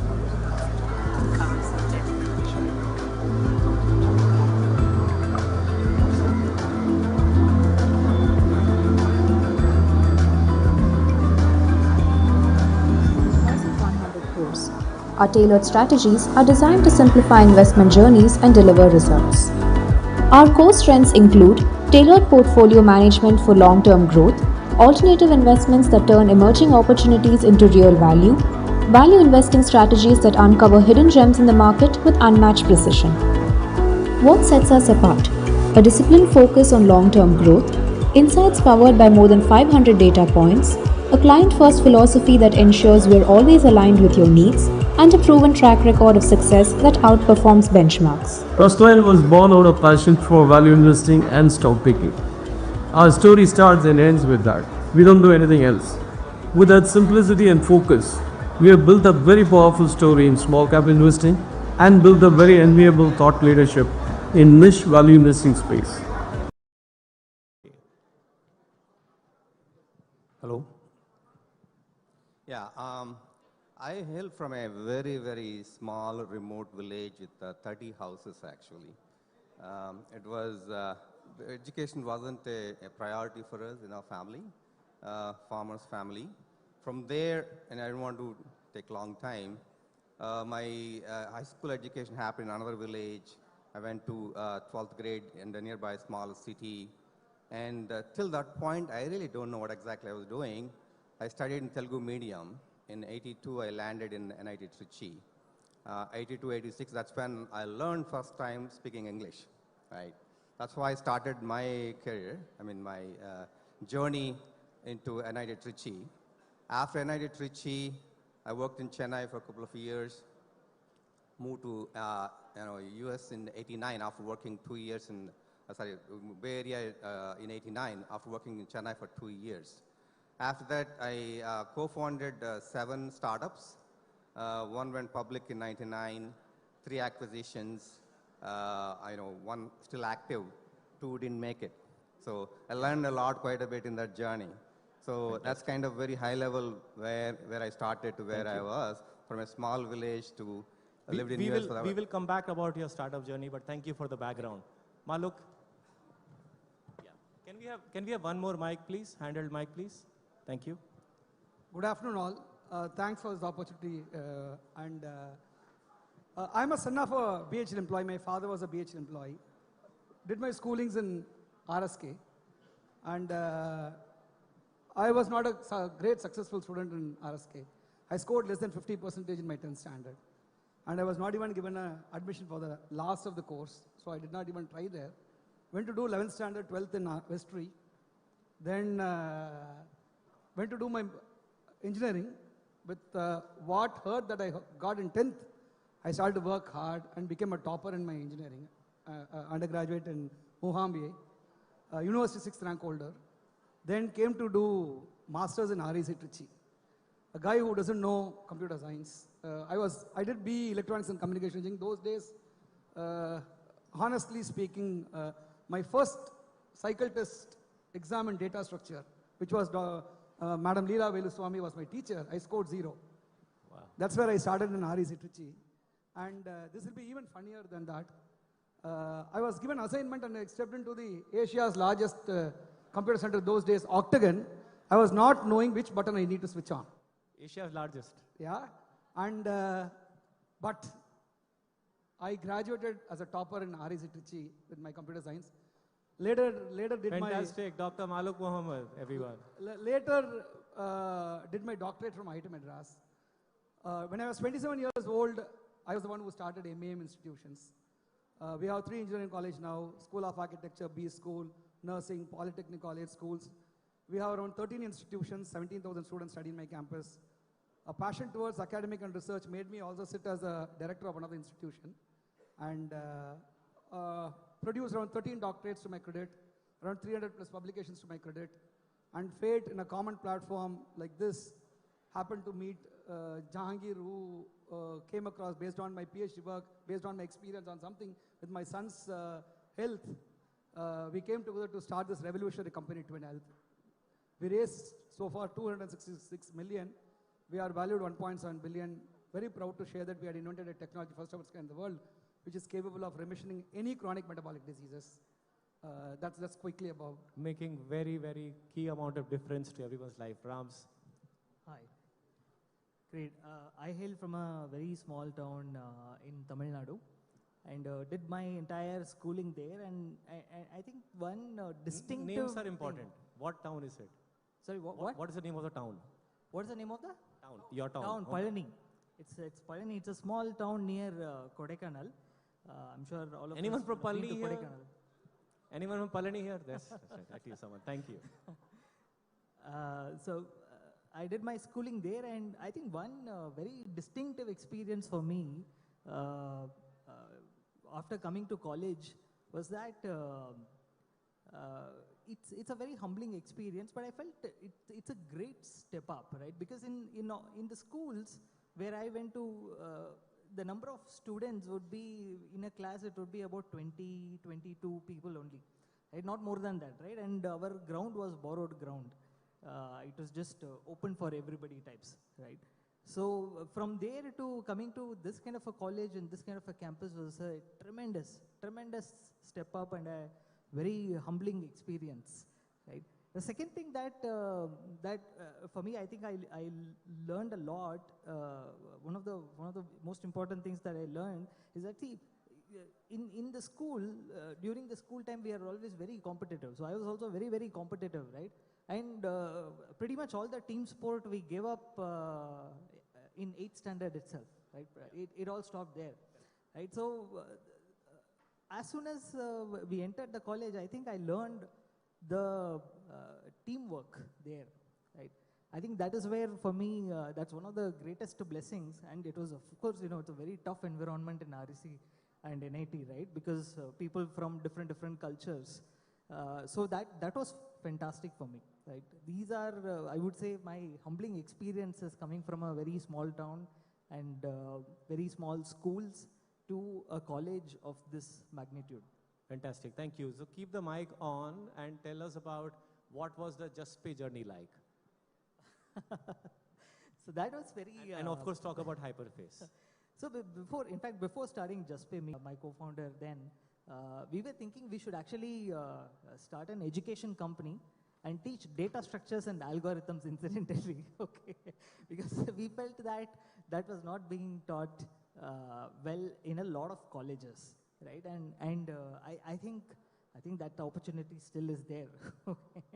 But what also happened is that, I started my job, first job was at Amazon. And in Amazon, we saw firsthand the importance of the one-click checkout experience, which Amazon had patented, and that was great for them, right?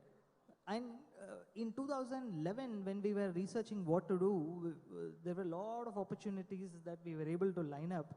But we felt that if e-commerce in India will have to grow, then payments has to become better. So that's what led us to building JustPay. We thought that, Sachin and Binny Bansal were colleagues at Amazon, so we thought it would be a cakewalk for us to win Flipkart's account, but it took us 5 years to win that account, right? And again, the same thing. We thought, okay, we used to work with Amazon folks who were running Amit Agarwal, who is running Amazon India business. It would be easy for us to win Amazon also as a client. No, not at all, okay? It took us 4 years to actually win Amazon as client, right? So it was very tough, and one thing that I would like to say is that we were extremely frugal. I would be like extremely careful with money, because we didn't have money to actually get our payment gateway approved by the banks. We had to withdraw our PF and then we have to make do with that. One story I would say is that at that time we had started in Chennai, and we used to travel to Bangalore to meet with clients like Redbus and all. And we used to stay in youth hostel. Okay, we would take the overnight train and wait outside youth hostel to open at 6 o'clock. And then youth hostel did not have heaters. So by 7:30 we had to take cold shower. And then we would go about our daily meetings. And by night time we would take the return bus to Chennai and then come back home. Right? So we were very frugal, right? Because the reason why we stayed there is that it was 150 rupees per person per night. Okay, so that was the reason we went there. We had to conserve our cash. So a lot of these, interesting stories while you are bootstrapping, you would have to go through, right? And these are fascinating. When I think about it, it seems like a very silly thing to have done. But I think those are the decisions which ultimately lead to creating a lot of value for the customers. Thanks, Rams. Maluk, tell us about the journey through the educational institution that you started and then Twin Health, and key learnings that you may reflect on. Yeah. I was a hardcore academic guy, passionate about research, as I told. And God has been very kind enough. In my young age, I became an youngest senator of Bhadras University. In India, an youngest senator happens to be me when I was around 29 years old. 35 years old, I became a syndicate member of Anna University, and I had been in all higher education committees, and the journey was interesting. I enjoyed it, expanded one after the other, and as part of my PhD work, I might have spoken about how technology can be used for precision treatment. And on completion of my PhD work, I had a bad experience in my life where my 8-year-old son had a liver failure for unknown reason. It was very sad and very horrible experience. We air ambulanced him to Delhi and we did a liver transplantation. My wife was the donor. There I learnt a lot about healthcare, and some critical inputs that helped to build the Twin Health was in that experience, in personal experience of mine. One was, we thought, in fact, it was a 16-hour surgery. After the surgery was over, we celebrated it. My relatives bought biryani and we ate and we thought it's all great because surgery is successful, right? And this strong statement which doctor made later really shook me up. She said, it's like getting your kid married to me. Lifelong he has to undergo a medication, and if he has any other condition, the first person who has to intervene is me. Right? It was a shock. Because he was put on an immunosuppressive drug and he has to take lifelong. That's number one. Number two, what I noticed was, in the early days of the surgery, every day blood work was done. Later alternative day, later weekly once, fortnightly once, monthly once, even now 3 months once blood work has to be done. 27 parameters monitored, and that one drug is adjusted. I asked the doctor, does the body behave the same throughout? Right? She said, of course, no. 1 hour, what was earlier is not the same. It's completely dynamic. But medical fraternity, we all work with approximation. We believe the body behaves over a period of time. In a way, it is accepted. That is the reason why, if you take all the parameters, there is a range. There is no fixed value, right? There is a range, right? And that is second jolt. And third was, he is prone to infection because of the medication he is taking easily, because his immune is under suppression. He is easily prone to infection. And the other thing is, I asked a question, doctor, 8-year-old kid, lifelong medication, will it not impact the body? She said, of course. If he has to be alive, he has to take this medication, but it has an impact on the organs and the condition. These were really something which is shocking. Fresh out of doctorate, I came back and I conceptualized a model, and I proved that precision treatment can help in lowering the side effect. And I proved using a mathematical model that 47% side effect could be reduced if an individual is able to understand his body and take medication. I published this in the Indian Science Congress, and the paper won the Best Paper Award. So wherever I go, I also happen to be a board of director of a chamber of commerce called United Economic Forum, where similarly at Trade Summit I was a speaker, and the co-speaker was Jahangir, the CEO and the founder of Jasper, who had worked with Elon Musk for more than 10 years, been building the autonomous driverless car. He was the one who invented Wi-Fi through mobile phones. Wi-Fi calling were his invention. And he was a co-speaker, and at this stage I was trying to talk about how precision treatment is going to be revolutionary. That's where we came together to build this revolutionary company. And we came together, we wanted to do something in the healthcare, we were not knowing where to venture. We spoke to hundreds of doctors. Every doctor eventually said, can someone build a solution for diabetes? Being engineers, all three are founders are engineers. Myself, Jahangir and Terry, a Chinese guy, are all engineers. We were digging deeper and we found out that there is a doctor in UK who has done an academic research talking about reversal of diabetes. And but through calorie restriction, 800 calories of diet, which is not feasible practically. And he proved that diabetes sugars can be normalized, and he did not talk about other conditions. Right? We all know that all these dietary programs can normalize sugars, can help reduction on weight at the expense of what? Elevated cholesterol and end organ damages. And research, we found out that unmonitored dieting is evil for a disruptive metabolic body. And the beauty what we learned was all these so-called chronic diseases, diabetes, hypertension, obesity, fatty liver, PCOS, infertility, none of these are diseases. These were symptoms. These are conditions. The actual root cause of the problem is a dysfunctional metabolism. Metabolism is nothing but 1,000 plus biochemical reactions that takes place in the human body at every instance of time. And God's creation is so beautiful that no two human has the same metabolism. Forget about no two human having the same metabolism. We ourselves don't have the same metabolism throughout our life. What we have 10 minutes back is not what we are now. Right? So the problem statement was very clear. Any company who is going to build a solution to measure the metabolism is going to rule the next 100 years. We thought, can we do it? That's where the genesis of what I had done in my PhD work and what Jahangir has done in Jasper, right? The digital twins of the autonomous car, Boeing engines. We came together to build this revolutionary product called whole body digital twin, which has a capability to measure the metabolism first of its kind in the world. Right? It's patented both in India and US. And as we have a capability to measure the metabolism, we are able to solve it. We are not here to control sugars, help people reduce weight, help people to manage BP, help people to reduce cholesterol or something. Our focus is to go solve the root cause of the problem, which is dysfunctional metabolism, by which you name any condition for that matter, it gets solved. We go fix at the mitochondrial level. We correct the homeostasis of a human body. Right? We bring the optical memory to an optical state. Optimal state, right? This is revolutionary. And earlier we thought that it's not, there is no medication is involved. It's only therapeutical based on the precision of the body. And we felt we don't require trials, but when we spoke to medical fraternity, they said trials are required. So we conducted trials both in India and US. In US, we did it at Cleveland Clinic. And we have around 78 scientific publications to our credit, all top class journals. And one of revolutionary outcomes are published. And against him, money was surplus for us, which was bad actually. And our investors were Sequoia, Iconic and Temasek. We had raised 266 million.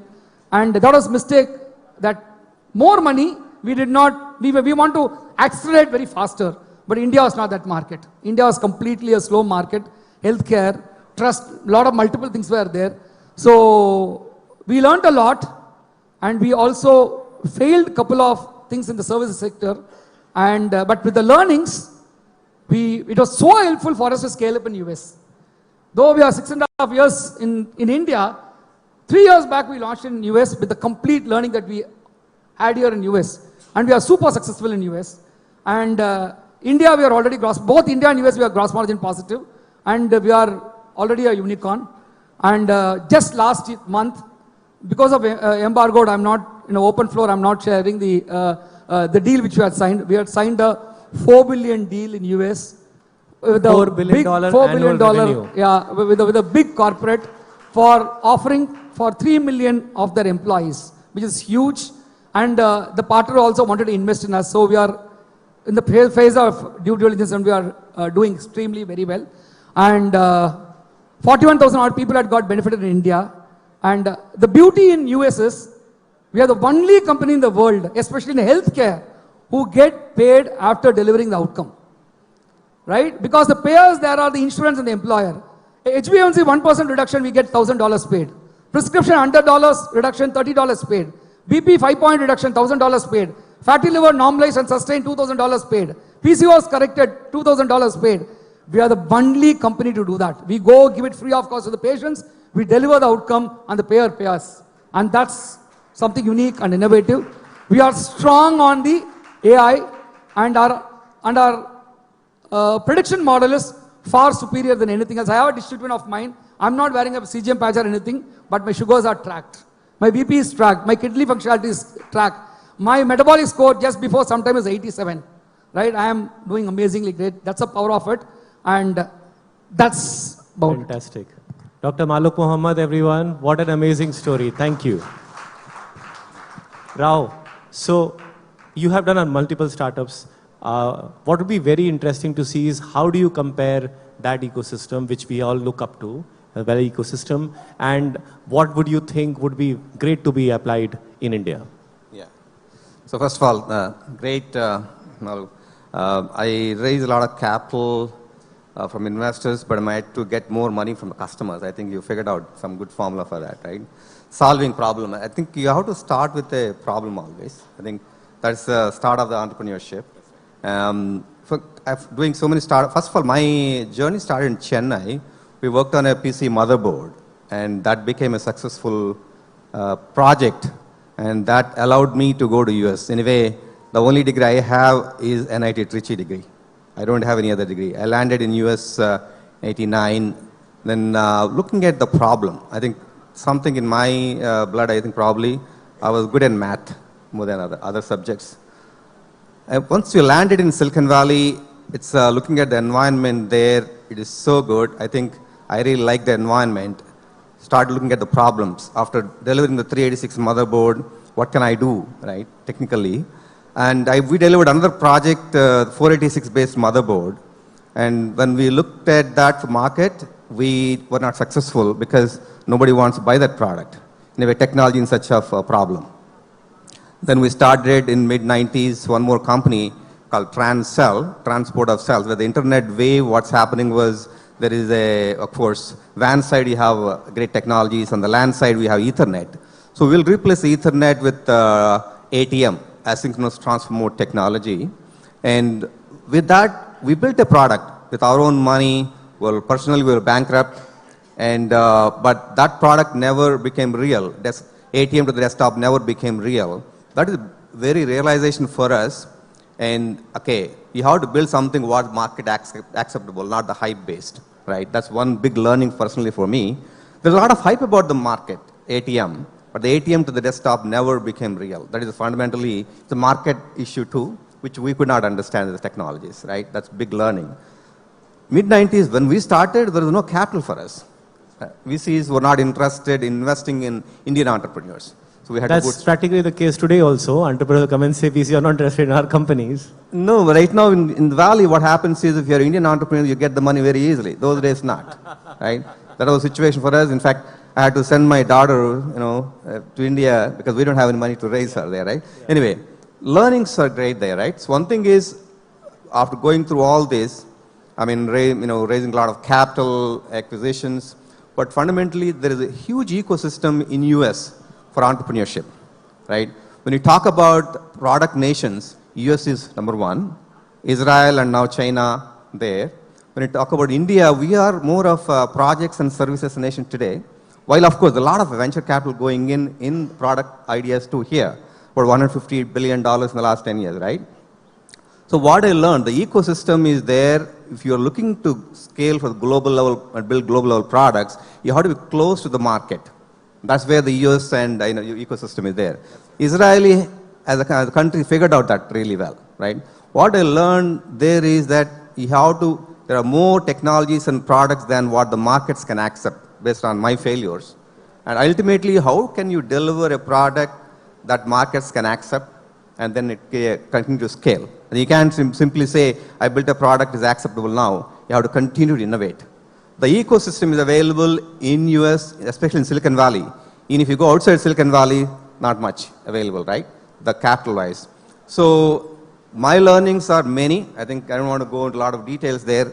First company failed and succeeded, took it public in 99. Even there is a story there. Okay, we were funded for internet access routers. We took the company public for a security story. Because routing market became a commodity market, then we have to move into security story. That's how we went public, right?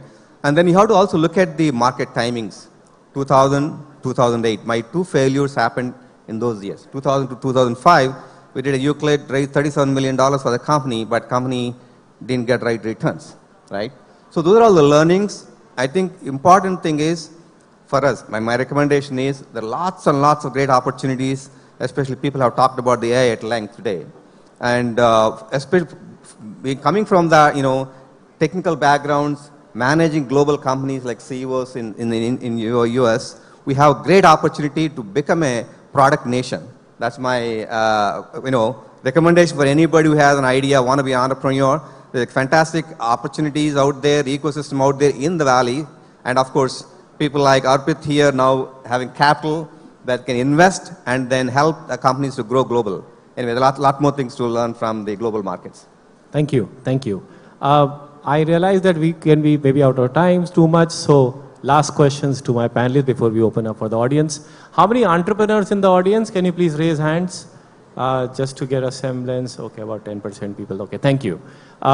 So advice for entrepreneurs is what I want to ask each of you, but specifically, starting with you, Maluk. What is your advice? See, healthcare is something that impacts everyone personally. So what is your advice on your personal health? And what is your advice to people who are looking at doing healthcare startups in India and abroad? So personal health is something very, very sensitive. Very sad. I don't want to blame anyone, but more than 50% of the adults are suffering with some chronic conditions or the other. The 30 years of hard work that we put in, ultimately, at the end of it, we get into some complications because of this chronic disease or the other, gets into hospitalization, right? And the data says that in India alone, every year, 58 million people go bankrupt, selling all their property to save their health. That's ridiculously bad, right? So my humble request is, ensure that you are hale and healthy, and health and happiness is the super importance, which is what is very, very essential. The vision is built of Twin based on that. Our vision is to ensure that every global citizen own a subscription of Twin to ensure that they are happy and healthy for life. Right? Why should someone damage their body and come to us, right? And the message to entrepreneurs are, team, the real money is in US and in developed countries. Develop the product in India, and ensure you hook up to the best of the investors, and through them jump to developing countries where the real money is there.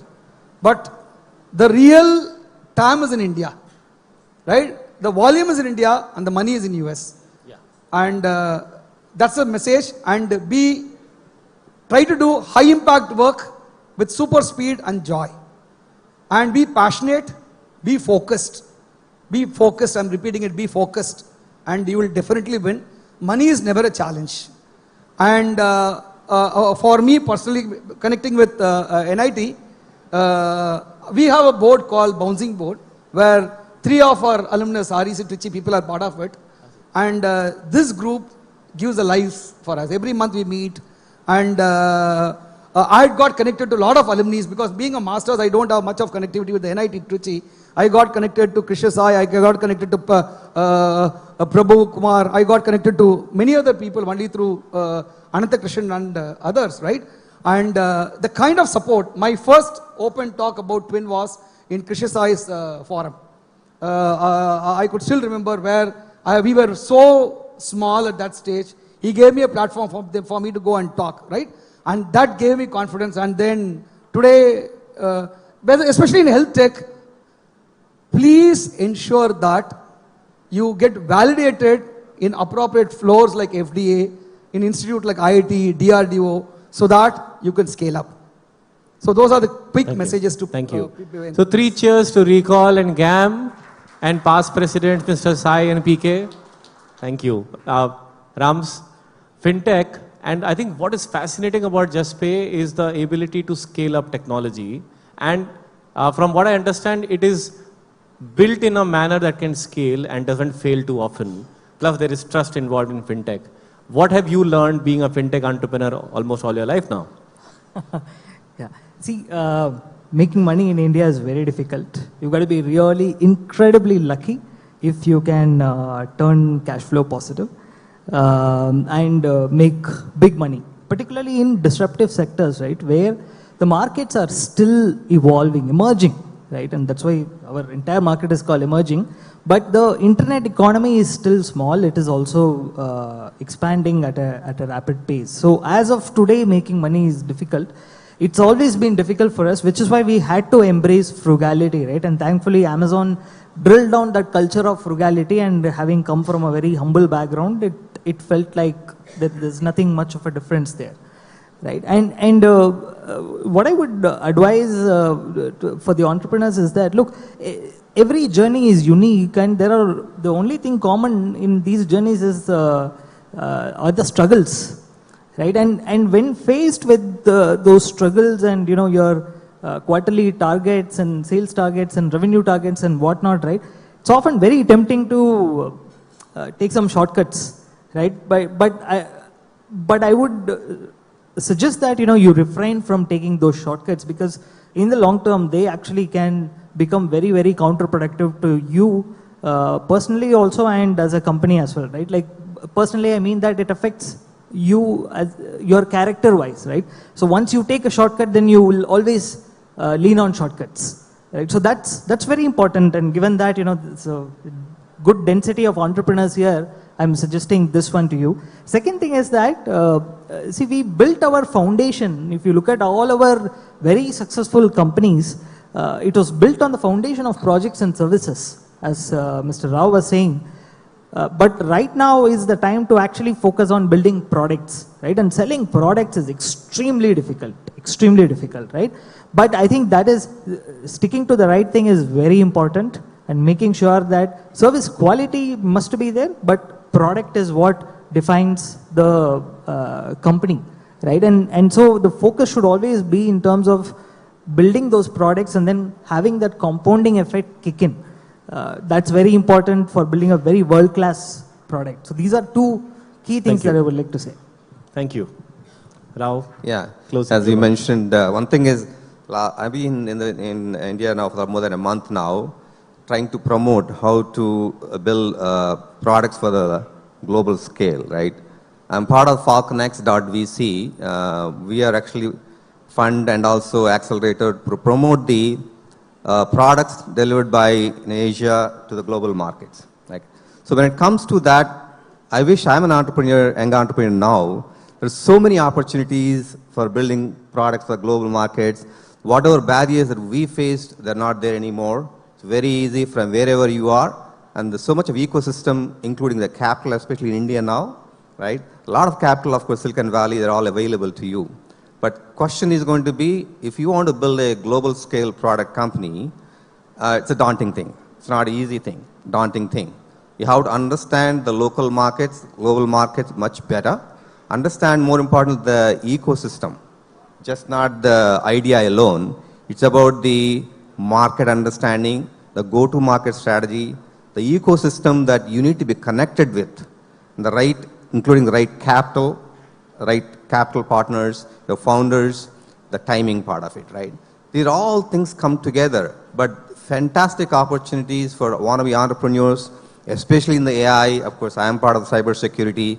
As I mentioned, Israel has been building products and selling to the global markets for the last 30 years. Because for my first company went public in 99, I've been seeing that trend every year. In fact, Israel as a country is going through so much of trouble right now. But in the last 1 month, NVIDIA spent $1 billion to buy 2 companies, right? So that is the kind of opportunity we have. If you look at us, technologies and CEO of Microsoft, CEO of Google, and we have technical knowledge, mathematical knowledge, but we have great opportunities as individual Indian entrepreneurs here. But important thing is, how do you get connected to global ecosystem, including investors, if you have great ideas? Very, very daunting task. That's where we come in, FalconX.vc and several others right now, trying to promote the global startups to shape for success in the US and other markets. That's that. Thank you. With this, I'll open the questions for the audience. If you have a question, please raise your hand and say your name and batch, and then quickly do the question. If you have a particular panelist, can you have a mic to people here? There's a gentleman in a black t-shirt and a gentleman in a kurta there. Okay. I don't think they have extra mic, so I'll just walk down.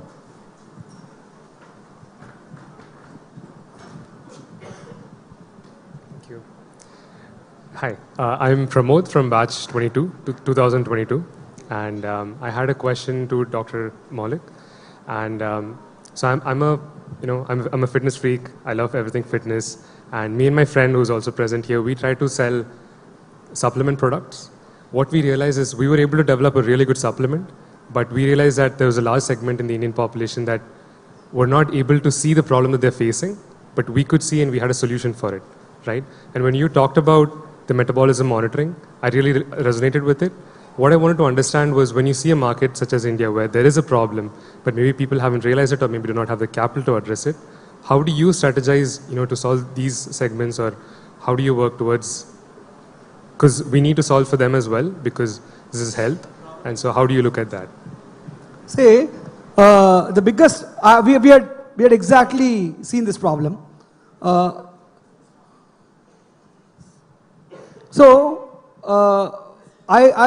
don't know whether you realize this or not. I very clearly told we are a monopoly, right? But if you go Google it, there are 100 people who say they reverse diabetes, right? And don't bother about it. What we are trying to do is, we are trying to go educate people wherever possible and sensitize them with the science and the technology what matters, right?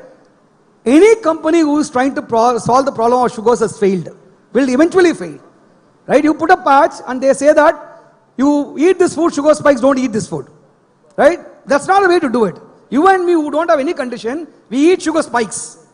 Otherwise we are dead, right? What is most important is whether the body has a capability to metabolize in 6 to 9 units of insulin is what matters. This is science, right? And I'll quote it, as you are talking about supplement and as you are talking about problems, I'll ask a simple question. The entire fraternity of people who are talking about reversal are talking with macronutrients, with the carbohydrates, fat and protein. The honest truth is they are just as of fuel to the body. The actual energizing factor that is responsible for growth of hormone, growth of immune system, growth of cellular system, growth of bones is actually attributed to the 47 micronutrients that comes from the food that we eat. That's where the real challenge comes in. They are categorized as water soluble and fat soluble. In case of water soluble, you need to replenish daily.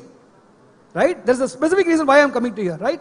Say the highest micronutrient required for a human body in a given day is potassium. 3,800 milligrams to 4,000 milligrams of potassium. Assume there's a piece of tomato and all of us are given a piece of tomato which has 300 milligrams of potassium. Each of us are having a piece of tomato, right? Can anyone tell what is the bioavailability of potassium in our body? We ate 300 milligrams of potassium. No one can tell. Because the bioavailability of potassium or any nutrients for that matter depends on the other nutrients which is present in the body at that point of time. That is metabolism. So I have a technology, I have a way to measure it. So we are the only company who could do it right. And eventually, so the so-called people who are talking about it, the boutique shops will fail and people will go experience it and come to us. We need to be patient, no other go. We need to keep educating as much as people as possible. And you need to prove through solutions like conducting trials. Then our program is validated by IIT Madras Research Park. The professors there hooked up to the program for 3 years, understood, and they went to the press to talk about it. We are now partnered with the DRDO. They did a due diligence of it. So these are things which has to be done, but those are challenges, but you need to be patient, need to keep repeatedly doing it. So blind, I'm repeating it, unmonitored dieting is evil for a disruptive metabolic body. Blind supplementation is not advisable. It will solve one problem, lead to other complications. Right? One popular businessman's son, you are all aware, he was so fat, he underwent a dietary program, he reduced weight and that became big news, but today he is in steroids. That's the reality, right?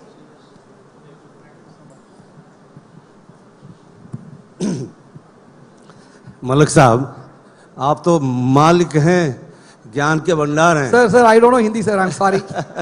You are a knowledge. Malik. You are a Malik of knowledge. I'm so proud that you are an NIT alumnus. I am Venkat Krishnan, 1973 batch. What I would like, you have so much of knowledge, you have so much of wealth, and India is way back, as Chandra in the morning said, the healthcare, primary health PHCs are all so backward. So you started engineering colleges in Andhra, right? Trichy. Or in Trichy also, right? Not in Andhra, only in Trichy. Okay. So I don't know if my thought is far-fetched. Why don't you, you said that there has to be trust and, US has got a better ecosystem and why not? Our policies or politicals, whatever. Why can't you say my ideas? Because of healthcare being a little dear subject to me also.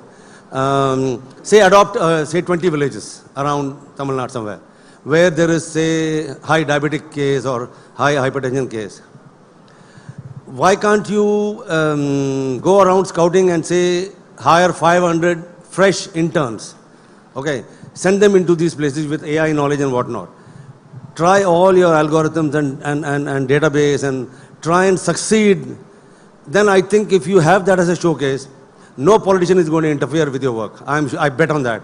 And I think you can spread that knowledge and improve more infrastructure on the healthcare basis in many villages which are untouched through healthcare, and they're all worried.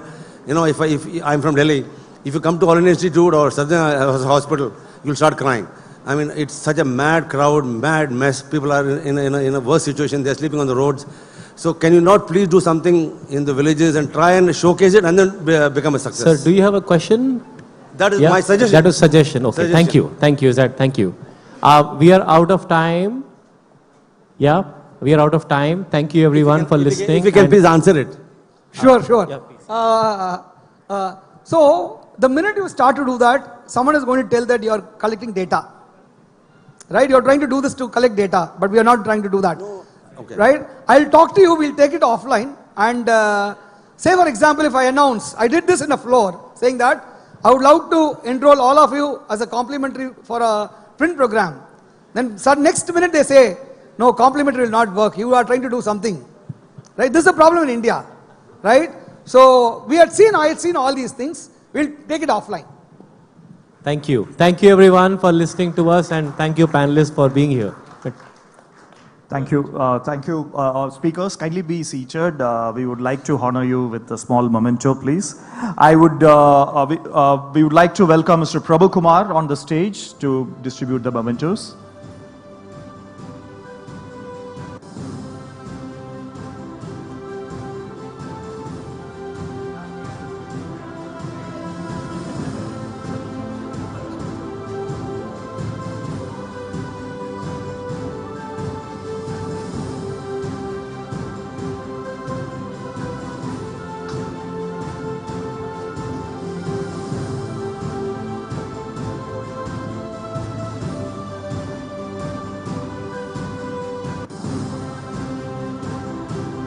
And kindly be together for a group photograph, just in front of.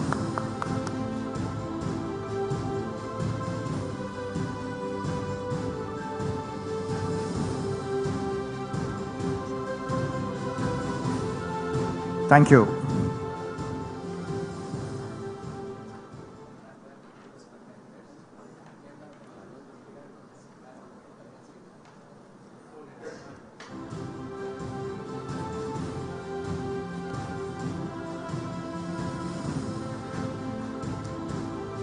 Thank you for the panel one.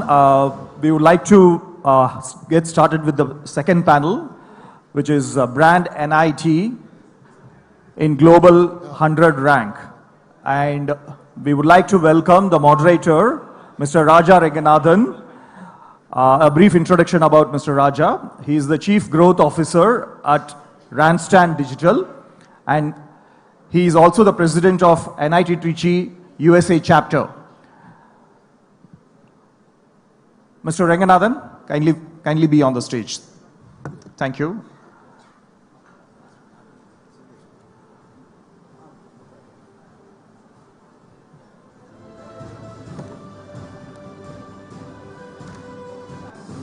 Yeah, and Mr. Ranganathan will introduce the speakers on his panel. Over to you.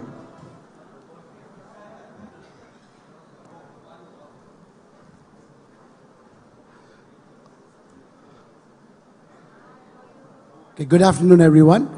As I said, I'm Raja Ranganathan. I'm the Chief Growth Officer at Randstad Digital. And I also play the role of the President for the Recal NIT Trichy USA chapter. It's been an honor here to be part of this panel. As it says, it's titled Brand NIT Trichy in Global 100 Rank Role. So what should be the contribution of an alumni? While there is going to be a contribution for an alumni, there are a lot of other perspectives from industry, collaboration, etc. We'll be discussing that in the panel. So with that said, I would like to invite Dean of Alumni Relations, Dr. G. Uma.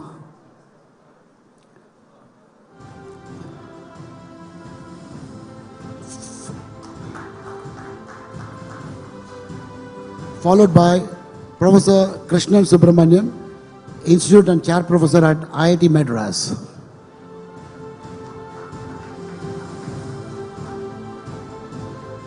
And last but not the least, Dr. N. Kamakodi. He doesn't need any introduction. CEO of City Union Bank.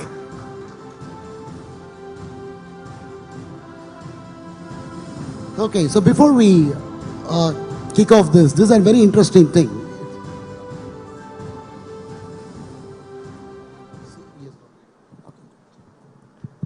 So before we kick it off, how do we get into the Global 100 ranking, right? Often we have been compared with the IITs, when it comes to any institute. But what is the status of REC, Trichy, at this point of time, NIT Trichy? So I would like to start, giving some perspectives where we are, what are the things that we have been doing as an institute in terms of some data and statistics. So we would like to start this session with a small presentation by Dean Uma. Uma, over to you.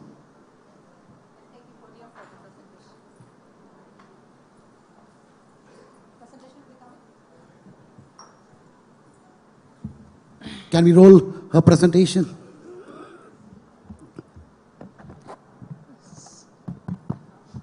Good afternoon, everybody. So after a great lunch, we are here. I feel very proud to be among this crowd. So let me introduce myself. I'm Dr. G. Uma, Professor of Department of Instrumentation and Control Engineering. I'm in NIT since 1999. So I have 3 roles to play. So today, I am attending this function. I'm coordinating this event as Dean Alumni Relations and Institutional Development. And I'm a daughter of the soil, born and brought up in the campus when it was REC Rect till my 8th standard. Then I left. I joined as lecturer in 1999. Then I did my PhD here. So I'm an alumni of this institute, passed out in 2009. And I take really very great privilege to be before you. So before I start my presentation, which will be played, today morning, Mr. Palnivel Rajan sir was telling about that the institute values not only in the academics or not only in the infrastructure or not only in the research and collaborations happening in the institute, but the role the alumni, the stakeholder, the student stakeholders takes after 10 years or 20 years or 30 years speaks about the institute. So we should all feel proud to be an alumni of NIT because most of us, we excel in whatever the field we choose. So we'll give a big applause to all of us. So as today morning director was telling that we are no longer lesser than IIT Chennai. Krishnal Balasubramanian sir is here. He is our alumni. He used to tell us that very frequently. So we are no longer lesser. We have around 1,500 CEOs and 750 to 900 founders and co-founders. Many academicians across globe in India and also internationally. My presentation is not still on, sir.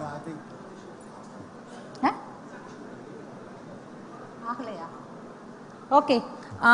So sorry, the presentation is not on. I want to show about the institute, but still it's not on. But anyway, I'll take up the show. See, as I told you right now that we, the stakeholders, alumni, speaks about the institute or the institute value depends upon the alumni. But still, even above all, institute is the biggest entity.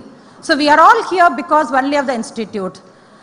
Right from its inception in 1964, as REC, we had legendary visionary principals and directors. Nobody can deny it, right? We have in our stall, we have posted the past principals and directors. So every one of us are visionary in one of the other kind. So we have been converted to NIT Trichy in 2003, and then now we are celebrating our Diamond Jubilee year from 24 to 25. And in 2000, right from the beginning, I have seen the history and I have witnessed the history also. We have got many industrial collaborations and international collaboration. So even during 1974, we had a Russian delegate visiting our institute, spending some time in the lab with our faculties, and our faculty were doing collaborative research. So that speed is getting up every then and now, and still we are continuing. After converting NIT Trichy, before that, RAC Trichy was known for its academic excellence, which is very clearly seen the way in which our alumni are shining in the chosen field. But after converting to NIT Trichy, we were doing research, but we slowly started converging towards a research institute together with our academic excellence. So the last 2 decades, we are doing extremely well in terms of research publications, patents, industrial collaborations, etc., which is clearly indicated in our national ranking. We are consecutively last 10 years, we are among 10 next to 8 or 9 advanced IITs who are doing research for the past 50 to 60 years. So you have to be very, be an Rectian or NITian, we have to be very proud of it. So I have this slide. If everybody please take an opportunity to see my slide. So the number of publications, the number of patents, and number of collaborative research happening in the institute, not only India and also globally, speaks about the laurels the institute has. And speaking about branding NIT in global level, we have started preparing our strategic plan in 2017 with the help of the previous director, Dr. Mini ma'am, and we had the initial launch from 19 to 24. So we have certain goals for each year, 19 to 24, 24 to 29, 29 to 34. So we had a goal like this. We have to be in NIRF ranking within 10 and global ranking within 500. Till 24 we have achieved. And we have certain strategic plan like we should have an established vision and mission, academic excellence and flexible curriculum, research and innovation ecosystem, faculty excellence, industry collaboration, sustainable infrastructure, internationalization and branding, building reputation and alumni engagement. In all these 9 core strategies, we are consistently working and we are trying to reach the goal set And I am very proud to say that, and I am also very confidently say that at least 75% of goal we have launched, we have reached, and we are going in the right direction. To say few applause of the NITs, so when we start in 2019 about with our strategic plan, we plan to have around at least 10 to 12, at least 10 to 12 center of excellences in the campus. So our first center of excellences on manufacturing was initiated in 2012. Right from that day till 23, we have established around 12 CO center of dynamic excellences based on industrial collaboration or on academic collaborations. And we have many national initiatives, we are part of it. So we are part of National Supercomputing Mission, MOOCs, PMRF awardee, as we are within 25 in NARF ranking, we are a PMRF awardee institute. And we have skill training hub, and NAT is the Innovation Facilitation Center. And the next 5 years, we started looking for startup and innovation ecosystem in the campus. So we have started the work already. The last 5 years, we have Institute Innovation Cell, SEDI, Center for Entrepreneurship and Development and Information, and we have an MSME Design Implementation Agency. So all these helps us to take up the institute in the next 5 years to take the institute to the next 250 ranking. And has been launched in this GAM 2025. We have planned to have an NIT Research Innovation Hub with the tune of around 150 crores to be built in the campus with the support of our own institute, government funding and alumni funding in the next 5 years, which will surely increase the innovation ecosystem and start up an entrepreneurship culture in the institute and take the institute to the next level in the global branding of 250. And in the next 5 years with this platform, we'll be able to reach within 100, which is the topic of today's talking. And I just want to mention about the strategic plan what we have regarding the QS world ranking. So as we are planned, we are 2 departments which clubs under circuit and non-circuit, mechanical engineering and electrical electronics. So all circuit and non-circuit branches clubs under this. So we are within 451 to 500 this year. And in South Asia QS ranking, we have reached 73 from 150, I suppose, this year. So I think we are in line with our strategic planning, which was launched in 2019. So surely, with the support of alumni, which is again one of the core strategy, alumni engagement and internationalization. We have also done few things internationalization. Then my next slides can tell you about. So we have research, R&D projects, consultancy, and we have so many collaborations through MOUs with academic, industry, etc. The one which I want to talk about is international research collaboration.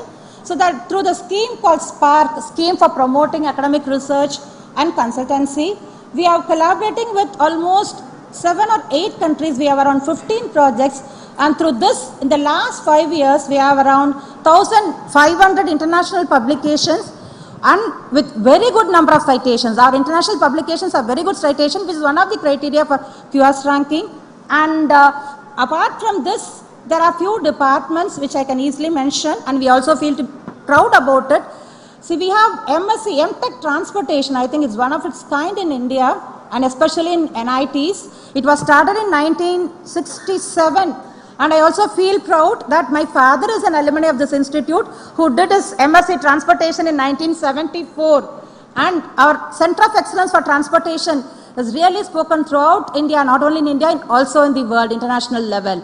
So recently, looking into our profile in transportation, we have got an international project from Board of Asia for Transportation Studies, studying regard general impact on the safety precautions on the road travel. So it's really a very applaud to the Department of Civil Engineering. So like this, we have other things. I have one more previous slide. So the last but one the strategy which you have to follow to be in top 250 or top 100 is alumni engagement. So our institute has started Alumni Institute Interaction Cell in 2017, and it has been brought under a deanship and institutional development and alumni relations. And we have an office. I have a team of members working with me. So we interact with the alumni in all the different heads and include alumni in each and every part of the strategy we follow to take up the institute to the next level internationally. So few I have mentioned. I'll just talk about one. So in research and collaboration in international level is We have signed an MOU with Illinois Tech. We have signed so many MOUs with international universities. But why this is so special is, again, it's an alumni engagement. Dr. Ram from 1974 batch, he is behind this MOU, and we have faculty exchange, student exchange, research collaboration with him.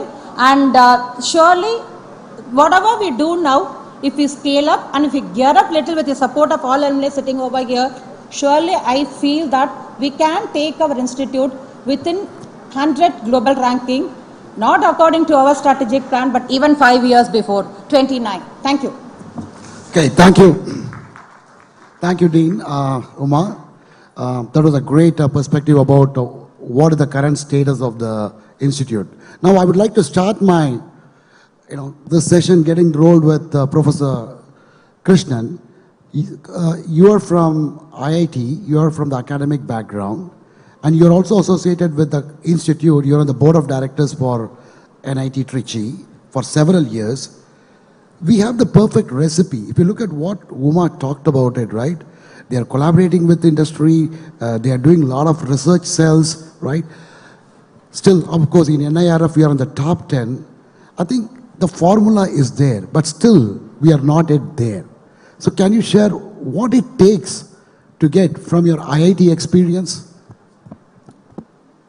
First of all, let me say thank you to NIT Trichy and Recal for being here, making me come here, and I'm very happy to be here. Just also want to say that some of us had the privilege of being at NIT Trichy or then REC Trichy for not 4 years but 5 years, and it was a very enjoyable time. And I would say this is the best of time most of us have ever had, being in NIT Trichy or REC Trichy. Just want to also point out a very interesting fact that when she gave the presentation, I don't know if you saw the last slide. The gender ratio there it puts you in the top, probably 1% in the world. Of the 6 names, 5 of them are women. So I must say that there is a transformation that NIT Trichy is going through. Having said that, see, we are talking about global rankings here, right? Global rankings is something that I would say is to some extent a metric that is important, but not necessarily the only good thing to happen. This is one of the reasons why the national NIRF ranking came about, because some of these global rankings are not necessarily tuned to the Indian context. So for us, I think the first thing that we must look at is how does NIT Trichy go from 8 or 9, which has been the ranking for the last many years, to maybe 1 or 2. I want to leave that one because IIT Madras is holding on to that for quite some time, and we worked very hard towards that. So let me allude to why we believe that NIT Trichy over the next 10 years has the potential to be not just number 1 or number 2 in India, but also definitely in the top 100 in the world. And the reason why I can say that confidently is because I've been through the process in IIT Madras. Let us look at what are the metrics usually. The metrics are 2 ways. There is a subjective metric and there is an objective metric. Objective metrics are basically some of the charts that Dr. Uma put up a few minutes ago in terms of number of publications, number of citations, patents, number of funding that you get. So there is a significant room for improvement there. All right. So if I look at what we were in IIT Madras, say 12 years ago, so let's say 2010-12 time frame, we have actually gone up very significantly. Okay, I give you examples. We used to be struggle to have about 1 publication per faculty per year. Today we are at 4 publications per faculty per year. Similarly, the citation numbers have gone up by almost an order of magnitude at IIT Madras. The funding wise, in terms of research funding, in 2012 we were about 150 crore rupees per year. Today we are about 1,100 crores of funding per year. So this patent wise, we were probably 15 to 20 mostly Indian patents filed. Today my director is willing to go on the record and say that we are doing 1 patent per day, of which 25% are international filings. how did, and when I talk in terms of endowment is in two forms. One is alumni funding, the other is also what's called CSR funding. Together, we were probably nothing much to write about in 2010-11 timeframe. Today, we have reached 500 crore rupees per year. So this transformation happened in a very short 10 to 12 years. And now, having done that, I can very confidently say that we have a very clear blueprint and recipe for NIT Trichy to achieve these kinds of... Okay. So are you saying, Professor, that because everyone looks at, there are a lot of parameters are there, but the one key thing is the research share and the patent. That is because it's a three-vector. If you take the three-vector, right? Vector one is the role of the institute itself. That is where the faculties and the research and the chairs, everything comes. Then the role of alumni and the role of industry and collaboration. Absolutely. So do you think that if we make the number of, if we have more number of research chairs and PhDs, will that contribute to get into an accelerated path? So as Dr. Uma mentioned in her speech, that one of the key metrics that it goes into the evaluation is the number of publications, the quality of publications, the citations indexes by these publications, and the number of PhDs that are put out by the institute. These are very vital statistics numbers. Now, in addition to that, as I said, those are the objectivity component to it. There's also a huge subjectivity component to it. Mm-hmm. So again, going back to my example of what we did in IIT Madras, and there's a very conscious effort to do this, was create the brand IIT. Brand IIT Madras. So if you look at what we have done over the last 12 to 13 years, we have gone very consciously. We have actually hired professionals to go out and make sure that there is always a positive news almost every day in every vernacular media on something going on in IIT Madras. That's a conscious effort that we have made. Similarly, and to be honest with you, making this transformation is a cultural change within the institute. It's not easy to do that. I can assure you that 12 years ago when we started doing this, there was tremendous resistance. In fact, when I used to take in the industry team to one of my faculty, I will get a earful saying, hey, these guys came 6 months ago, you are wasting my time. Why are you bringing them to my lab and wasting my time? Today, they ask us, can you please bring in more people? There's a big cultural change. I used to go and ask faculty, hey, can you please allow me to patent this? No, I have to publish this. I don't have time for patenting. Today, we don't do anything. People come and ask, can I patent it? So the cultural change happened over 10 to 12 years. This cultural change is already emerging in NIT Trichy. And I think as long as Dr. Uma and Dr. Aguila and others are going to pursue this aggressively, I think this can happen. Okay, thank you. So I want to change lane now. I think moving to, Kamakodi. So you are from the corporate financial services, industry. You're also an alumni, right?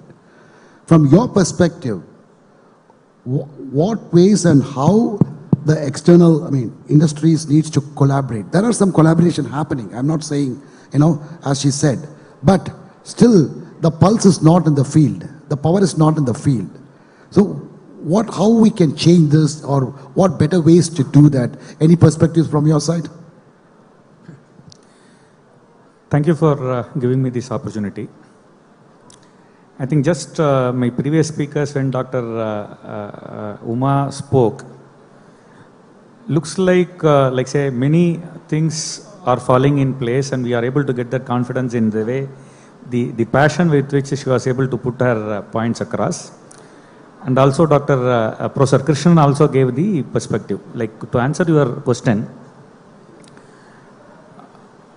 basically the industry, whenever somebody gets out of the college, they get into the industry. Some people get into the academics and research. Many get into the industry, or some get into the government service also. So when somebody gets into a decision-making role, every professional would like to give at least a small share to his alma mater. So that will always be there, at least if even if there is a gap with the best available, at least for 5% gap or some difference, the professional will always try to have some sort of edge to the alma mater. The bias basically starts with campus interview and giving employment. Okay. That's the first way with which a relationship starts. And if the alma mater, the students from the alma mater performs perhaps in a good way, the value automatically gets into the overall system as long as that person is there and you are able to bridge some amount of tie-up. See, second thing comes for the, what you call your tie-up for the, whenever problem solving. You call it whatever way you would like to be at a project or whatever it is. Every company, every business establishment will have a problem when they would like to always touch base with somebody, external consultants to solve this because the internal, like say the resources are at a limited fashion. Particularly when you have crossed the stage 1, you will also have the set of people whom you can call. After that, it grows. But what happens is that, particularly the first role basically comes from the Department of Training and Placement. To what extent, what Professor said, to what extent that world also has become a very highly competitive world. Say for example, the chairman of Tata Sons is from our college who came in the morning. Whether we have made full use of his the college from Alumni Association, it is on one front. So basically it's like that you have multiple persons from that thing. Like the initiative has to start from the what do you call thing? I think how they have made thing they have talking about that, and probably she will add after I complete. Another major, once again to answer the topic, like say one portion which you did not ask, but anyway I want to ask. You have stopped with the role of alumni. Yeah, but in fact it is supposed to be all the three. Yeah. It's supposed to be all. Yeah. And actually if you look into today's student is tomorrow's alumni. So it basically starts from that particular point. Once again, if you look to get into the top 100, which you have kept as the topic, if you look into the QS, if you look into the NIRF ranking, across all parameters, when we say and overall we are coming in top 10, the research ranking appears to be beyond 25. That is one gap which you need to have a larger, path to be covered. And as pointed out, it may not be a 1 year or 2 year job, it may have to be a 10-year job. At the same time, we also need to remember other institutions will also be running. So the pace at which we run, like as Professor said, what are all the cultural changes that need to be done, how, as he said, even the public relations and outreach is probably, significant impact or significant requirement at par with the, closer to the research sort of.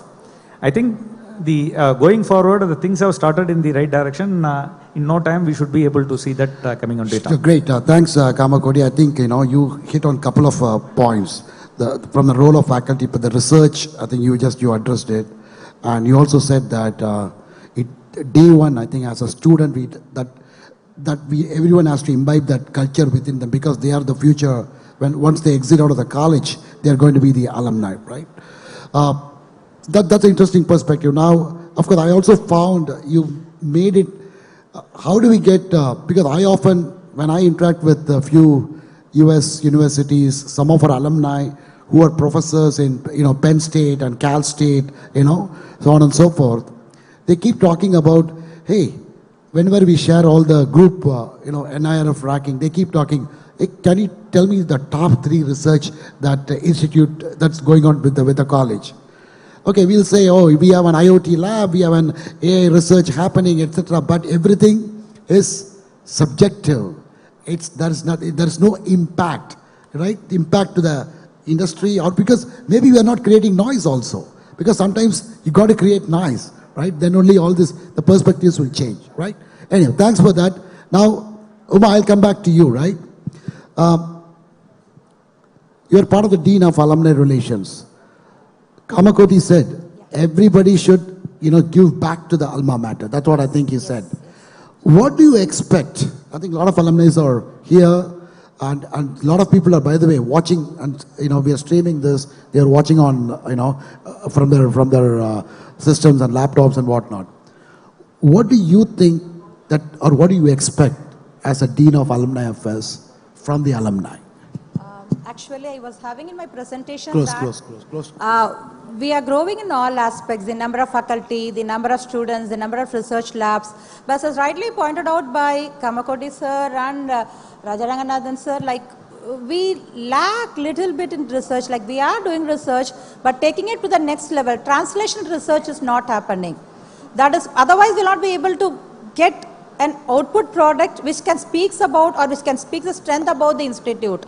So taking the research, academic research, so to make a point of it, as when many of you got graduated before 2000, the strength of the faculty was around 150 or 145 when I joined in 1999. We were in academic institutions and we got converted to NIT in 2004. So right from that day onwards, we are recruiting faculty with PhD or with research background. And the recruitment after 2018, we have got around 173 faculty members with their PhD in centrally funded institutions, most of them, around 75 to 80% of the faculty from centrally funded institutions with postdoc experience internationally. So what is required is they need to be slightly tuned, or the research should be tuned. So I require the alumni support in terms of collaborative research with the young faculty members in different areas. So in our stall, we have prepared the strength of the institute, strength of each departments, and many proposals from young faculty have been published. So given a QR code, so you can scan and get connected with the faculty and help them to take the research which is in the academic level to the translation level. This is one side. The other side is internationalization is very important when we speak about ranking globally. But otherwise, as rightly pointed out, the overall NIRF ranking, we have slightly gone down. This is again because of the non-conversion of the academic research to translational, or taking up our startup ideas to the product, to the market. So here also the alumni can involve and take the role of a co-founder or a support researcher with our academic faculty and take the research to the next level. The third, which I have given as a biggest pitch here is, we should have collaboration with international universities to take up the research to the next level. So we have one with Illinois Tech. So that if you have some more, where our alumni are working as an academic faculty, we can have collaborative research, then surely the level of the publications and the impact of the publications on societal problem will increase. And another important aspect is, we need visiting professors or adjunct professor who may be called a subject matter expert, and we have been seeing from the morning that many of them are in academic institutions globally and also in India, working in a higher level. So as a batch or as an individual, you can endow for chair professorship, by which we can attract subject matter expert from globally reputed institution and also from Indian institutes to be in our campus for a short period of time, from 3 months, 6 months to a year or 2 years. They'll be teaching some courses. With their experience, the courses can be given in an experiential way, and they can also do collaborative research with our faculty and students, which surely increase our research impact. So Dean Uma, I need to stop you there, right? All those things, 4 points. you have been doing that. But still, if you look at, there is a lack of an innovation, that quotient is not there. That is Okay, what because we are, so how do we make the brand NITT an innovation powerhouse? What do you expect? That is what I told, sir. I require the support of the alumni. So I told you, I made a statistics that we have around 900 plus founders and co-founders, and yes, so they can collaborate with the faculty as a co-founder for their startup ideas or for their innovative ideas and take up their academic research to the next level. See, as rightly pointed out by Krishnan Balasubramaniam sir, we were now like IIT or other IITs were 15 years before. So now we are in that stage. So we require that momentum or that support from external agency. So why should I expect from an external agency? It can be from our alumni. See, if you look at from that perspective, right? I mean, while I'm moderating the session, I also wanted to challenge few things, right? Yeah.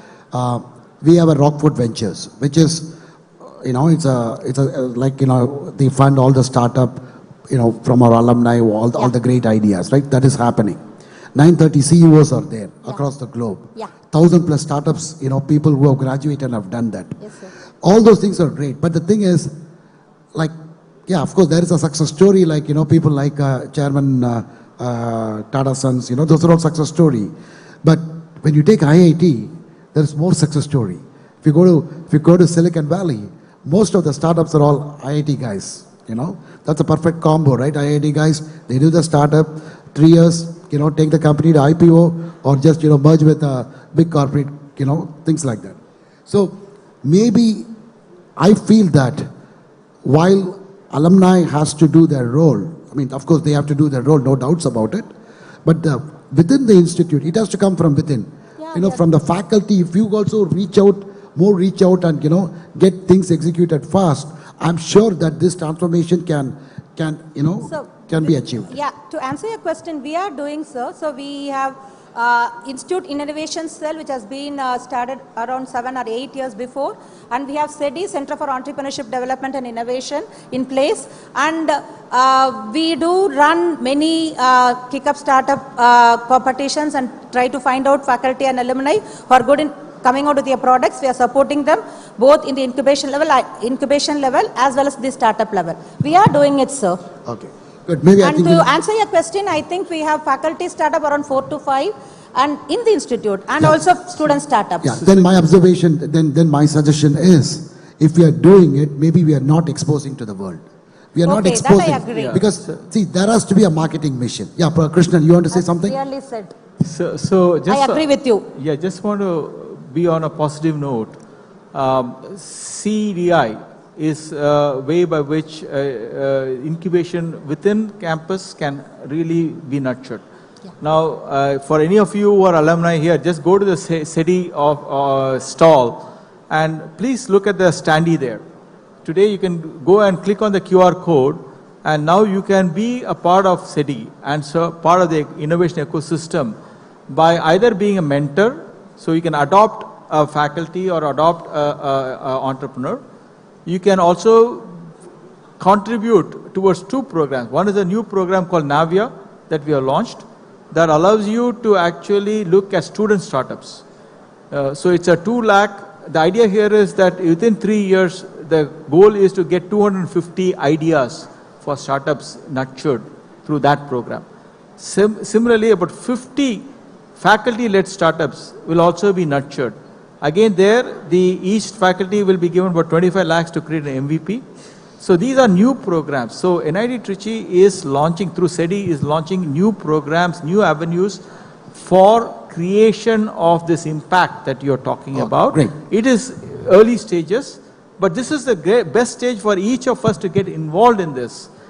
So there's where you can contribute with financially, you can contribute your time, and I think make a big difference. The other major announcement that I think all of you read in the newspaper just a week ago is the NIT Trichy Research Park. Research. Yep. Please, again, you can contribute directly, you can contribute your time, you can contribute expertise, you can contribute through your organization towards the development of the research park. Okay, good. In the interest of time, yeah, you want to say? I want to add one thing, sir. So as sir rightly pointed about SEDI stall, I have also received research proposals from young faculties, around 30 proposals, which can be really taken up to the next level, is being displayed in our institute. We have a small QR code. So I have a request to all of the alumni who have gathered here, please visit our institute stall and just give a small information about you by clicking the QR code. We'll be connecting you with the concerned faculty. And surely this will be helpful for the young faculty to take up the research to the translational level, to the next level. Okay, thank you. Thank you, Uma. So maybe we'll go for a rapid fire round. I think before we conclude it, maybe we will start from Kamakoti. 2 things, what are the 2 things which you wanted to share to the audience about enhancing the role? Quickly. See, basically, like one thing, like just to add, REC Trichy in fact started the Trek Step Science and Technology Entrepreneur Park, which was the perhaps first among all the educational institutions at that point of time, and there was something which was like say some amount of course correction which is being done now. See, basically from the like say the role of the alumni, one, those in the like say senior decision making positions, they will be in a position as to like say either contribute time or contribute resources or whatever way, and for which some amount of outreach from the like say the institute is also needed. And I would also like to suggest one more thing here. The connect between the institute and say, now only I realize that I have also gone older, because madam who joined after I left the institute has become dean, which means that like say the umbilical cord whatever you have is getting cut. I would like to suggest probably when you have the GAM next time, you try to have even those retired faculty members and professors, and also those existing faculty members who have at least completed 10-15 years of experience, so that who can interact with more people and identify the right resources and contact. Like say, in many of the cases, like say, only when it comes from the industry, I mean, institute side, the action from our side will be much faster and much quicker. But I would like to say and assure on behalf of the thing, at least every, like say, old student is interested in whatever support that is to be given by the thing. But what that can be done by us, like say, it can be probably, it's from the industry side to identify and ask for the right request. Great, thank you, Kamakoti. Professor? Yeah, okay, so you said two things. Oh, just you can limit to one. I give you the two words. One is the NIT Trichy has to be bold, extremely bold. And this is not only true for NIT Trichy, any institution that needs to grow and grow at a rapid pace has to be very bold. And that's an area where I think a lot of room for improvement is there. Second, NIT Trichy has to be extremely professional. Today, a lot of the heavy lifting is done by faculty. I think that has to change. That has to change, and this is something I've been working with the board of NIT Trichy, is that now you need professionals. I'll give you an example. The alumni office of IIT Madras has 45 professionals. Some of them are paid 3 times what the director of IIT Madras gets paid. Okay. Okay, and more. Okay. All right. That's a food for thought for us. That is the level at which NIT Trichy has to operate if you want to really get to this top 100. That's a great point. So, and that's just that's just one office I'm talking about.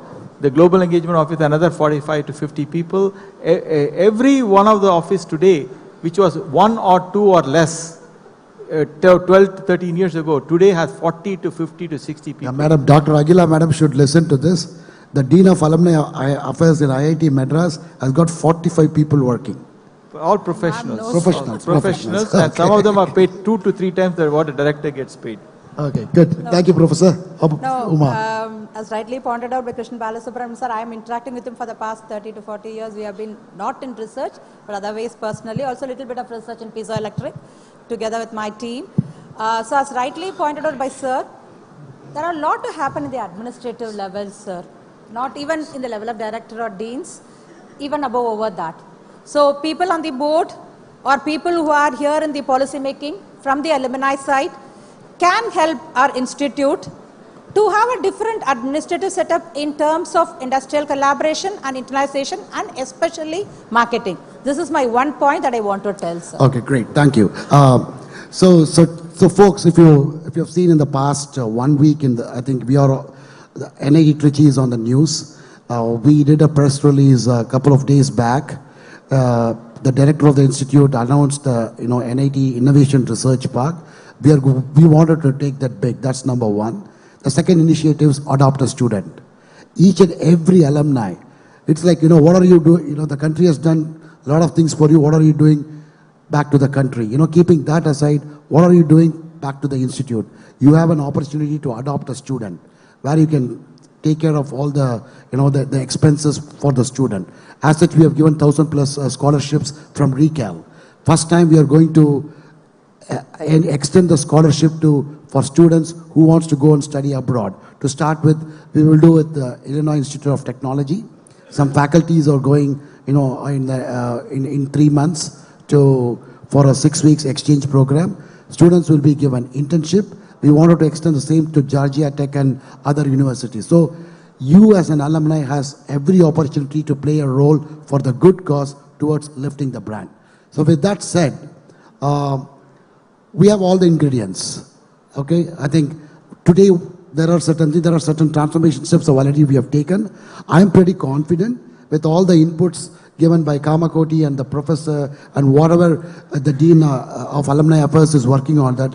I'm pretty confident in the next 5 to 10 years, I think 5 to 10 years, maybe I think that's a good timeline, I guess. I think we can become, one of the top 100 brands, globally.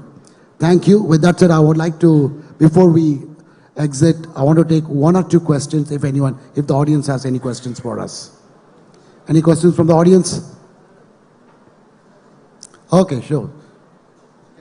Can you pass on a mic to him?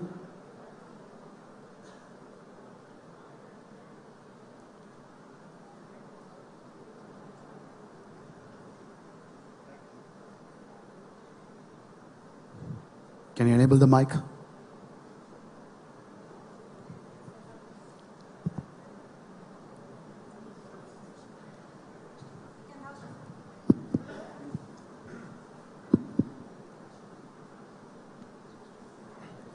Thank you for the insightful discussion.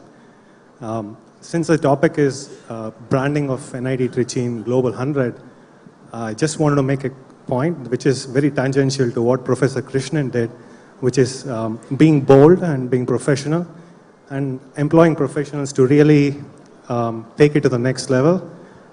What I feel lacking is the level of alumni engagement is not really up to the mark yet.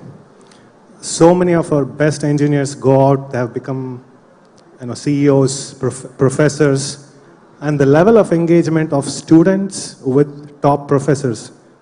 Just to give an example, right beside Professor Devesh Ranjan is sitting. He's one of the top professors when it comes to fluid dynamics. How are we engaging professors? There should be a team just to focus on connecting students with top professors and really getting the research to the next level. And then the marketing machines can kick in, really take it to the press. Right? If this is done, I think branding really will elevate in the next 10 years.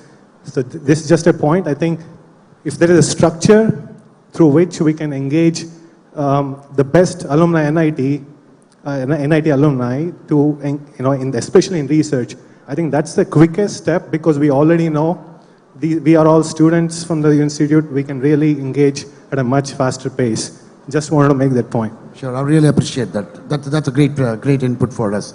Any other questions? Yeah, one more. Yeah. Wonderful session. I am Harindranath, 1992 batch, MTech batch, Chemical Engineering. Are you able to hear me? Yeah. My question is, how many sessions you have conducted to your students from the industry experts? But that is one thing. And second thing is, say you are doing great research. What I request you is, your research, suppose if you are doing 100 research work, 100 this thing, in that 25% should be from the alumni who are in the top industry. Their problems you have to take it up as a PhD work. Yeah, I can answer. Can I answer this question? Please. So we have, as a part of our curriculum, in every course, we are supposed to have at least 10% of lectures from industrial experts. We are very rigorously doing that. Other than this, in the 6th semester, we have a 1 credit course for all the departments, where for both UG and PG, to have 5 sessions of industrial talk, and it's a micro credit course. On various cutting edge topics we'll arrange. So it will be coordinated by a faculty. Second question is, you said that we have to do research with the industry. And in our research program, we have provisions for part-time external or part-time on campus. Part-time on campus is for the academicians in the other institutes in and around NIT Trichy.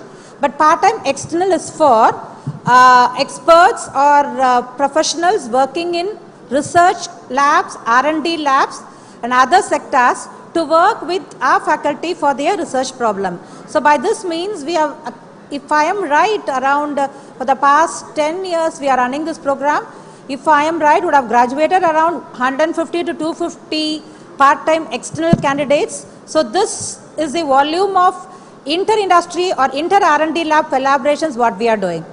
Especially I myself and my team, we have got around 4 part-time externals from DRDO labs, from ISRO, and we are working on real-time problems and giving solutions to the industry.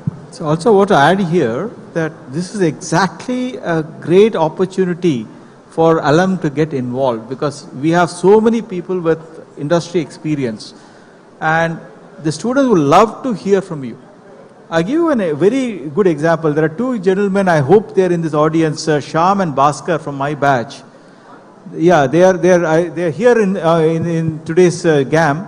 These 2 guys are this is the 4th or 5th year. 4th year, they are conducting a course on entrepreneurship for the final year students, if I'm not mistaken. 3rd year. And what they have done is they have actually roped in a lot of our alum to come in and spend 2 days or 3 days in campus. It's a great experience for the people who are giving their talk. And I can tell you that if you even come there for 2 days and interact with the students, you will go back with so much happiness that you will never ever deny another reason not to come back. Okay. Yeah. So this is an example where you as alum can actually come back and help the process significantly. On behalf of Recal, I request each one of you to come forward. It's a great opportunity for you to collaborate and, be a visiting faculty or, give some lectures of your choice, right? I think definitely for more information, you can reach out to Recal. Once again, in the interest of time, you guys have been an awesome audience. I appreciate all the patience that you have showered. With that, I think we conclude this session. Thank you. Can I ask one quick question? Sorry. Yeah, Can I ask one quick question? I think when we are talking about branding, I'll say 2 things which I'm Devesh Ranjan from Georgia Tech. We talked about Georgia Tech MOU. I'm going to just announce that I'm happy to sign an MOU with NIT Trichy any given day. Wow, congratulations. Thank you. Thank you. But I'd like to point out 2 things which is very important. And I think Professor Krishnan talked about stories in media is very important. When I go and talk about, so I'm the chair of ME at Georgia Tech. When I go and meet my alumni, they know a lot of things which is happening at Georgia Tech because I am very active on LinkedIn. They see what's going on LinkedIn. You have 45 people at IIT on the alumni relationship. I'll say invest in people who are talking about the stories happening at the school. You're not just the research, but also talk about social mobility. I came from a state in Bihar where 50% lives below poverty line. I'm here because of NIT Trichy. Those stories need to be told. Thank you. Couldn't agree with you more. Yeah. Okay, thank you. With that, we conclude our session. Thank you, audience, and thank you, speakers. Kindly please be seated. I would request 2 of our alumni, Mr. Ravi Vishwanathan and Mr. B.V. Ramanan, to hand over the mementos for the speakers. Requesting you both to be on the stage, please.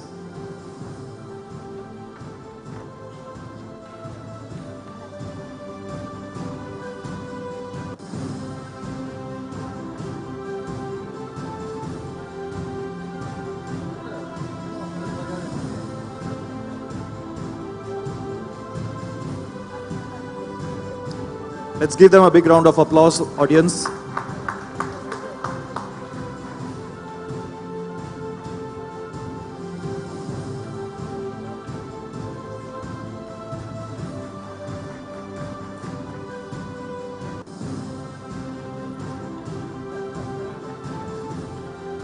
Thank you. Requesting all to be a little more closer for a group photograph.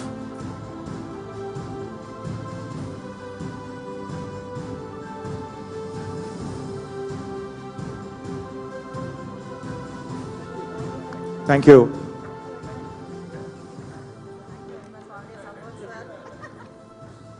So moving on, we are getting into the next panel, an interesting topic, alternative journeys and stories. Once.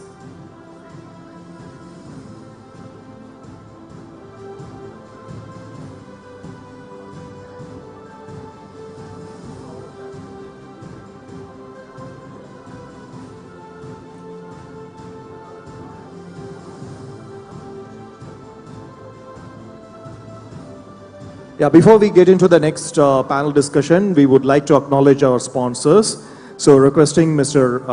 Maalaiboomi sir to come and talk about, introduce the sponsors, please. Yeah. Sri Vishnu Education.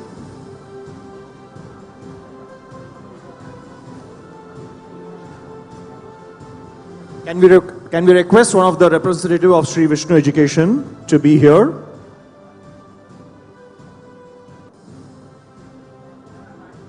Yes, please.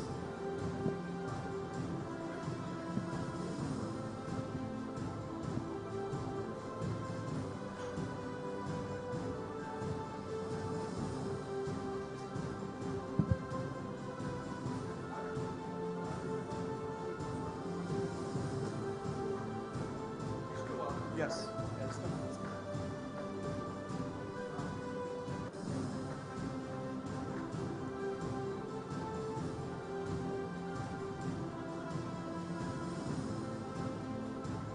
A big round of applause, audience.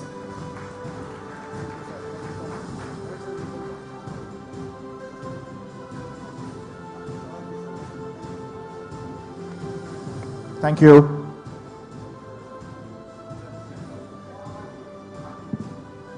All right, so moving on to the next panel, alternative journeys and stories. For this, we would like to invite the moderator, Ms. Maragadavalli, popularly known as Maggie of 1996, our alumni. She is a co-founder of Sangatna Angels and also the founder of Happy Feet.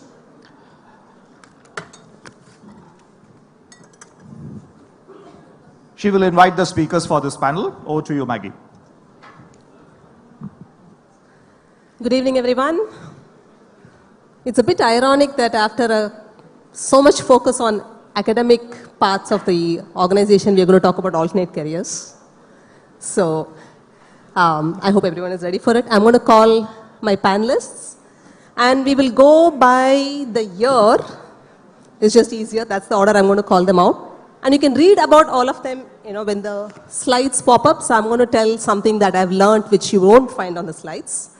My first panelist, Saravanan Balakrishnan. Come on, Saravanan. And the interesting thing about Saravanan is he somehow convinced his son also to work with him, which is, I don't know how many of your parents here, but you can understand how difficult that is. So big applause for that. Second panelist I'm going to call is Satish Chakravarti. Satish had a scholarship to Berkeley, but REC Trichy was so much fun, he didn't go the first time.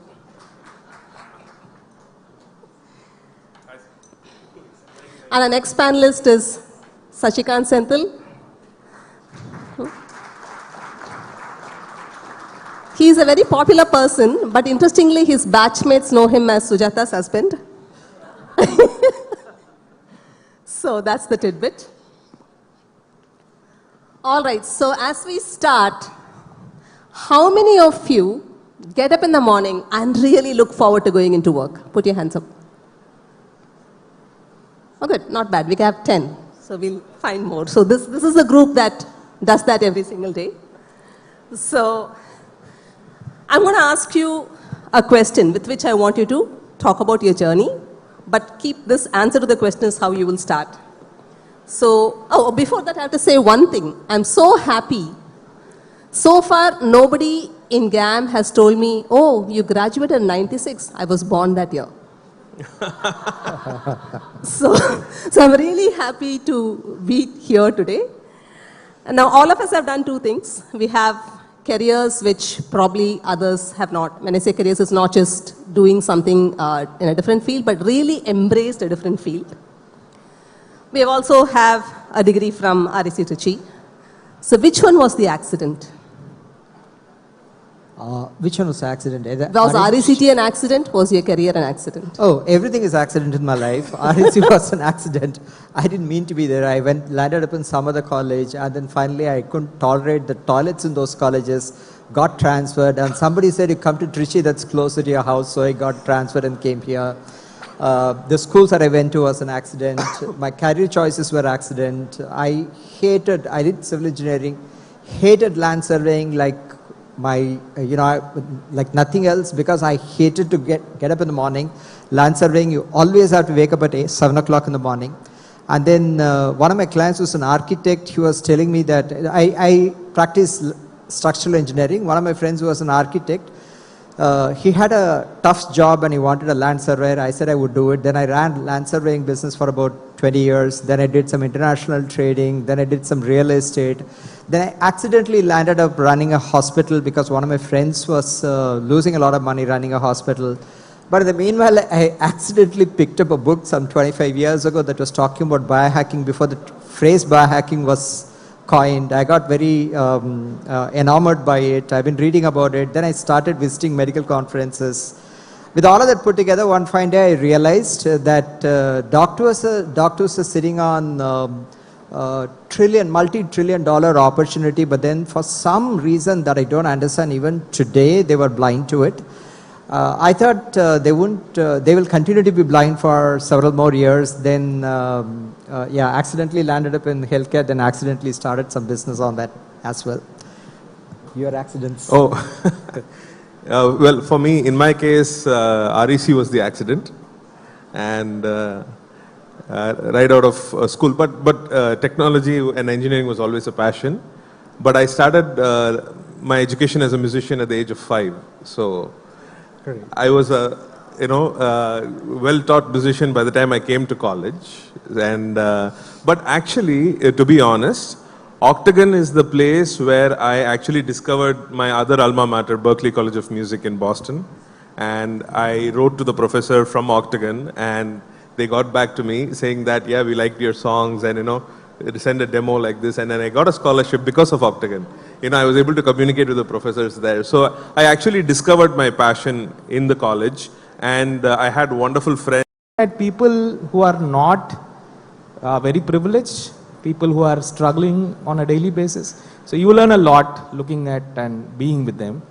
And so for me, I have never had this big fear about anything. In the sense, whatever happens, it happens. It happens with everybody. It'll happen with me also. It doesn't. I don't think that should. If that thought comes in, then I think every day will be a problem. Well, I guess probably one of the reasons I choose to do music, or anybody choosing their passion as a career, is because they feel very little fear when they do that. They enjoy themselves, right? So you enjoy your job, and and when you're creating music, there's no question of fear. You're just having more fun than listening to music. So I guess, yeah. So fear is not a part of that equation. Yeah, my fear is trivial, but it's personal. I'm probably not going to tell you guys. But rest of it, it's a very trivial fear. I almost solved it. But rest of it, I'm more or less like Sashi. I also think that some part of my brain doesn't work very well. And one of those parts is where you perceive risk. I don't perceive risk very well. And to make it worse, whenever I face a risky situation, the internal dialogue is, what's the worst thing that will happen? Yeah, this is the worst thing that will happen. Do I have to be on the street? It's okay, I can be there. What's the worst thing that will happen? I'll die? Yeah, big deal. So what? Why should I be worried about it? That's usually my internal language. So except for that one fear that I have, which I think I've almost addressed it, but the rest of things, that part of the brain doesn't work. Fantastic. I think I'm the same as well, and I really resonate with what Sashikant said, because in my work also I work with a lot of people from all walks of, all socioeconomic layers of life, and the more we get to see diverse people and the kind of struggles they have, it really shows how much privilege we all have and what kind of blessings we live with. All right, so before we go to the next question, Saravanan want to do a small experiment with the audience, right? How many of these people are entrepreneurs, right? Yeah. Yes. How many of you are? How many of you are entrepreneurs? Here on the panel too. Okay. And how many of you feel young and look young and are entrepreneurs? I think you're right. So his logic was if someone is an entrepreneur, they probably age much lesser than people who are not. Yeah, So yeah, that's actually, yeah, this is fun logic. But then, you know, what I also, this is not scientific, but what we were talking about before the panel started was, see, as engineers, we understand the difference between stress and strain. Stress is the amount of load that you put on the body, and strain is the amount of deformation the body goes through. The problem you have in life is strain management. It's not stress management. As long as the strain is small, the stress makes you stronger. And the entire stress research was done in 1930s on torturing lab rats, and then they took and applied it to office sitting. This is a period, 1930s, 1940s, 1950s, were a period where the standard of research, interpretation, application was appalling. Today, if you look at it, you laugh. And people were given Nobel Prize for medical research that was done during this period, and today you just cannot use them. And one of them is this stress research. Somehow that sort of permeated the popular psychology, and we are all being told that you'll keel over and die if you take a little bit of psychological stress. And I think, again, what I'm saying is not scientific. I think today the world is going through a junk food era of stress. You know, like 100 years ago, we were all saying, you know what, it's so difficult for me to get a delicious food, so I have to make up one festival called Diwali and Pongal and have all the sweets. Today, every day the amount of calorie that you're taking, or at least the option that you have to eat, is more than what you used to have during Diwali and Pongals back then. We eat better than what a king used to eat like about 200 years ago. And that's because we said, look, the food has to be more delicious. But it's not nutritious. We have sacrificed delicious food for nutritious food. Same thing is happening with stress. We said, you know what, I want life to be more delicious because I don't want to take stress.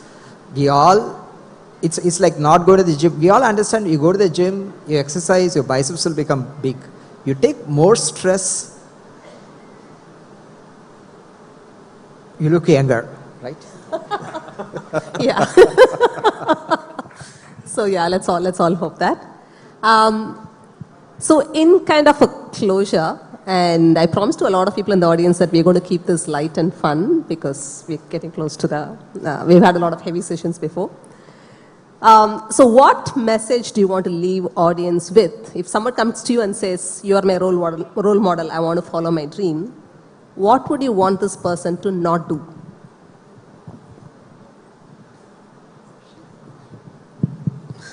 The message REC gave, have fun, that's all. No, but what do you want them to not do? What do you want them not to do? What will you advise them against? Not to do is to stay quiet and be serious. Please don't do that. Nothing is serious. I don't think anybody warrants the worry that you put into things. Of course, there are a lot of difficulties going in our lives, in everybody's life. But one theme that REC, I think, taught everybody, all of us, it actually showed what fun is in life, at least for me. You know, I don't think even I have seen the in our parlance we have different names. You know, psychos,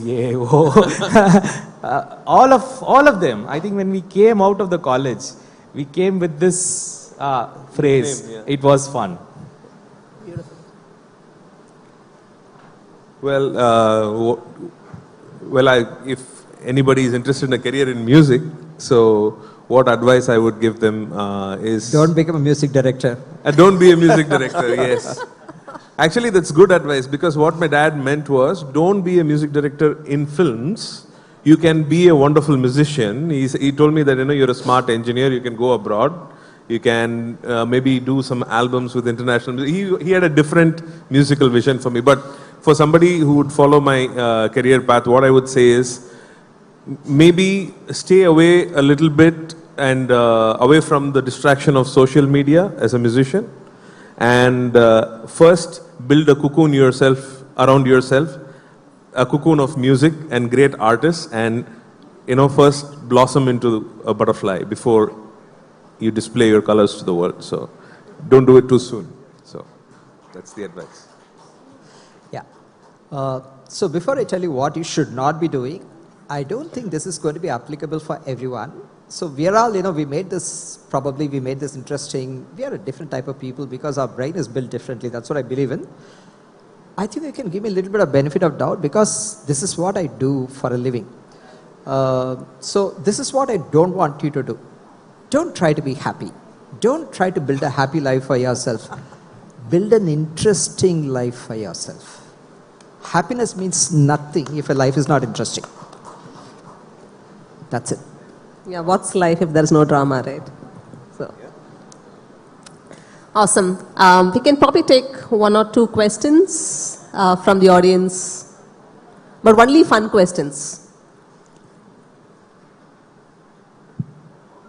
There's very less Any fun. questions? What's happening? Yeah, there's one hand Yes. up here. Yeah. We go through some very serious sessions before this. So Shikant, this is a question for you. What is one thing that you hate being a politician, and what is one thing that you love being a politician? And are those two things the same for your wife as well? Please come again. I had to listen to this very seriously because my wife is involved in this. I said, what is one thing that you love being a politician now, and what is one thing that you hate being a politician? And are those two things the same for your wife? I think I know what my wife hates. But what do I love being a politician? I have been very passionate about others. I have been very passionate about people, and my emotions are there, to be very frank. I don't have a very personal emotion. That's exactly what my wife hates. But my emotions are very much in the public realm. So I am like fish in the water when I am in public space, be an IAS officer or a politician or an activist, whatever I have been doing after college and even in college. That's my discovery.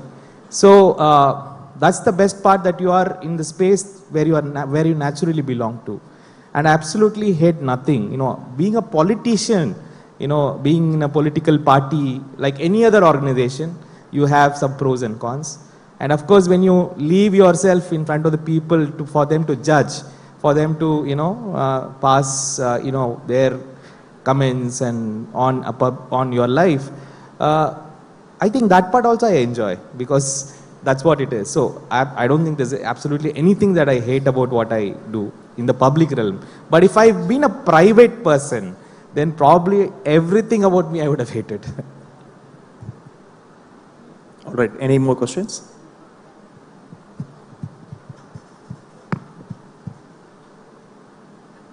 All right. Thank you. Thank you for the wonderful session. We would like to honor Thanks a lot. Thank you. Moderators, as well as the speakers. I would request Mr. Manikantan, Vice President of RECAL, and Mr. Gopi Kalyan to come to the stage, please.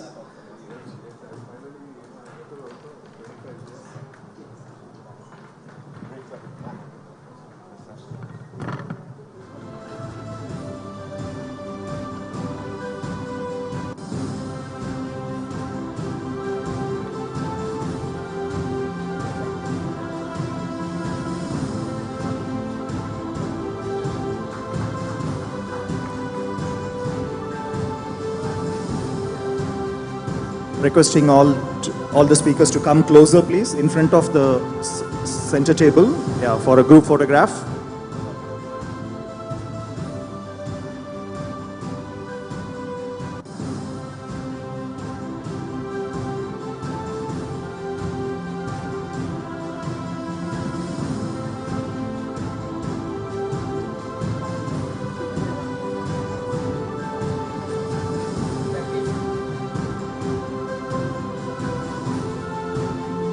Requesting all the speakers to come in front of the center table for a group photograph.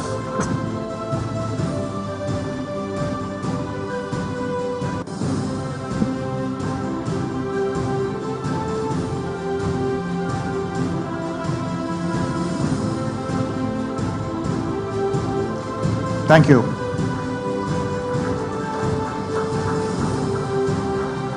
We would like to invite Dr. M. Chidambaram, our former director of NIT Trichy. Dear sir, inviting you to the stage, and I would like to invite Dr. Uma as well as our Mr. Shashikant Senthil as well to honor our ex-director.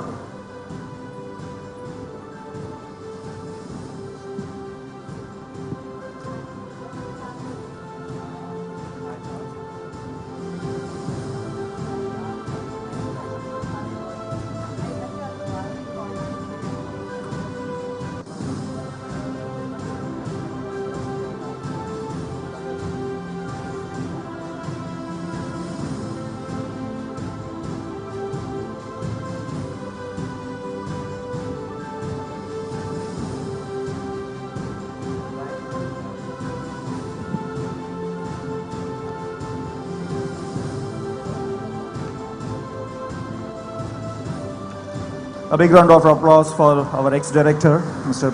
Chidambaram.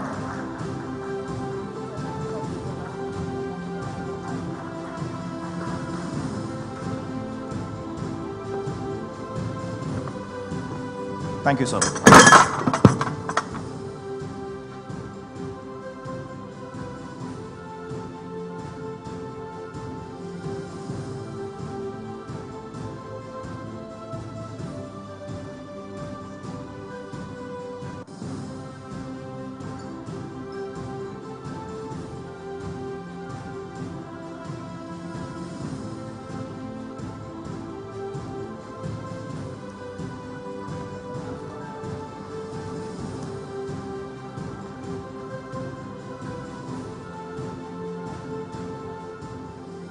We'll begin the next session, which is breaking barriers to the wealth creation, in next 2 minutes.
Yeah, dear audience, we would like to get started with the next panel, which is Breaking Barriers to the Wealth Creation, which is going to be moderated by Mr. Krishna Kumar.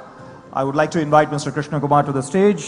He's the director of Lion Hill Capital. And requesting Mr. Krishna Kumar to introduce and invite the speakers.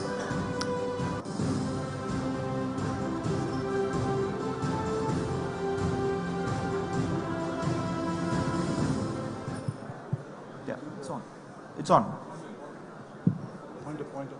On the, sorry, the flipper.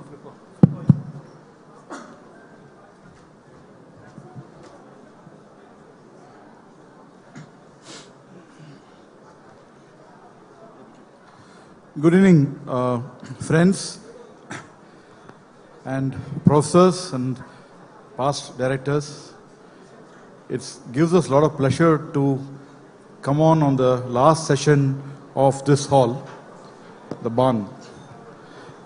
We have an interesting topic, breaking barriers to wealth creation. A lot of us were kind of in doubt about the kind of style of investing to do, whether we buy long-term thematic funds, whether we buy mid caps, small caps or large caps, and what point of time in the cycle should we buy or invest, basically buy mutual fund units or invest, right? After a big run, what do we do? Do we kind of bail out? And also, do we try to run a concentrated portfolio, of stocks which is good for us, or should we diversify ourselves? So a lot of thoughts are there in our minds, and today we have experts from across the industry. First, I would like to invite Mr. Arunagiri.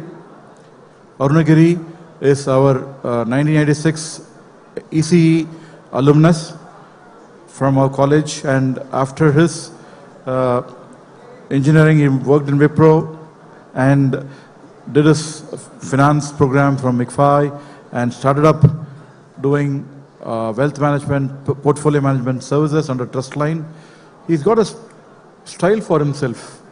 As you can see, he is a proponent of value investing. He's been able to give a 18% compounded return to investors from inception, which is tremendous.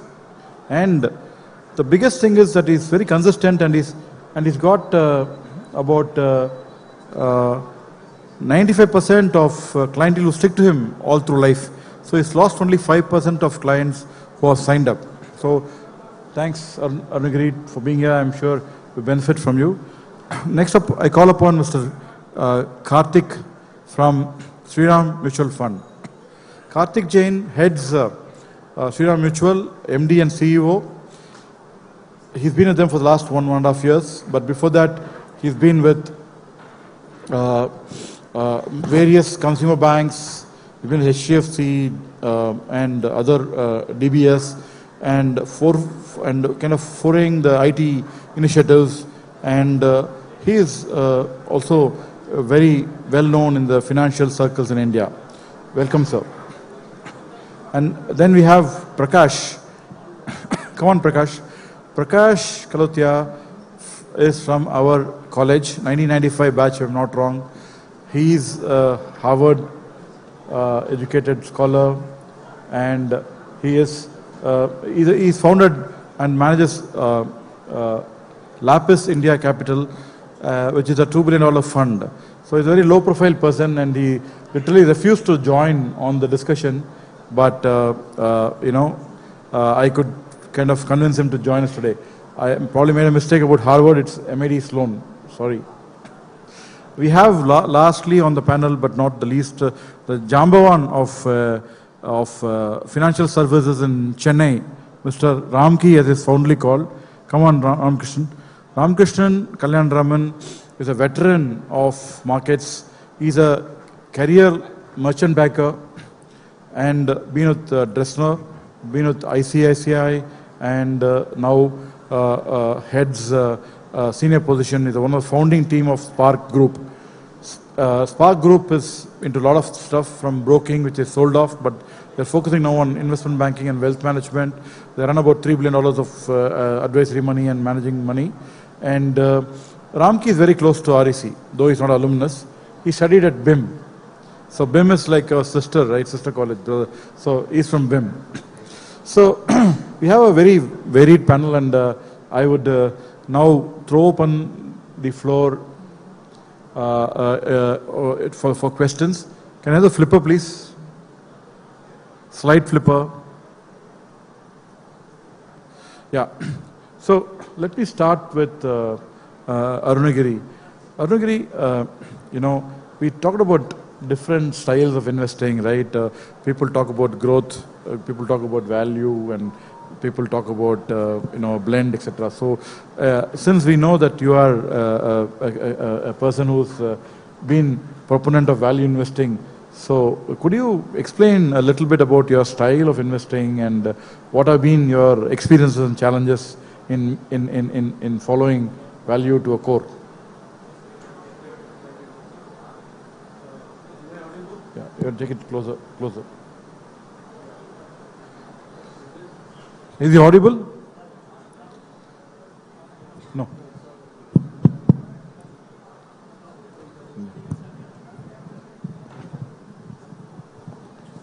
Yeah, yeah, thank you, KK. Before I respond to it, let me also talk a little bit about value investing. Very often I'm asked, whether value investing, does it work in India? In Indian context, does it work? So when I look at it, I think the first thing is one needs to define what's value investing. Value investing, because there are a lot of myths around value investing.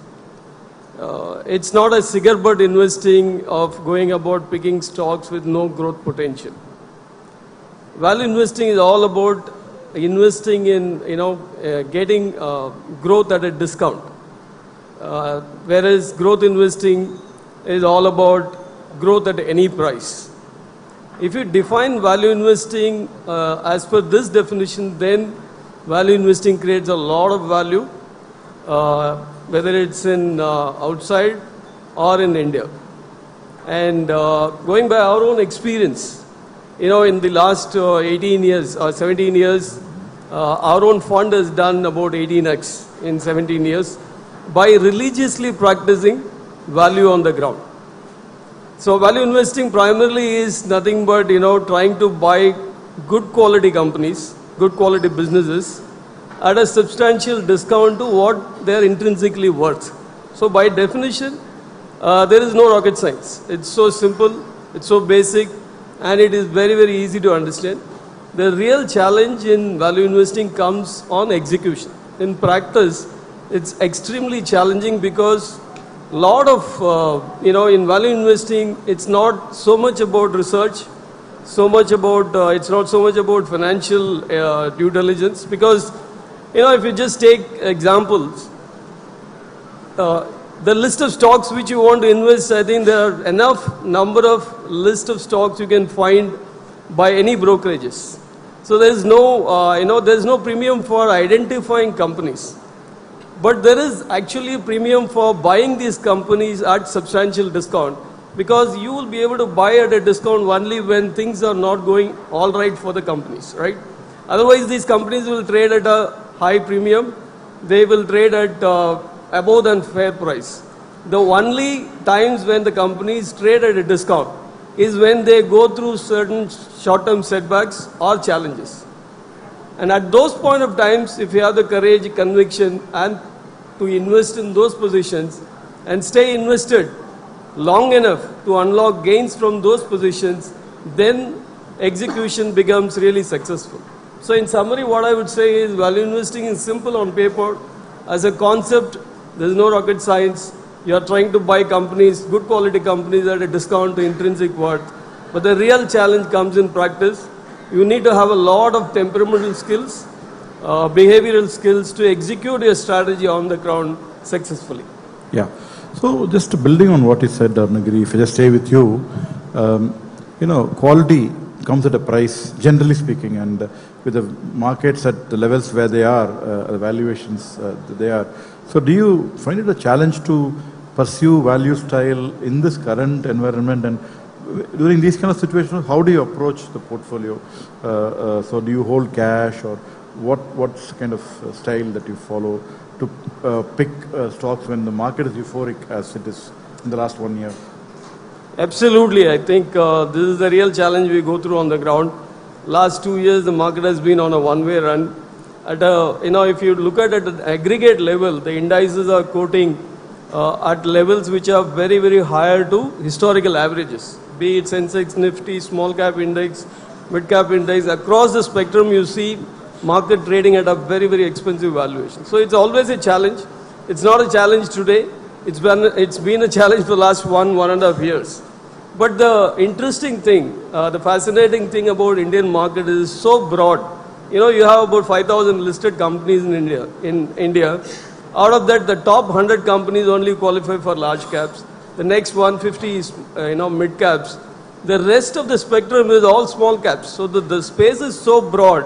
If you're a stock picker, if you're a stock-specific bottom-up investor, the opportunities come all the times. Whether the market's at, X valuation, 24X, 25X, or your small cap index is at a multiple of 35, 38, 40, it doesn't matter because the spectrum is so broad. If you're, if you're a stock picker and if you're glued onto the ground, there are many, many opportunities which keep coming to the surface. That way, I think it is, even today, if you look at it, in our portfolio, if you have about 24, in our model portfolio, if you have about 24, 25 stocks, we are able to invest at least 30-40% of the positions at our desired target price at a discount to what the business is worth. Almost about 30-40% of our model portfolio, even today we are finding value. But of course, the number of opportunities which we are able to find is narrowing down. Today it's far and few. 3 years back it was much more. It's coming down. But interesting thing is you always find such opportunities. Sure. Thanks, Arun. Karthik, so it's a pleasure to bring you to Chennai and meet. So you've taken over Sriram, and this is the industry I have also been, and you can see clearly that there are about 45 players and many more want to get into the space, right? So it's quite a crowded space, the mutual fund industry, though it's growing, but the top tend to get larger, and the products are same because SEBI has given you 11 class segments like large cap, mid cap funds. You have same distributors whom you go to, right? Same customer service agents like K-Fintech or CAMS and other stuff. So, and the same investors also, right? So what really differentiates, it's just only performance that differentiates a fund house, your thoughts, and also at Sriram, so I heard about a lot of stuff that you're trying to do differently, like active passives and quantamental, etc. So could you elaborate a bit on your thought process of what's the strategy that you're following? Yeah, thanks. You're quite, and thanks for Recal to invite me here. It's a pleasure, and it's an absolute delight to see the large audience here and the energy amongst the alumni. So you're quite right. It's a fairly competitive space out there, and investors obviously had a loss to see which one do you pick. So you end up normally picking based on performance, which is normally shown in your fintech, or your MF ranking websites. But the interesting insight is still until now, about 3/4 of the retail AUMs are still through distributors, right? So therefore, obviously, there's somebody out there, an intermediary, who's influencing the end customer. What we have done as an AMC is obviously, since we are, in a way, while we are a 30-year-old AMC, but we really were in, if maintenance mode, we really began coming back in the market just a couple of years back. Actually, a year back, if you ask me. We've differentiated ourselves at two levels. One is the style, and second is the product, how we build our products out. In terms of style, yes, there are lots of options out there in a fundamental aspect with this value or growth or quality. When we began looking at our strategy, our investment advisory council guided us saying, look, pre-COVID, right, when the interest rates were far lower cost of capital, you had more predictable outcomes. It was a buy and hold kind of worked. Post-COVID, what's happened is interest rates have gone up very high, and there are a lot of uncertainty, compressed business cycles. a buy and hold may not work always. So they advise us to have a quant element in our strategy. Having said that, say, look, don't leave quant by itself, right? While Gopi spoke about, I heard a session about like the self-driving car would go by itself. We noticed there was a steering wheel there as well, right? So I'm assuming that even the self-driving car and the machine still allows for a human overlay and human touch when things are required, right? So similarly, if you see, while we have a quant engine that runs now for all our strategies, we don't leave it only at the machine level. It's not just rules-based. We have a fundamental overlay as well. So we have a very unique style called the quantamental approach. So we have the quant model, factor-based models defining all our equity portfolios. And on that, when that portfolio comes out from the model, we actually check each stock from a fundamental perspective. And we also add back any high conviction stock. So the entire final portfolio construction is done at a fundamental level. So that quantamental approach is actually helping us to differentiate ourselves in the marketplace. The benefit of this over, let's say, a regular fundamental approach, pure fundamental approach, is that for a mutual fund, few things. One is, of course, since we are always under pressure in that sense to consistently give returns over a period of time, right?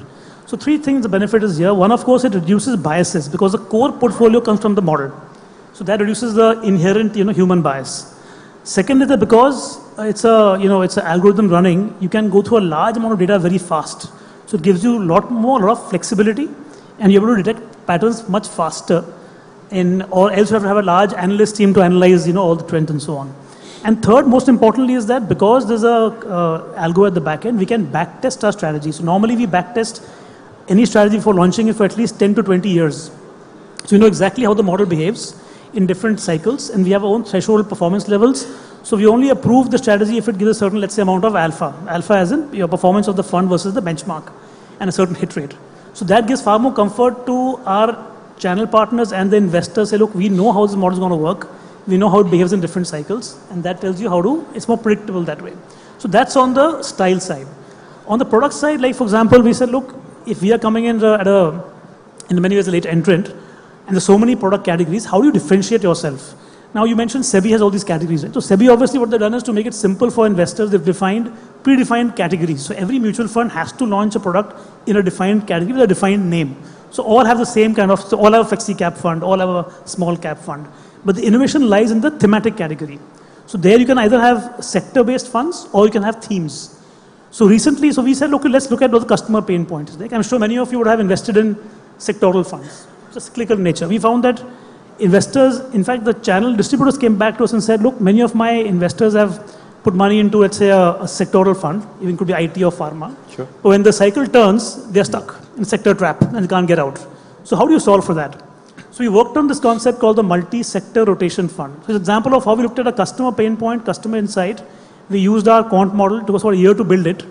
We had about 180 different kind of models. So see, can I build a product where we would have top 5 or 6 sectors and rotate across trending sectors only? Sure. And that kind of built a product that was differentiated in the market. Thanks, Karthik. So, thanks Prakash for coming in. So I think real estate is a very underinvested, less understood space in the country, right? So you've been abroad, you've done a lot of stuff on the real estate space. So can you give the audience a bit of color in terms of what kind of risks and returns that one should expect from real estate investing in the country, and what's been your experience? So, are you into structured credit, equity? So how does the return profile and the risk profile kind of mesh in this space? Over to you. Sure. First of all, I would just like to emphasize the point that Arun Giri made on compounding. Okay, if you want to take one lesson away from this panel, is compounding is very powerful. And compounding is, we are all engineers, okay? So we understand the math and the graphs. Human mind can understand the linear curve well. It cannot understand the exponential curve, okay? And compounding is an exponential curve, okay? Arun Giri has done 18% compounded, but even if you did 13% compounded, okay, you would be 50 times money in 30 plus years. So it's just so powerful, the power of compounding and the fact that you should not interrupt compounding. Having said that, coming to real estate, okay, we do early stage venture capital, but we've largely done real estate private equity, and some public equities we do as well, okay, with prop capital. in real estate, Indians love real estate. I think we are all over allocated to real estate. My sense is that physical real estate, okay, will not give you the kind of returns that you've seen, okay, in the last 20, 30, 40 years. Everyone or their parents have a good real estate story to tell. That they bought something and it went up, multiple times. My sense is it's a function of supply and demand. Okay, as we are creating more supply of physical stock, okay, it would not give you the kind of returns. I'm actually not a big proponent for people to buy beyond, what is required for consumption. So you can have a house or an apartment. If you are a small business, you can own an office. But I'm not a big proponent of, owning more and more physical real estate. I think people should be looking at other asset classes. On the financial side of real estate, there are two options available in India. Okay, one is that you could invest in listed developers. Generally speaking, by and large, okay, they are low ROCE or return on capital employed businesses. They also, since it's a cyclical business, okay, they go through ups and downs. The companies that got listed in 2007 and 8, okay, they have destroyed huge amount of capital. The companies that got listed around 2010, 11, 12, okay, some of those companies are valued, okay, at a lot higher, okay, and have created some positive kind of stock return. But again, I'm not a big believer, okay, in investing in developers because, capital allocation is the most difficult kind of, decision to make. Okay, and as a real estate developer, you're making a lot of capital allocation decisions, and it's very easy to get those decisions wrong. Then in kind of financial real estate, you have REITs. REITs are new to India. There are only 4 listed REITs, and they have had positive return, but you should not expect more than 7 to 10% return, okay, from REITs in India. We've not had a long kind of trading track record for them.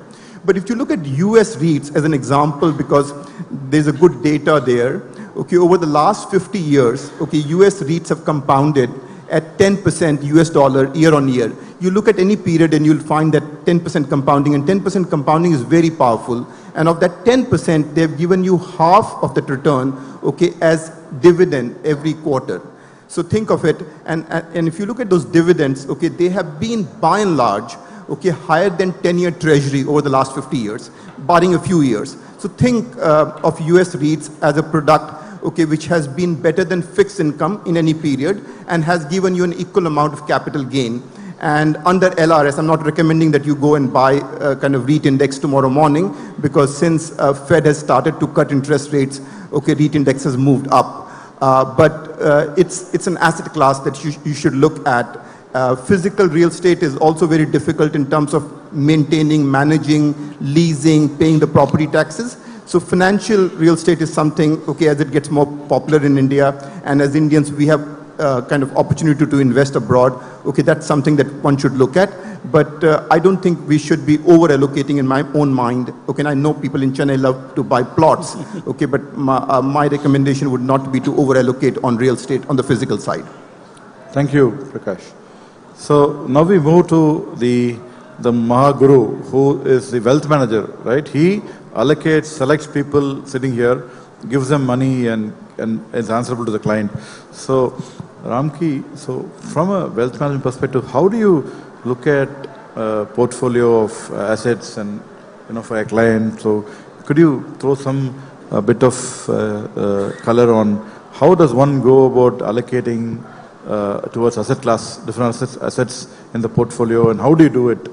The inner source.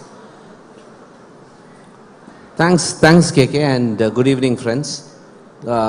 Asset allocation is probably the starting point of investing, and very often people bypass that and get straight into investing, and that's where, in my view, a lot of mistakes get done. Right? Well said, well said. And the principles of asset allocation are probably centered around 4 pillars: risk, return, liquidity, and suitability, right? Risk and return, very often people believe it's understood. A higher return expectation means that inherently you're taking a higher risk, but unfortunately the converse is not true. And when I say the converse is not true, a higher risk does not necessarily guarantee higher returns, right? And as was mentioned earlier, the two don't go linearly, right? I was just watching a YouTube video a couple of weeks back by the Vice Chairman of Ogilvy and Mather. And he was talking about a speedometer where he was talking of, normally speedometers have kilometers per hour. And he was talking of a speedometer which also said how much time you save when you're accelerating between 0 to 20, 10 to 20, 20 to 30. And the finding is that when you're on the lower end of the speedometer, that is at the lower end of the risk curve, you probably save more time in a speedometer context. And by trying to accelerate between 70 to 80, you don't save the same amount of time. So the same is true for investing, right?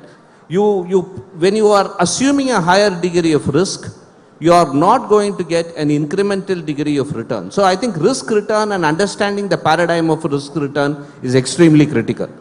The second or the third variable around that is liquidity, right? Liquidity is what is your liquidity need, right? And liquidity has two forks to it. There is a liquidity of return in terms of the principal coming back and a liquidity of steady income. If you are a retired person and you don't have a salary, then the liquidity of steady income becomes extremely critical. So you are not going to lock yourself into a long-dated product which is not going to give you steady streams of income. And the last variable is suitability. Given all this theoretically, people speak of mutual funds, people speak of PMS, people speak of REITs, direct equities, private equity, pre-IPO and so on. What is it that is suitable for you? And when you do that analysis, I think it is critical to look at age and stage of life. At what stage of life are you and what is your expectation around it? Your own financial needs in terms of family, in terms of, children, education, marriage, are there going to be, capital requirements? In terms of, do you have the time and the wherewithal to actually manage it or micromanage it on a day-to-day basis? Very often people jump into doing direct equities because some friend of his has given him a tip. You may get it right once, but you may not get it right all the time. And you may get it right more, you may get it wrong more times than you get it right. And that's very, very, very critical because you will end up losing money. So do you have are you closer to the ground in terms of the information? Are you in the midst of people who know the game? And do you have really the time and the mental bandwidth and the inclination to be able to analyze it? These are all extremely critical when you do an asset allocation. There are plethora of assets available. We are no longer living in a pre-1990 India where you probably didn't have too many assets. Today, across fixed income, across equities, across hybrids, there are a number of products. So if I were to draw a matrix between debt, pure fixed income, hybrids, equities, listed, unlisted, each of those cells can be populated with umpteen number of products. So there's no dearth of products. I think it is a question of you looking at your own internal requirement and picking what works for you and what doesn't work for you. I'll pause here, KK. That's a good one, Ramki, for the audience. So I just stay with you and ask you.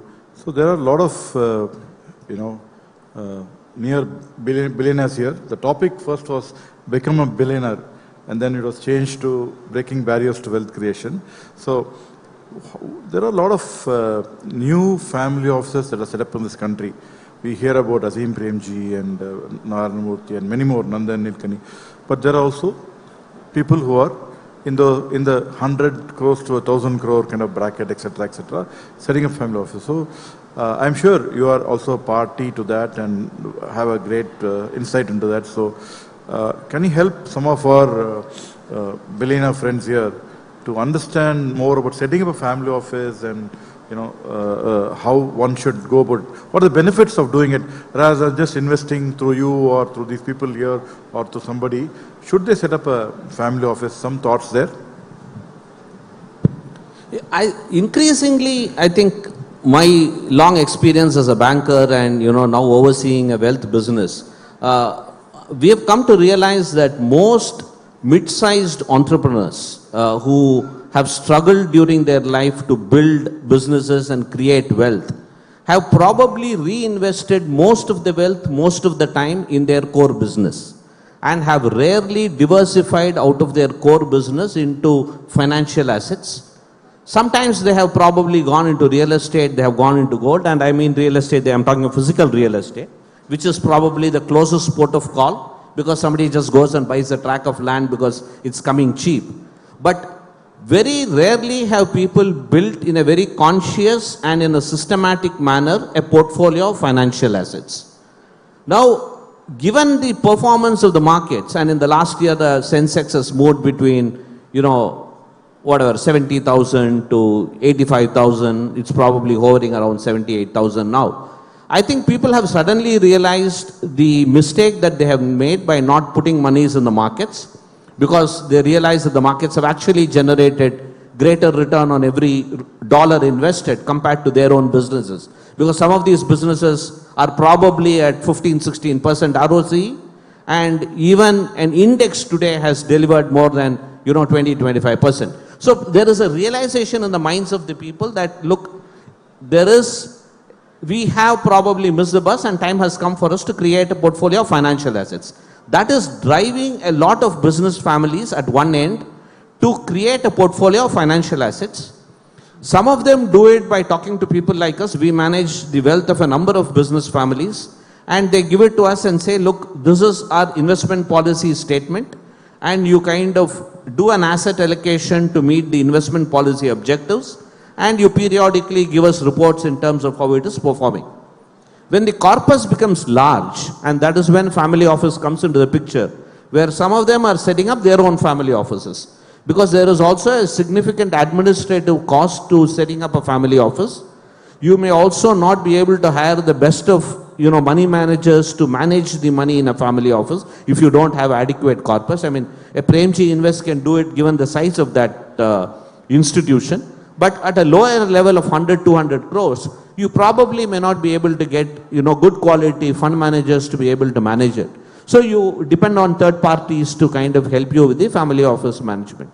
The other thing that's also happening is the intergenerational transfer of wealth is beginning to play out in India, right?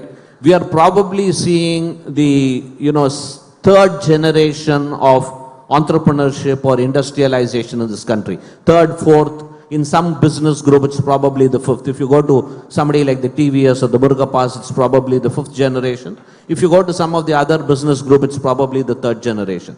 Now with this intergenerational wealth transfer, also what is happening is, some of the businesses have not grown, linearly to keep pace with the growth of the size of the family. But so which means you're left with a number of family members who probably don't have meaningful roles to play in the business. And hence, there is allocation of capital given to them to manage the wealth, the family wealth. That is also, kind of triggering the family office. Most family offices, the first step that they do is they probably put an investment policy statement, put an asset allocation, then have either an in-house fund manager or a third-party fund manager and kind of, make sure this money is invested. A lot of them are also active in the private space. I mean, today you can probably close a 300, 400 crore private equity deal with just one family office, which was probably not even, which was unthinkable maybe 7, 8, 10 years back. So I think family offices are here to stay. It is not only with the large families, but even mid-sized families in tier 2, tier 3 towns are having very, very serious conversations about setting up and managing family offices. Thank you, Ramki. Very elaborate. Thank you. So, Karthik, Prakash, you have a lot of experience with overseas equities, basically. You've been there. So, there is a lot of interest amongst a lot of people to be a owner of Microsoft or Apple or, invest in overseas ETFs, etc. So, what is your experience there, and do you think that it's worthwhile for an Indian investor to look at a developed market like US or Europe when you have a 20% return potential in India? So your thoughts? Yeah. Now, I tend to believe that a part of our savings and wealth has to be invested, in offshore markets, especially the US. US has been a very powerful economy if you look at it for the last 10, 20, 30 years. Okay, and it is here to stay. US is, only country in the world, okay, which has good food, and they've got great agriculture, they've got all their oil and fuel needs, okay, they have great education institutes, and they're surrounded by weak neighbors, okay, and they're very powerful. There's a very strong culture of innovation and entrepreneurship in the US. And I tend to feel that over the next 10, 20, 30 years, US markets would continue to do well. And if you look at US companies, okay, some of the large companies, they've got a large percentage of their now increasing kind of revenue and profits coming from offshore markets. So I tend, and you can decide, and as kind of Ramki said, asset allocation is critical. You could decide whether it's 5% or 10% of your portfolio. In any case, there are restrictions in India. You can't send more than $250,000 per family member per year. So that kind of limits how much you could invest per year. But I tend to believe, okay, that it's a good thing to be doing. Now coming to whether you should be buying an NVIDIA or Microsoft, I tend to think that whether in India or in the US, people who are not stock pickers, if this is not your day job, if this is not what you are trained to do, okay, you should never buy a stock, okay, even if it is going up. And what happens invariably is your friend tells you to buy a stock, it goes up, you feel like you have some talent, okay, and you have this false kind of notion that you have something special, okay, and especially if you've done 2 or 3 trade correctly. My advice would be to invest through a fund, okay, through a manager, okay. There are lots of good managers in the US. Or in the US, the other thing is that active managers actually have underperformed. In India, active managers, okay, have kind of, performed better than the index, not in the last 2 to 3 years. Not true for everyone, but by and large, Indian managers are finding it difficult to do a better job than index. In US, there are very few managers who've done a better job than index. So the best thing is to buy S&P 500. Also costs you very little. You can buy it for 3, 4, 5 basis point. Unlike Indian market where wealth management is very, very expensive, you've got to, pay 1.5%, 2%, okay, and expenses also compound with the passage of time. So, in short, yes, a part you'll be diversified, okay, Indian rupee has been depreciating 2 to 3% every year. If you look at a long-term kind of, graph, it depreciates, actually it remains constant and then suddenly depreciates by 25%, like it's happening right now. So you would have some protection, okay, you would be diversified, okay, in terms of currency. Some of us, okay, have, expenses in US dollars, okay, as our kids grow up, they go and study abroad, okay, as you travel abroad. So it's good to be investing. Don't buy a stock directly, invest through a manager, or buy passive index. And S&P 500, okay, is a good index. Warren Buffett says that if you could buy one stock, buy S&P 500. Great. Karthik, couple of questions to you. One is, if you look at the fixed income segment, that mutual funds, etc., I think the kind of taxation regime that's been dealt on them has kind of given them a big whammy. So what is your sense? Is there still a reason to allocate some money to fixed income products? And so are you making something, adding to the portfolio structure to make it a little more attractive? So any thoughts on that? That's one question on the fixed income side. The second question I want to ask you is, on one side you have the industry growing basically, but then a lot of shares of the investment pool is taken by alternatives basically. We'll come to that, but alternatives are taking a big share away. And then within the MF industry, the passives are at 7, 8, 10% now, right? Compared to negligible levels earlier. Like Karthik said, like Prakash said, it's getting more and more familiar for people. So is a mutual fund losing on both sides basically in terms of market share per se of the entire pool? What are your thoughts there and how are you trying to look at it from a strategy perspective? Very good question. So the first point on the debt funds, you're right. The taxation obviously has negatively impacted the attractiveness of debt funds, and most of the HNI customers who are investing in the longer duration products have now actually come down quite a bit. So mostly it's the corporates who invest in the from their liquidity management or the debt funds. But the point is that from a point of view of So two things. One is, if you look at your own objectives, debt funds obviously have a role to play, especially because if you're looking at more shorter duration goals, let's say even a simple overnight fund or a liquid fund is excellent for your cash management purposes. It gives a higher return, at least twice of a standard savings account. So great way to park your money in a very relatively safe way. That's one. Secondly, for the retail customer, right, if you think of it, debt funds essentially have the behavior of a mutual fund, right? So a few things, the benefits there are that one is it allows for things like SIP, SIP or STP or systematic transfer plan or withdrawal plans, right? So you can have those tools. We can park money in the short term and do a, say, liquid fund and then move it to an equity fund if you want to. From a tax perspective, if you have capital gains on a debt fund, you can sell it off against losses in other investments. Also, compared to, let's say, other, say, a regular fixed deposit or other, options, the debt funds, you only pay capital gains tax once you redeem it, right? It's not while you're holding it. And finally, obviously, there are also options available, right? From the duration, from short duration to long duration. So debt funds, therefore, have intrinsically certain benefits that help in your overall goal planning. And your advisor would obviously, guide you accordingly. But the interesting part is that if you really, but they also are subject to, let's say, if you look at the more, which are the longer duration funds, the moderate to longer duration funds, are also subjected to mark-to-market risk, which most people can't really understand. So it's best to let mutual funds handle it. And a great product option is a hybrid funds, right? Where you have a debt and equity mix. So classically, you have the balanced advantage fund or the aggressive hybrid or the multi-asset allocation. So there what happens is that the fund manager will do the allocation for you. And many of these funds also are equity oriented, which means that you get the equity taxation benefit from a hybrid fund, which gives you, let's say, 65% of equity exposure or lesser if it's hedged. And you get the benefit of a debt exposure with equity taxation. So therefore, and you can, if you look at the returns, there are enough funds that meet your various needs. So therefore, there clearly is a place for the, debt funds, directly or indirectly in your portfolio, right? On your question on passives, so you're quite right. I mean, passives also have a role to play in the portfolio, and it's a great way to, typical index funds, great way for you to have a exposure to the, let's say, Sensex or Nifty in your portfolio, right?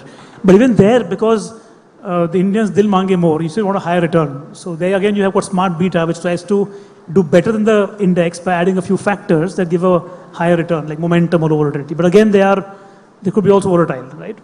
So from our perspective, we are active fund house, but that doesn't mean we don't have, passives as well. We have a liquid ETF that people can use to, again, from a demand perspective. But to your point, yes, what we are seeing is that there is interest increasingly so for passives, but because a large amount of the retail AUMs are still driven by distributors, they are there to actually advise customers, and our feedback, what I've seen is that they typically ask you to have a mixed portfolio. Some bit of passive in your portfolio, plus depending on your strategy or objectives, they would recommend the appropriate mutual fund as well. Thanks. So that's how what's really playing out. Thanks, Karthik. So coming to you, Arunagiri, this is a very interesting slide we picked up when you spoke at the Chennai event. Less is more. So I would, we have a larger audience, and I would like them to benefit from your views here. So, and how we do it. So this is a very, very interesting chart. Basically, what the essence of this chart is, why trying to time the market is a very futile exercise. So I'll just give you an example. If you take mutual fund returns from 2004 to 2024, 20 years returns, average category returns probably is about, in a small cap active funds, average category returns probably is about 18 to 20% in this 20 years. And that translates probably, if somebody had invested 1 crore at the beginning of 2004, the end of 2024 probably would have been around 74, 75 crores. If someone has actively managed that through a bit of active management in terms of deploying more funds during downturns in these 20 years, then probably the returns would have been closer to CAGR of about 23, 24, 25%, which would have given in 10x returns in 10 years kind of, 10x in 10 years kind of returns, translating to about 100x in 20 years in mutual funds. So if somebody had invested 1 crore, translated to about 100 crores in 20 years, just by simply investing in mutual funds and sitting tight on them. The interesting question is, how many investors would have captured these 100x returns by simply sitting on those investments? Of course, the investment product has given you the returns, but how many investors would have captured those returns? It is near zero. Unfortunately, very few investors would have captured these 100x returns by sitting tight on those 20 years. So what is standing between the investment returns and the investor returns? That's a very fascinating thing. What is standing in between them is investors trying to time in and time out of the market. They think they are smarter, they can time in and time out, but unfortunately, experience after experience has shown that timing the market, timing the top, timing the bottom, or timing the cycle is a very, very futile exercise. You will know the top and you will know the bottom only in hindsight. So, if someone wants to come out of this trap, what is the solution? There are two things which I would emphasize. One is, what stops them from capturing the full returns is the narratives. Most of the times, investors fall into the trap of macro narratives. Narratives will come and go, wars will come and go, economy slowdown will come and go, but unfortunately, if you want to time these, it is very, very difficult to time. Only in hindsight, you will know when everything turns. So the smarter thing is to do less activities and capture more returns. Like Mr. Buffett says, inactivity strikes as an intelligent behavior in investing. The more action, more activity you think you are smarter, very unlikely that you will capture bigger returns in equities. So second thing, very important, is there is a mistaken notion among investors that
come and work for Goldman, okay, in terms of managing money.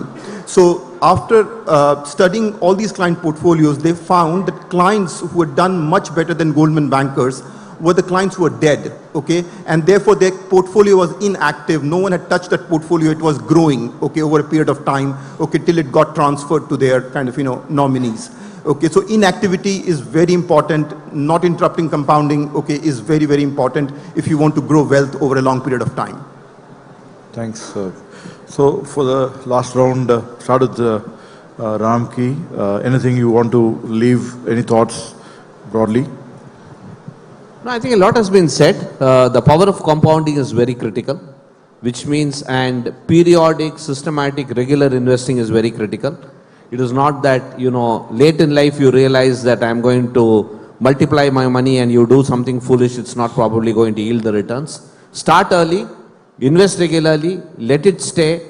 Don't get too fussed about what you're hearing. As long as you have left it to the right manager or the right stock, do it. diversify your portfolio, and before doing all of this, make sure that your asset allocation reflects what your objectives are. If you're playing for capital gains, there's a certain skew in asset allocation. If you're playing for regular income, there is a certain skew in asset allocation. So get your asset allocation right, choose your manager or your stock right, and just sit tight. Don't get too fussed about it. Thanks. Last words, Prakash. You don't get rich by working for someone if you're not working for Google and Blackstone and people like that. So, because inflation and expenses kill you over a period of time. So, saving and investing and, acquiring assets, is critical, to get rich over a long period of time. So, Jane? Yeah, so building on the same thought of power of compounding, right? So all of you know how SIPs work. So the mantra that we tell our clients is very simple. Start early, don't stop, and keep adding, right? And we tell our the people who join, the new joiners, right? And say, look, how to be a crorepati. So if you join at 25 years of age, and you retire at 60, at 25, you just put a SIP of 1,500 rupees every month. And that compounds at 12.5%, which is a basic return on an annual basis. You will earn you'll be at 1.1 crores when you retire. So now it's simple math. Therefore, if you want to retire at, say at 10 crore corpus, do 10 times. 15,000 rupees when you start working as SIP, and you will, be whatever your corpus goal is. And if the returns are higher, it gets even, Sip karo, maaf karo. That's the motto. Yeah, Ramki, you want to say? No, I just wanted to make one more point. Don't get too fussed about cost and taxation. They're probably on the margin. I think money is made by compounding. Yes, there is a cost to that, and there will be tax. You can't escape taxes. Taxes are as certain as death, right? But don't get too fussed about taxation, and don't get too fussed about costs. So, let me score a brownie point here. I was part of Sundaram Midcap Fund, which we ran for more than 23 years now. Part of it for 20 years. And a 10 rupee invested in 2002 is now 1,400 rupees plus, so 20% CAGR. So that's the power of compounding for you gentlemen. Yeah. And lastly to you, Arunagiri, for closing remarks. This is something which I want to leave with the audience here. We did a small internal study within our organization some time back. We had done in the last 17 years of our asset management business about 120 stock picks. Out of that, about 60% has given multi-bagger returns for us. 6x to 10x, 12x, 13x kind of. So we want to understand out of these returns, how much of it is driven by growth, earnings growth, and how much of it was driven by buying price. You'll be surprised to know that 80% of these returns have come from buying price, not from earnings growth. So there is this myth that you got to chase the next buzzing theme, the hot trend to make exceptional returns in investing. The reality is completely different. You can make exceptional returns by simply religiously following value investing principles. Like Seth Klarman, I think Seth Klarman says, much of your returns come from the buying price, not from growth.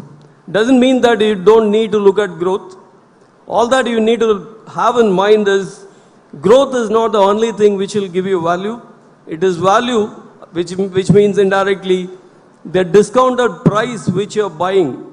That determines a lot of your eventual returns. That's a value, I think that's a very, very important lesson for ourselves. It was a surprising, of course we are value investors, we understand value, we are very religiously look at buying price, we are very disciplined not to deviate from that. But even our own understanding, it was a revelation that 80% of our multi-bagger returns came because we bought it right. So eventually it is buying right and sitting tight, which gives you that exceptional returns. Great, Arunagiri. But at the cost of being a little contra, I would urge people here, don't get worried away that if you have a growth style of investing, growth also works value also works. So, finally growth without value or value without growth doesn't work. So don't worry, I think it's all fine end of the day. And we're all going to party hard today. And thank you guys. Thank you very much for being a patient audience and for panelists. Thank you. Bye. Any questions for the speakers? Oh, yeah.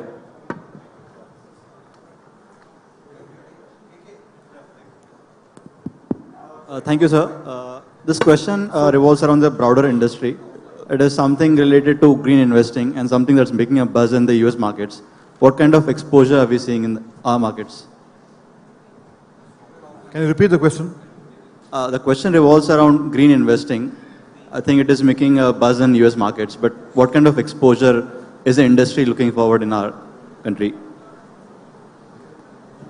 Yeah, anybody wants to take a stab at it? So I think, see, all these are themes, right? Thematic investing works for long term, 10, 20 years.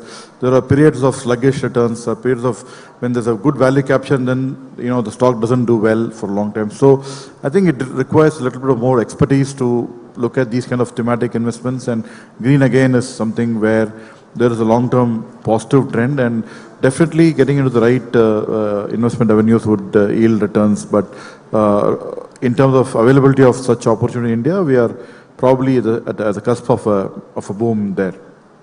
Thank you. So these gentlemen are going to be around here, so please let us break now and get the stage rolling for the dance floor that's going to open up in another 1 hour. So we'll be here and you can talk to all of us off stage. Thank you.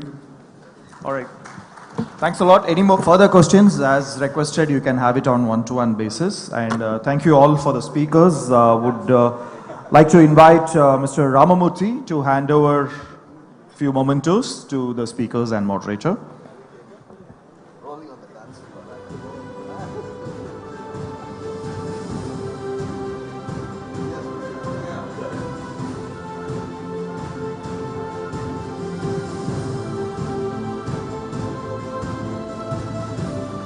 Dear audience, you were wonderful today, so kindly please have a big round of applause. Let's have a big round of applause for our speakers today.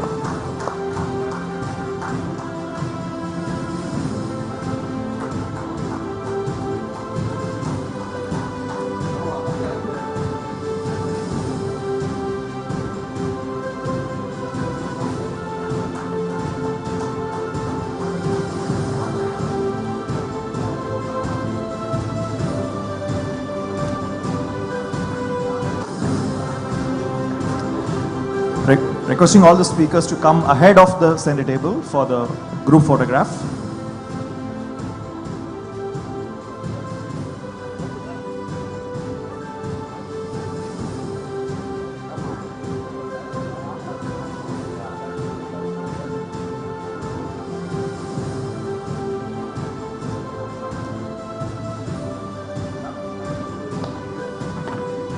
All right, thank you. And with this, we come to the end of the panel discussions. We will have the entertainment segment going forward. Thank you all.